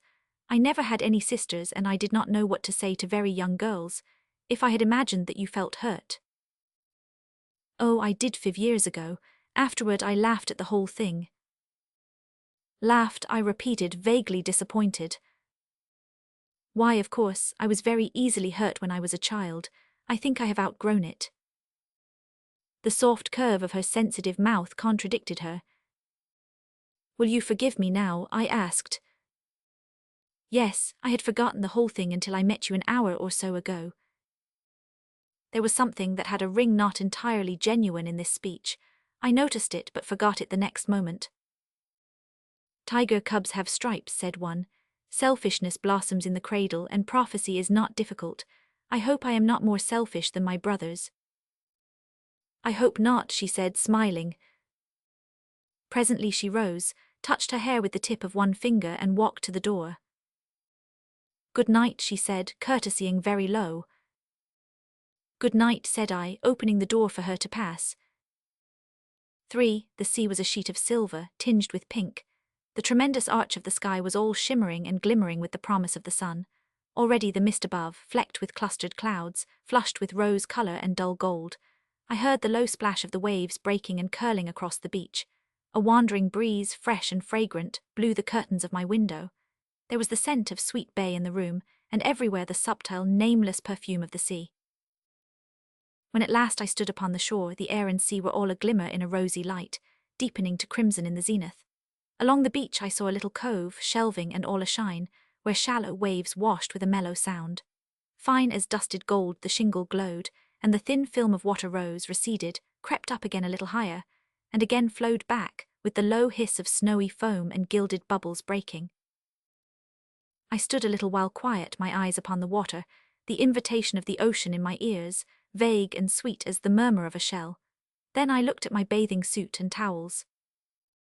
"In we go," said I aloud. A second later the prophecy was fulfilled. I swam far out to sea, and as I swam the waters all around me turned to gold. The sun had risen. There is a fragrance in the sea at dawn that none can name. Whitethorn abloom in May, sedges asway, and scented rushes rustling in an inland wind recall the sea to me, I cannot say why. Far out at sea I raised myself, swung around, dived, and set out again for shore, striking strong strokes until the flecked foam flew. And when at last I shot through the breakers, I laughed aloud and sprang upon the beach, breathless and happy. Then from the ocean came another cry, clear, joyous, and a white arm rose in the air. She came drifting in with the waves like a white sea sprite, laughing at me from her tangled hair, and I plunged into the breakers again to join her. Side by side we swam along the coast, just outside the breakers, until in the next cove we saw the flutter of her maid's cap strings. "Done," said I for a seashell. "Done," she called across the water. I made good speed along the shore, and I was not long in dressing, but when I entered the dinning room she was there, demure, smiling, exquisite in her cool, white frock. "The seashell is yours," said one.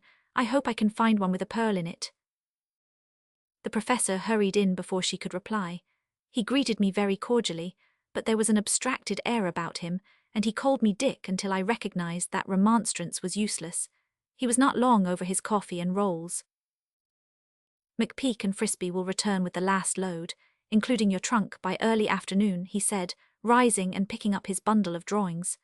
"I have not time to explain to you what we are doing, Dick, but Daisy will take you about and instruct you. She will give you the rifle standing in my room. It's a good Winchester. I have sent for an express for you, big enough to knock over any elephant in India. Daisy, take him through the sheds and tell him everything. Luncheon is at noon. Do you usually take luncheon, Dick?"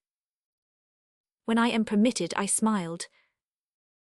"Well," said the professor doubtfully, "you must not come back here for it. Frida can take you what you want. Is your hand unsteady after eating?" "Why, Papa," said Daisy, "do you intend to starve him?" We all laughed. The professor tucked his drawings into a capacious pocket, pulled his sea boots up to his hips, seized a spade, and left, nodding to us as though he were thinking of something else. We went to the door and watched him across the salt meadows until a distant sand dune hid him. "Come," said Daisy Holroyd, "I am going to take you to the shop." She put on a broad-brimmed straw hat, a distractingly pretty combination of filmy, cool stuffs, and led the way to the long, low structure that I had noticed the evening before. The interior was lighted by the numberless little portholes, and I could see everything plainly. I acknowledge I was nonplussed by what I did see. In the center of the shed, which must have been at least 100 feet long, stood what I thought at first was the skeleton of an enormous whale. After a moment's silent contemplation of the thing, I saw that it could not be a whale, for the frames of 2 gigantic bat-like wings rose from each shoulder. Also I noticed that the animal possessed legs, 4 of them with most unpleasant-looking webbed claws fully 8 feet long. The bony framework of the head, too, resembled something between a crocodile and a monstrous snapping turtle. The walls of the shanty were hung with drawings and blueprints.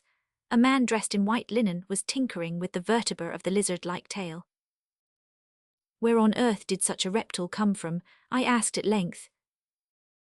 "Oh, it's not real," said Daisy scornfully, "it's papier-mâche." "I see," said I, "a stage prop." "A what?" asked Daisy in hurt astonishment. Why are sort of Siegfried Dragoner watches Nemir, Fafner or Peffer, or... If my father heard you say such things he would dislike you, said Daisy. She looked grieved and moved toward the door. I apologized for what I knew not and we became reconciled. She ran into her father's room and brought me the rifle, a very good Winchester. She also gave me a cartridge belt full. Now, she smiled, I shall take you to your observatory, and when we arrive you are to begin your duty at once. And that duty, I ventured, shouldering the rifle.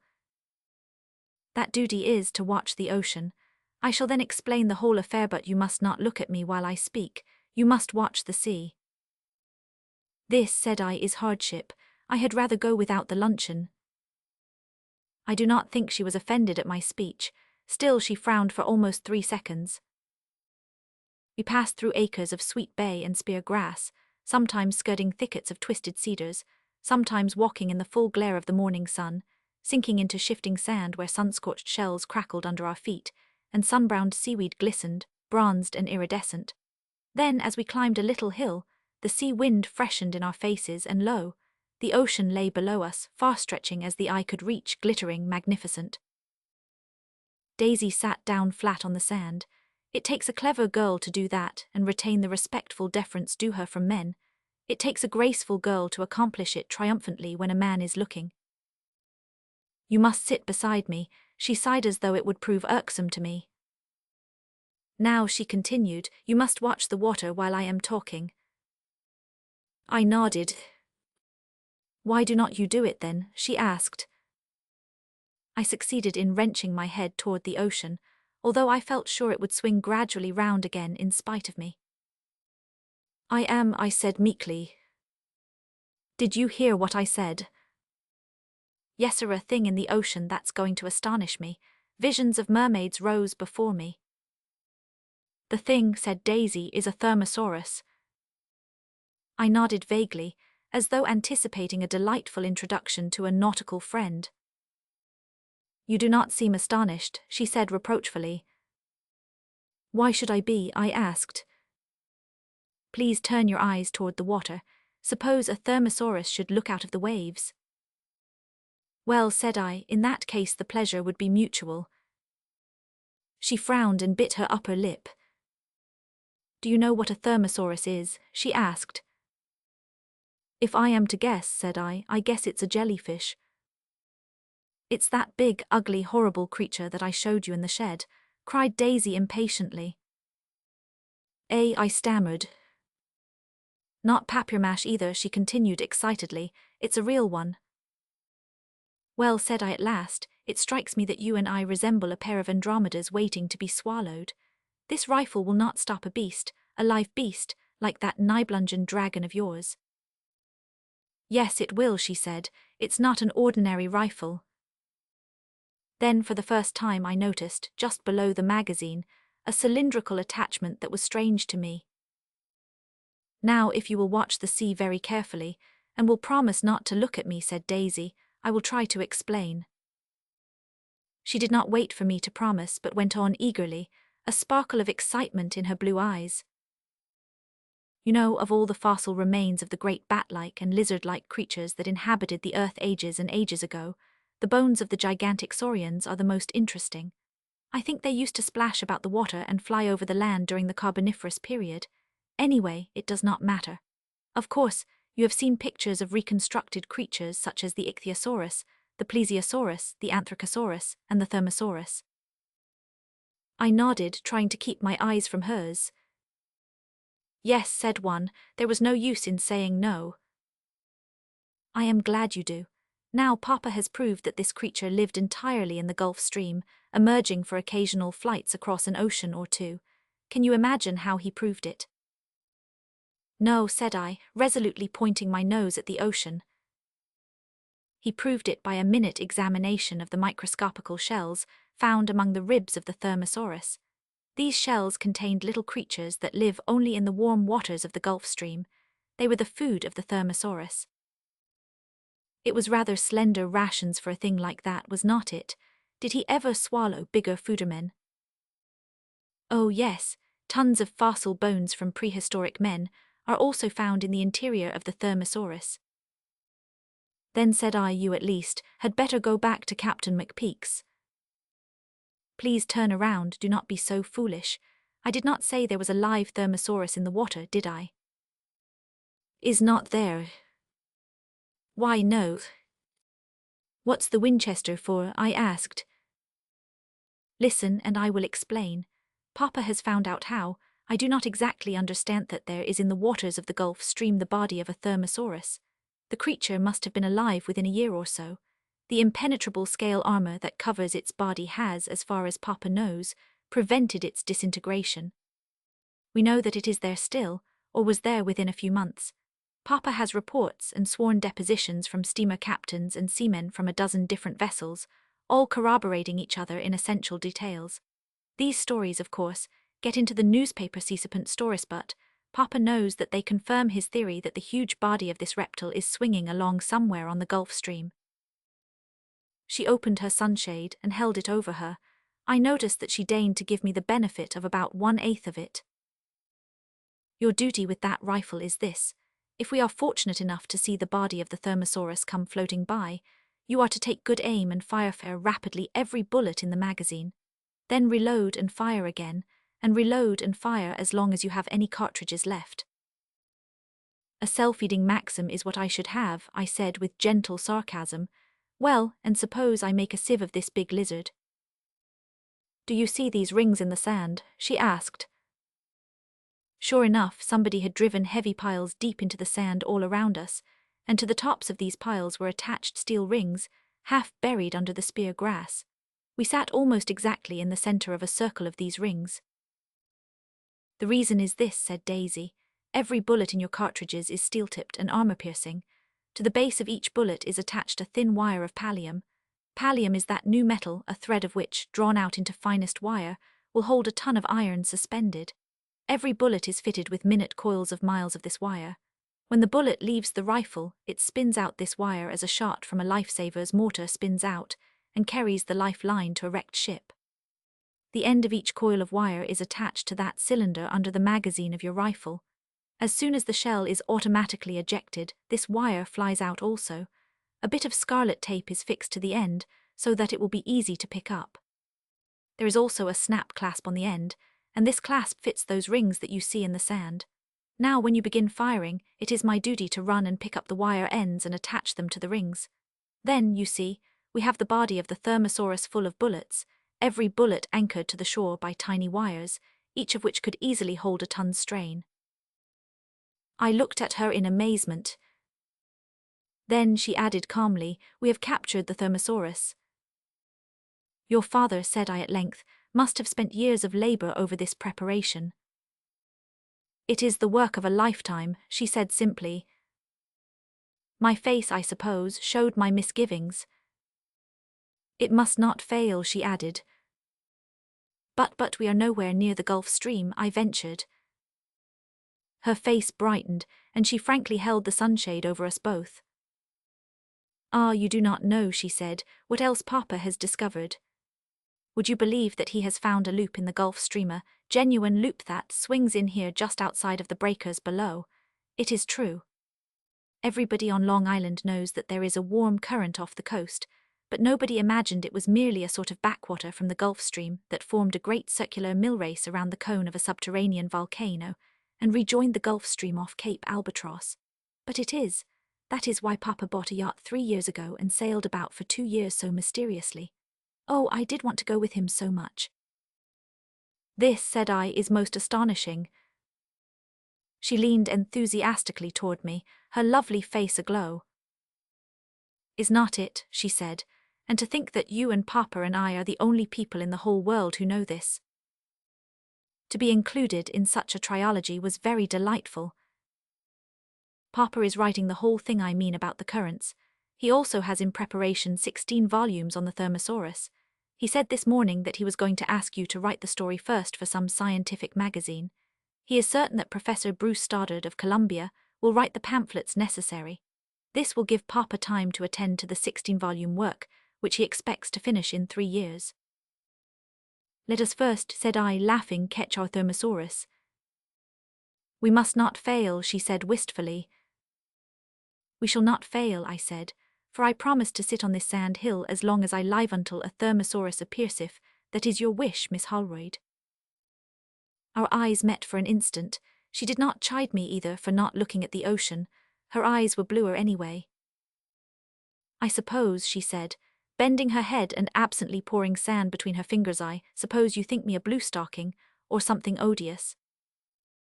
Not exactly, I said. There was an emphasis in my voice that made her colour. After a moment she laid the sunshade down, still open. May I hold it? I asked. She nodded almost imperceptibly. The ocean had turned a deep marine blue, verging on purple, that heralded a scorching afternoon. The wind died away. The odour of cedar and sweet bay hung heavy in the air.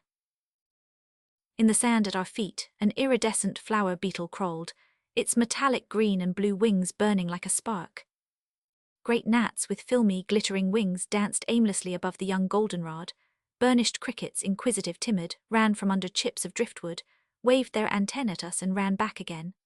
One by one, the marbled tiger beetles tumbled at our feet, dazed from the exertion of an aerial flight, then scrambled and ran a little way or darted into the wire grass, where great brilliant spiders eyed them askance from their gossamer hammocks. Far out at sea, the white gulls floated and drifted on the water, or sailed up into the air to flap lazily for a moment and settle back among the waves. Strings of black surf ducks passed, their strong wings tipping the surface of the water. Single wandering coots whirled from the breakers into lonely flight toward the horizon.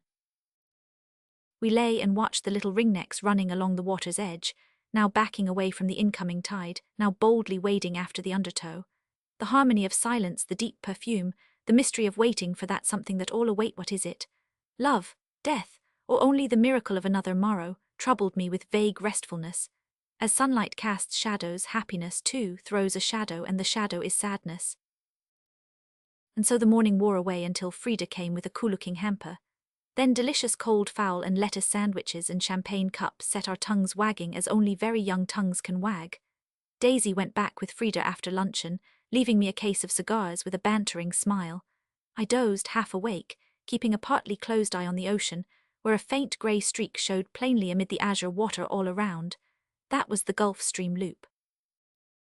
About 4 o'clock Frisbee appeared with a bamboo shelter tent, for which I was unaffectedly grateful. After he had erected it over me, he stopped to chat a bit, but the conversation bored me, for he could talk of nothing but bill posting. Ruin it, repeated Frisbee nervously. It's ruined now, there ain't a place to stick a bill. The snipe stick bills in the sand, I said flippantly. There was no humour about Frisbee, do they? He asked. I moved with a certain impatience. Bills, said Frisbee, give spice and variety to nature. They break the monotony of the everlasting green and whattiamacallits. I glared at him. Bills, he continued, are not easy to stick, lemme tell you, sir. Sign paintin's a soft snap when it comes to bill stickin'. Now I guess I have stuck more bills in New York State than anybody. Have you? I said angrily. Yes, siree. I always pick out the purtiest spots kinder filled chuck full of woods and brooks and things. Then I chist my pastapot onto a rock, and I slather that rock with gum and whoop she goes. Whoop what goes? The bill. I paste her onto the rock, with one swipe of the brush for the edges and a backhanded swipe for the finish except when a bill is folded in 2 halves. Swipe twice, said Frisbee with enthusiasm. And you do not think it injures the landscape? Injures it, he exclaimed, convinced that I was attempting to joke. I looked wearily out to sea. He also looked at the water and sighed sentimentally. Floatin' buoys with bills on 2M is a idea of mine, he observed. That damn ocean is monotonous, ain't it? I do not know what I might have done to Frisbee's rifle, was so convenient if his mean yellow dog had not waddled up at this juncture. Hi Davy, sick M, said Frisbee, expectorating upon a clamshell and hurling it seaward. The cur watched the flight of the shell apathetically, then squatted in the sand and looked at his master. Kinder lost his spirit, said Frisbee, ain't he? I once stuck a bill onto Davy and it come off and the paste sorter sickened him. He was hell on ratsants. After a moment or two Frisbee took himself off, whistling cheerfully to Davy, who followed him when he was ready. The rifle burned in my fingers. It was nearly 6 o'clock when the professor appeared, spade on shoulder, boots smeared with mud. "Well," he said, "nothing to report, Dick, my boy." "Nothing, Professor." He wiped his shining face with his handkerchief and stared at the water. "My calculations lead me to believe," he said, "that our prize may be due any day now. This theory I base upon the result of the report from the last sea captain I saw. I cannot understand why some of these captains did not take the carcass in tow. They all say that they tried, but that the body sank before they could come within half a mile. The truth is probably that they did not stir a foot from their course to examine the thing." "Have you ever cruised about for it?" I ventured. "For 2 years," he said grimly. "It's no use, it's accident when a ship falls in with it. One captain reports it 1,000 miles from where the last skipper spoke it, and always in the Gulf Stream. They think it is a different specimen every time, and the papers are teeming with sesapant folderol." "Are you sure," I asked, "that it will swing into the coast on this Gulf Stream loop?" "I think I may say that it is certain to do so. I experimented with a dead right whale. You may have heard of its coming ashore here last summer." "I think I did," said I with a faint smile. The thing had poisoned the air for miles around. "But," I continued, "suppose it comes in the night." He laughed. "There I am lucky. Every night this month, and every day, too, the current of the loop runs inland so far that even a porpoise would strand for at least 12 hours. Longer than that I have not experimented with, but I know that the shore trend of the loop runs across a long spur of the submerged volcanic mountain, and that anything heavier than a porpoise would scrape the bottom and be carried so slowly that at least 12 hours must elapse before the carcass could float again into deep water. There are chances of it stranding indefinitely too, but I do not care to take those chances. That is why I have stationed you here, Dick, my boy." He glanced again at the water, smiling to himself. "There is another question I want to ask," I said, "if you do not mind." "Of course not," he said warmly. "What are you digging for?" "Why, simply for exercise. The doctor told me I was killing myself with my sedentary habits, so I decided to dig. I do not know a better exercise, do you?" "I suppose not," I murmured, rather red in the face. I wondered whether he would mention fossils. "Did Daisy tell you why we are making our papiermâche thermosaurus?" he asked. I shook my head. "We constructed that from measurements I took from the fossil remains of the thermosaurus in the Metropolitan Museum. Professor Bruce Stoddard made the drawings. We set it up here, all ready to receive the skin of the carcass that I am expecting." We had started toward home, walking slowly across the darkening dunes, shoulder to shoulder. The sand was deep and walking was not easy. "I wish," said I at last, "that I knew why Miss Holroyd asked me not to walk on the beach. It's much less fatiguing." "That," said the professor, "is a matter that I intend to discuss with you tonight." He spoke gravely, almost sadly.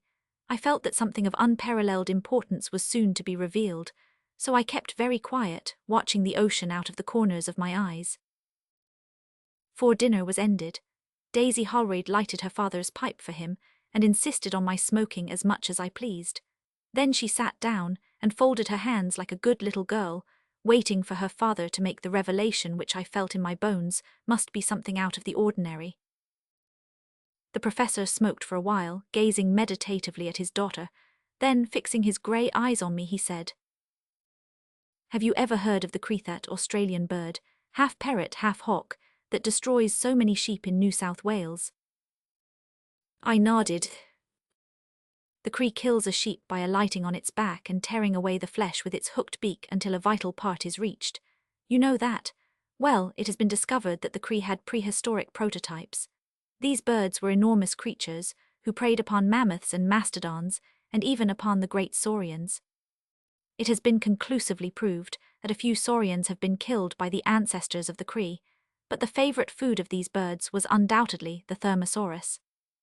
It is believed that the birds attacked the eyes of the thermosaurus, and when, as was its habit, the mammoth creature turned on its back to claw them, they fell upon the thinner scales of its stomach armor and finally killed it. This, of course, is a theory, but we have almost absolute proofs of its correctness. Now, these two birds are known among scientists as the ekofbird and the ulalik. The names are Australian, in which country most of their remains have been unearthed. They lived during the Carboniferous period. Now it is not generally known, but the fact is that in 1801 Captain Ransom of the British exploring vessel Gull purchased from the natives of Tasmania the skin of an ekofbird that could not have been killed more than 24 hours previous to its sale. I saw this skin in the British Museum. It was labelled unknown bird, probably extinct. It took me exactly a week to satisfy myself that it was actually the skin of an ekofbird.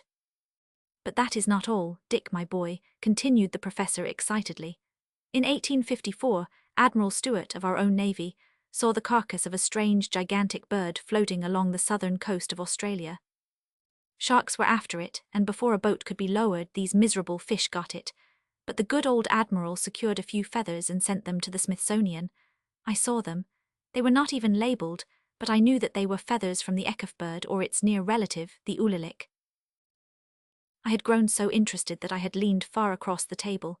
Daisy, too, bent forward. It was only when the professor paused for a moment that I noticed how close together our heads were, Daisy's and mine. I do not think she realized it. She did not move. Now comes the important part of this long discourse, said the professor, smiling at our eagerness. Ever since the carcass of our derelict Thermosaurus was first noticed, every captain who has seen it has also reported the presence of one or more gigantic birds in the neighborhood. These birds, at a great distance, appeared to be hovering over the carcass, but on the approach of a vessel they disappeared. Even in mid-ocean they were observed. When I heard about it, I was puzzled. Month later I was satisfied that neither the ekofbird nor the ulalik was extinct. Last Monday I knew that I was right. I found 48 distinct impressions of the huge seven-toed claw of the ekofbird on the beach here at Pine Inlet. You may imagine my excitement. I succeeded in digging up enough wet sand around one of these impressions to preserve its form. I managed to get it into a soap box, and now it is there in my shop. The tide rose too rapidly for me to save the other footprints. I shuddered at the possibility of a clumsy misstep on my part, obliterating the impression of an ulalik. That is the reason that my daughter warned you off the beach, he said mildly. Daisy Holroyd turned a flushed face to mine, and impulsively laid her hand on my sleeve. How could you know, she said. It's all right now, said her father, emphasizing each word with a gentle tap of his pipe-bowl on the table edge. Do not be hard on yourself, Dick, my boy. You will do yeoman's service yet. It was nearly midnight, and still we chatted on about the Thermosaurus, the ekofbird, and the ulalik, eagerly discussing the probability of the great reptile's carcass being in the vicinity. That alone seemed to explain the presence of these prehistoric birds at Pine Inlet. Do they ever attack human beings? I asked. The professor looked startled. Gracious, he exclaimed, I never thought of that. And Daisy running about out of doors. Dear me, it takes a scientist to be an unnatural parent. His alarm was half real, half assumed, but all the same he glanced gravely at us both, shaking his handsome head, absorbed in thought. Daisy herself looked a little doubtful. As for me, my sensations were distinctly queer. It is true, said the professor, frowning at the wall, that human remains have been found associated with the bones of the ekofbird. I do not know how intimately. It is a matter to be taken into most serious consideration. The problem can be solved, said I, in several ways. One is to keep Miss Holroyd in the house. I shall not stay in, cried Daisy indignantly. We all laughed, and her father assured her that she should not be abused. Even if I did stay in, she said, one of these birds might alight on Master Dick. She looked saucily at me as she spoke, but turned crimson when her father observed quietly, You do not seem to think of me, Daisy. Of course I do, she said, getting up and putting both arms around her father's neck, but Decas, as you call him, he's so helpless and timid. My blissful smile froze on my lips. Timid, I repeated. She came back to the table, making me a mocking reverence. Do you think I am to be laughed at with impunity? She said. What are your other plans, Dick, my boy? Asked the professor. Daisy, let him alone, you little tease. Why, that is really brilliant, cried Daisy. Be quiet, my child. Dick, the plan is sound and sensible and perfectly practical. McPeak and Frisbee shall go for a dozen loads of boilers tomorrow. It will spoil the beauty of the landscape, said Daisy, with a taunting nod to me. And Frisbee will probably attempt to cover them with bill posters, I added, laughing. That, said Daisy, I shall prevent, even at the cost of my life, and she stood up looking very determined. Children, children, protested the professor, go to bed, you bother me. Then I turned deliberately to Miss Holroyd. Good night, Daisy, I said. Good night, Dick, she said very gently. 5. The week passed quickly for me, leaving but few definite impressions. As I look back to it now, I can see the long stretch of beach burning in the fierce sunlight, the endless meadows with the glimmer of water in the distance, the dunes, the twisted cedars, the leagues of scintillating ocean, rocking, rocking, always rocking. In the starlit nights the curlew came in from the sandbars by 2s and 3s. I could hear their faint call as I lay in bed thinking. All day long the little ringnecks whistled from the shore. The plover answered them from distant lonely inland pools. The great white gulls drifted like feathers upon the sea. One morning toward the end of the week, I, strolling along the dunes, came upon Frisbee. He was bill-posting. I caught him red-handed. This, said I, must stop. Do you understand, Mr. Frisbee? He stepped back from his work, laying his head on one side, considering first me, then the bill that he had pasted on one of our big boilers. Do not like the colour, he asked. It goes well on them boilers. Colour? No, I do not like the colour either. Cannot you understand that there are some people in the world who object to seeing patent medicine advertisements scattered over a landscape? Hey, he said, perplexed. Will you kindly remove that advertisement? I persisted. Too late, said Frisbee, it's sought. I was too disgusted to speak, but my disgust turned to anger when I perceived that, as far as the eye could reach, our boilers, lying from 300 to 400 feet apart, were ablaze with yellow and red posters, extolling the Eureka Liver Pill Company. It do not cost 'em nothin', said Frisbee cheerfully. I done it for the fun of it. Purdy, ain't it? They are Professor Holroyd's boilers, I said, subduing a desire to beat Frisbee with my telescope. Wait until Miss Holroyd sees this work. Do not she like yeller and red? He demanded anxiously. You will find out, said one. Frisbee gaped at his handiwork and then at his yellow dog. After a moment he mechanically spat on a clamshell and requested Davy to sick it. Cannot you comprehend that you have ruined our pleasure in the landscape? I asked more mildly. I have got some green bills, said Frisbee. I kin stick 'em over the yeller ones. Confound it, said I, it is not the colour. Then observed Frisbee, you do not like them pills. I have got some bills of the Cropper bicycle and a few of Bagley, the gent's tailor. Frisbee, said I, use them all, paste the whole collection over your dog and yourself, then walk off the cliff. He sullenly unfolded a green poster, swabbed the boiler with paste, laid the upper section of the bill upon it, and plastered the whole bill down with a thwack of his brush. As I walked away I heard him muttering. Next day Daisy was so horrified that I promised to give Frisbee an ultimatum. I found him with Frida, gazing sentimentally at his work, and I sent him back to the shop in a hurry, telling Frida at the same time that she could spend her leisure in providing Mr. Frisbee with sand, soap, and a scrubbing brush. Then I walked on to my post of observation. I watched until sunset. Daisy came with her father to hear my report, but there was nothing to tell, and we three walked slowly back to the house. In the evenings the professor worked on his volumes, the click of his typewriter sounding faintly behind his closed door. Daisy and I played chess sometimes we played hearts. I do not remember that we ever finished a game of either, we talked too much. Our discussions covered every topic of interest. We argued upon politics, we skimmed over literature and music, we settled international differences, we spoke vaguely of human brotherhood. I say we slighted no subject of interest, I am wrong, we never spoke of love. Sunday passed in pious contemplation of the ocean. Daisy read a little in her prayer book, and the professor threw a cloth over his typewriter and strolled up and down the sands. He may have been lost in devout abstraction, he may have been looking for footprints. As for me, my mind was very serene and I was more than happy. Daisy read to me a little for my soul's sake, and the professor came up and said something cheerful. He also examined the magazine of my Winchester. That night, too, Daisy took her guitar to the sands and sang 1 or 2 Armenian hymns. Unlike us, the Armenians do not take their pleasures sadly. One of their pleasures is evidently religion. The big moon came up over the dunes and stared at the sea until the surface of every wave trembled with radiance. A sudden stillness fell across the world, the wind died out, the foam ran noiselessly across the beach, the cricket's rune was stilled. I leaned back, dropping one hand upon the sand. It touched another hand, soft and cool. After a while the other hand moved slightly, and I found that my own had closed above it. Presently one finger stirred a little, for our fingers were interlocked. On the shore the foam froth bubbled and winked and glimmered in the moonlight. A star fell from the zenith, showering the night with incandescent dust.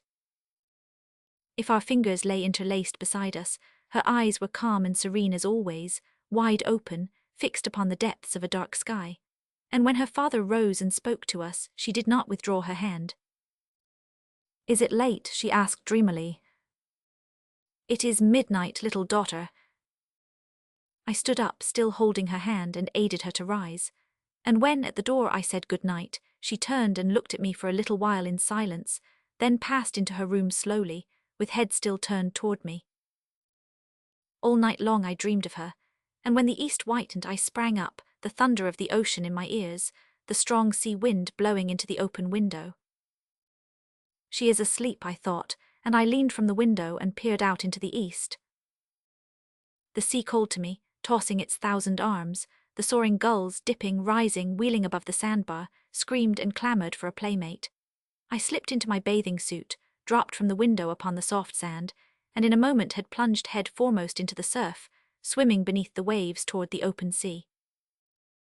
Under the tossing ocean, the voice of the waters was in my ears, a low, sweet voice, intimate, mysterious. Through singing foam and broad, green, glassy depths, by whispering sandy channels atrial with seaweed, and on out into the vague, cool sea I sped, rising to the top, sinking, gliding. Then at last I flung myself out of water, hands raised, and the clamor of the gulls filled my ears. As I lay, breathing fast, drifting on the sea, far out beyond the gulls I saw a flash of white, and an arm was lifted, signaling me. "Daisy," I called.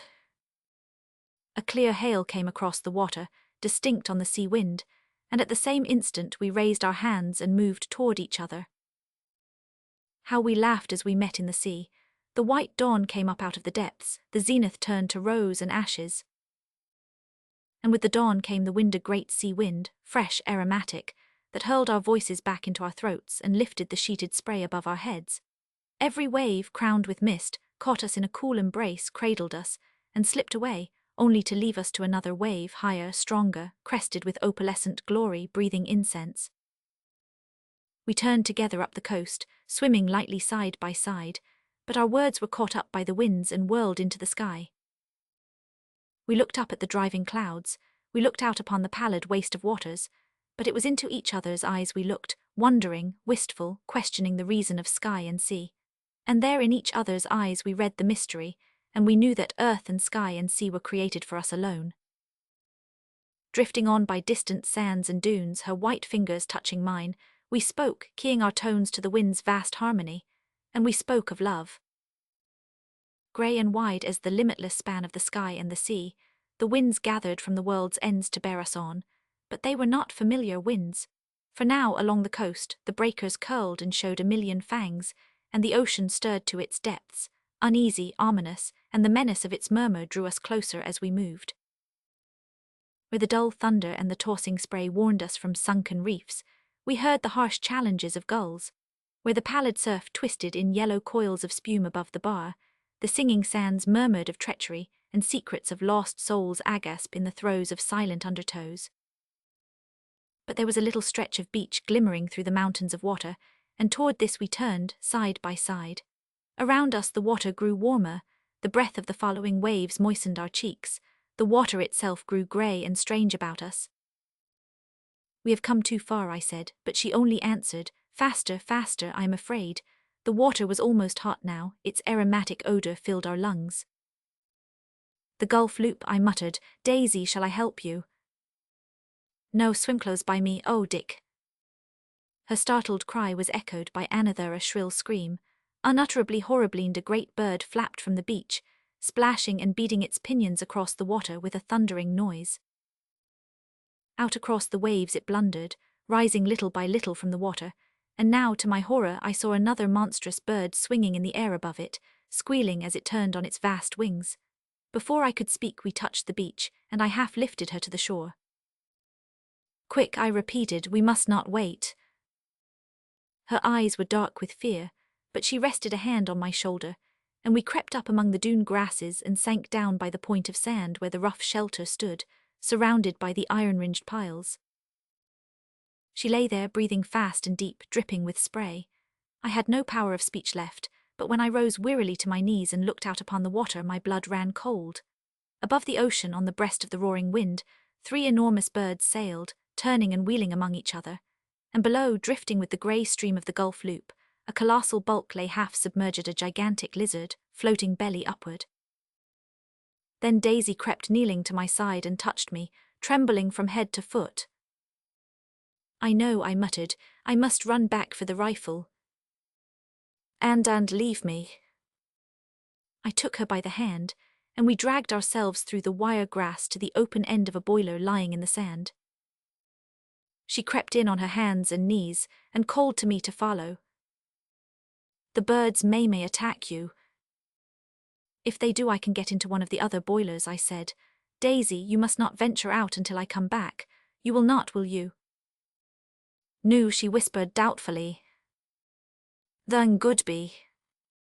Goodby, she answered, but her voice was very small and still. Goodby, I said again. I was kneeling at the mouth of the big iron tunnel. It was dark inside and I could not see her, but before I was conscious of it, her arms were around my neck and we had kissed each other. I do not remember how I went away. When I came to my proper senses, I was swimming along the coast at full speed, and over my head wheeled one of the birds, screaming at every turn. The intoxication of that innocent embrace, the close impress of her arms around my neck, gave me a strength and recklessness that neither fear nor fatigue could subdue. The bird above me did not even fright me. I watched it over my shoulder, swimming strongly, with the tide now aiding me, now stemming my course. But I saw the shore passing quickly and my strength increased, and I shouted when I came in sight of the house and scrambled up on the sand, dripping and excited. There was nobody in sight, and I gave a last glance up into the air where the bird wheeled, still screeching, and hastened into the house. Frida stared at me in amazement as I seized the rifle and shouted for the professor. He has just gone to town, with Captain McPeak in his wagon, stammered Frida. What? I cried. Does he know where his daughter is? Miss Holroyd is asleep, not, gasped Frida. Where's Frisbee? I cried impatiently. Yimmy, quavered Frida. Yes, Jimmy, is not there anybody here? Good heavens, where's that man in the shop? He also is gone, said Frida, shedding tears, to buy papier mache. Yimmy, he is gone to post bills. I waited to hear no more, but swung my rifle over my shoulder, and hanging the cartridge belt across my chest, hurried out and up the beach. The bird was not in sight. I had been running for perhaps a minute when, far up on the dunes, I saw a yellow dog rush madly through a clump of sweet bay, and at the same moment a bird soared past, rose and hung hovering just above the thicket. Suddenly the bird swooped. There was a shriek and a yelp from the cur, but the bird gripped it in one claw and beat its wings upon the sand, striving to rise. Then I saw Frisbee paste, bucket and brush razed fall upon the bird, yelling lustily. The fierce creature relaxed its talons and the dog rushed on, squeaking with terror. The bird turned on Frisbee and sent him sprawling on his face, a sticky mass of paste and sand, but this did not end the struggle. The bird, croaking wildly, flew at the prostrate billposter, and the sand whirled into a pillar above its terrible wings. Scarcely knowing what I was about, I raised my rifle and fired twice. A horrid scream echoed each shot, and the bird rose heavily in a shower of sand. But 2 bullets were embedded in that mass of foul feathers, and I saw the wires and scarlet tape uncoiling on the sand at my feet. In an instant I seized them and passed the ends around a cedar tree, hooking the clasps tight. Then I cast one swift glance upward, where the bird wheeled screeching, anchored like a kite to the pallium wires, and I hurried on across the dunes, the shells cutting my feet, and the bushes tearing my wet swimming suit, until I dripped with blood from shoulder to ankle. Out in the ocean, the carcass of the thermosaurus floated, claws outspread, belly glistening in the grey light, and over him circled 2 birds. As I reached the shelter, I knelt and fired into the mass of scales, and at my first shot a horrible thing occurred. The lizard-like head writhed, the slitted yellow eyes sliding open from the film that covered them. A shudder passed across the undulating body, the great scaled belly heaved, and one leg feebly clawed at the air. The thing was still alive. Crushing back the horror that almost paralyzed my hands, I planted shot after shot into the quivering reptile, while it writhed and clawed, striving to turn over and dive, and at each shot the black blood spurted in long, slim jets across the water. And now Daisy was at my side, pale and determined, swiftly clasping each tape-marked wire to the iron rings in the circle around us. Twice I filled the magazine from my belt, and twice I poured streams of steel-tipped bullets into the scaled mass, twisting and shuddering on the sea. Suddenly the birds steered toward us. I felt the wind from their vast wings. I saw the feathers erect, vibrating. I saw the spread claws outstretched, and I struck furiously at them, crying to Daisy to run into the iron shelter. Backing, swinging my clubbed rifle, I retreated, but I tripped across one of the taut pallium wires, and in an instant the hideous birds were on me, and the bone in my forearm snapped like a pipestem at a blow from their wings. Twice I struggled to my knees, blinded with blood, confused, almost fainting. Then I fell again, rolling into the mouth of the iron boiler. I heard McPeak say that one of the birds that I had anchored to a cedar tree had torn loose from the bullets and winged its way heavily out to sea. The professor answered, "Yes, the ekaf bird, the others were ulaliks. I would have given my right arm to have secured them." Then for a time I heard no more, but the jolting of the wagon over the dunes roused me to keenest pain, and I held out my right hand to Daisy. She clasped it in both of hers and kissed it again and again. There is little more to add, I think. Professor Bruce Stoddard has edited this story carefully. His own scientific pamphlet will be published soon, to be followed by Professor Holroyd's 16 volumes. In a few days, the stuffed and mounted Thermosaurus will be placed on free public exhibition in the arena of Madison Square Garden, the only building in the city large enough to contain the body of this immense winged reptile. When my arm came out of splints, Daisy and I, but really that has nothing to do with a detailed scientific description of the Thermosaurus, which I think I shall add as an appendix to the book. If you do not find it there, it will be because Daisy and I have very little time to write about Thermosaurians. But what I really want to tell you about is the extraordinary adventures of Captain McPeak and Frisbeehow. They produced a specimen of Samia cynthia that dwarfed 100 of Attacus atlas, and how the American line steamer St. Louis fouled the thing with her screw. The more I think of it, the more determined I am to tell it to you. It will be difficult to prevent me, and that is not fiction either. Envoy. Envoy. 1. When shadows pass across the grass, and April breezes stir the sedge, along the brimming river's edge, I trail my line for silver trout, and smoke and dream of you, my lass, and wonder why we two fell out, and how the deuce it came about. 2. When swallows shear the meadow, and thickets thrill with thrushes' hymns, along the millpond's reedy rims, I trail my line for shining dace. But how can finny fishes cheer a fellow if he find no grace in your sweet eyes and your dear face? 3. Let thrushes wing their way and sing where cresses freshen pebbled nooks, by silent rills and singing brooks. I pass my way alone, alas, with your dear name the woodlands ring. Your name is murmured by the grass, by earth, by air, all where I pass. 4. The painted bream may swim the stream. I will cast no line today, pardie. In vain the river ripples gleam, in vain the thrush's minstrelsy. Vain is the wind that whispers low, thy fish are waiting, angler, go. 5. Will you forgive if I forgives? Life is too sad, I think, to live alone and dream and smoke and fish. I will say forgive first if you wish. 6. For at that word the sorcery of love shall change the earth and sky to paradise with cherubim, instead of birds on every limb. 7. Rivers shall sing our rhapsody, the vaulted forest, tree by tree, high hung with tapestry, shall glow with golden pillars all arrow. 8. And down the gilded forest aisle shy throngs of violets shall smile and kiss your feet from tree to tree, while bluebells droop in courtesy.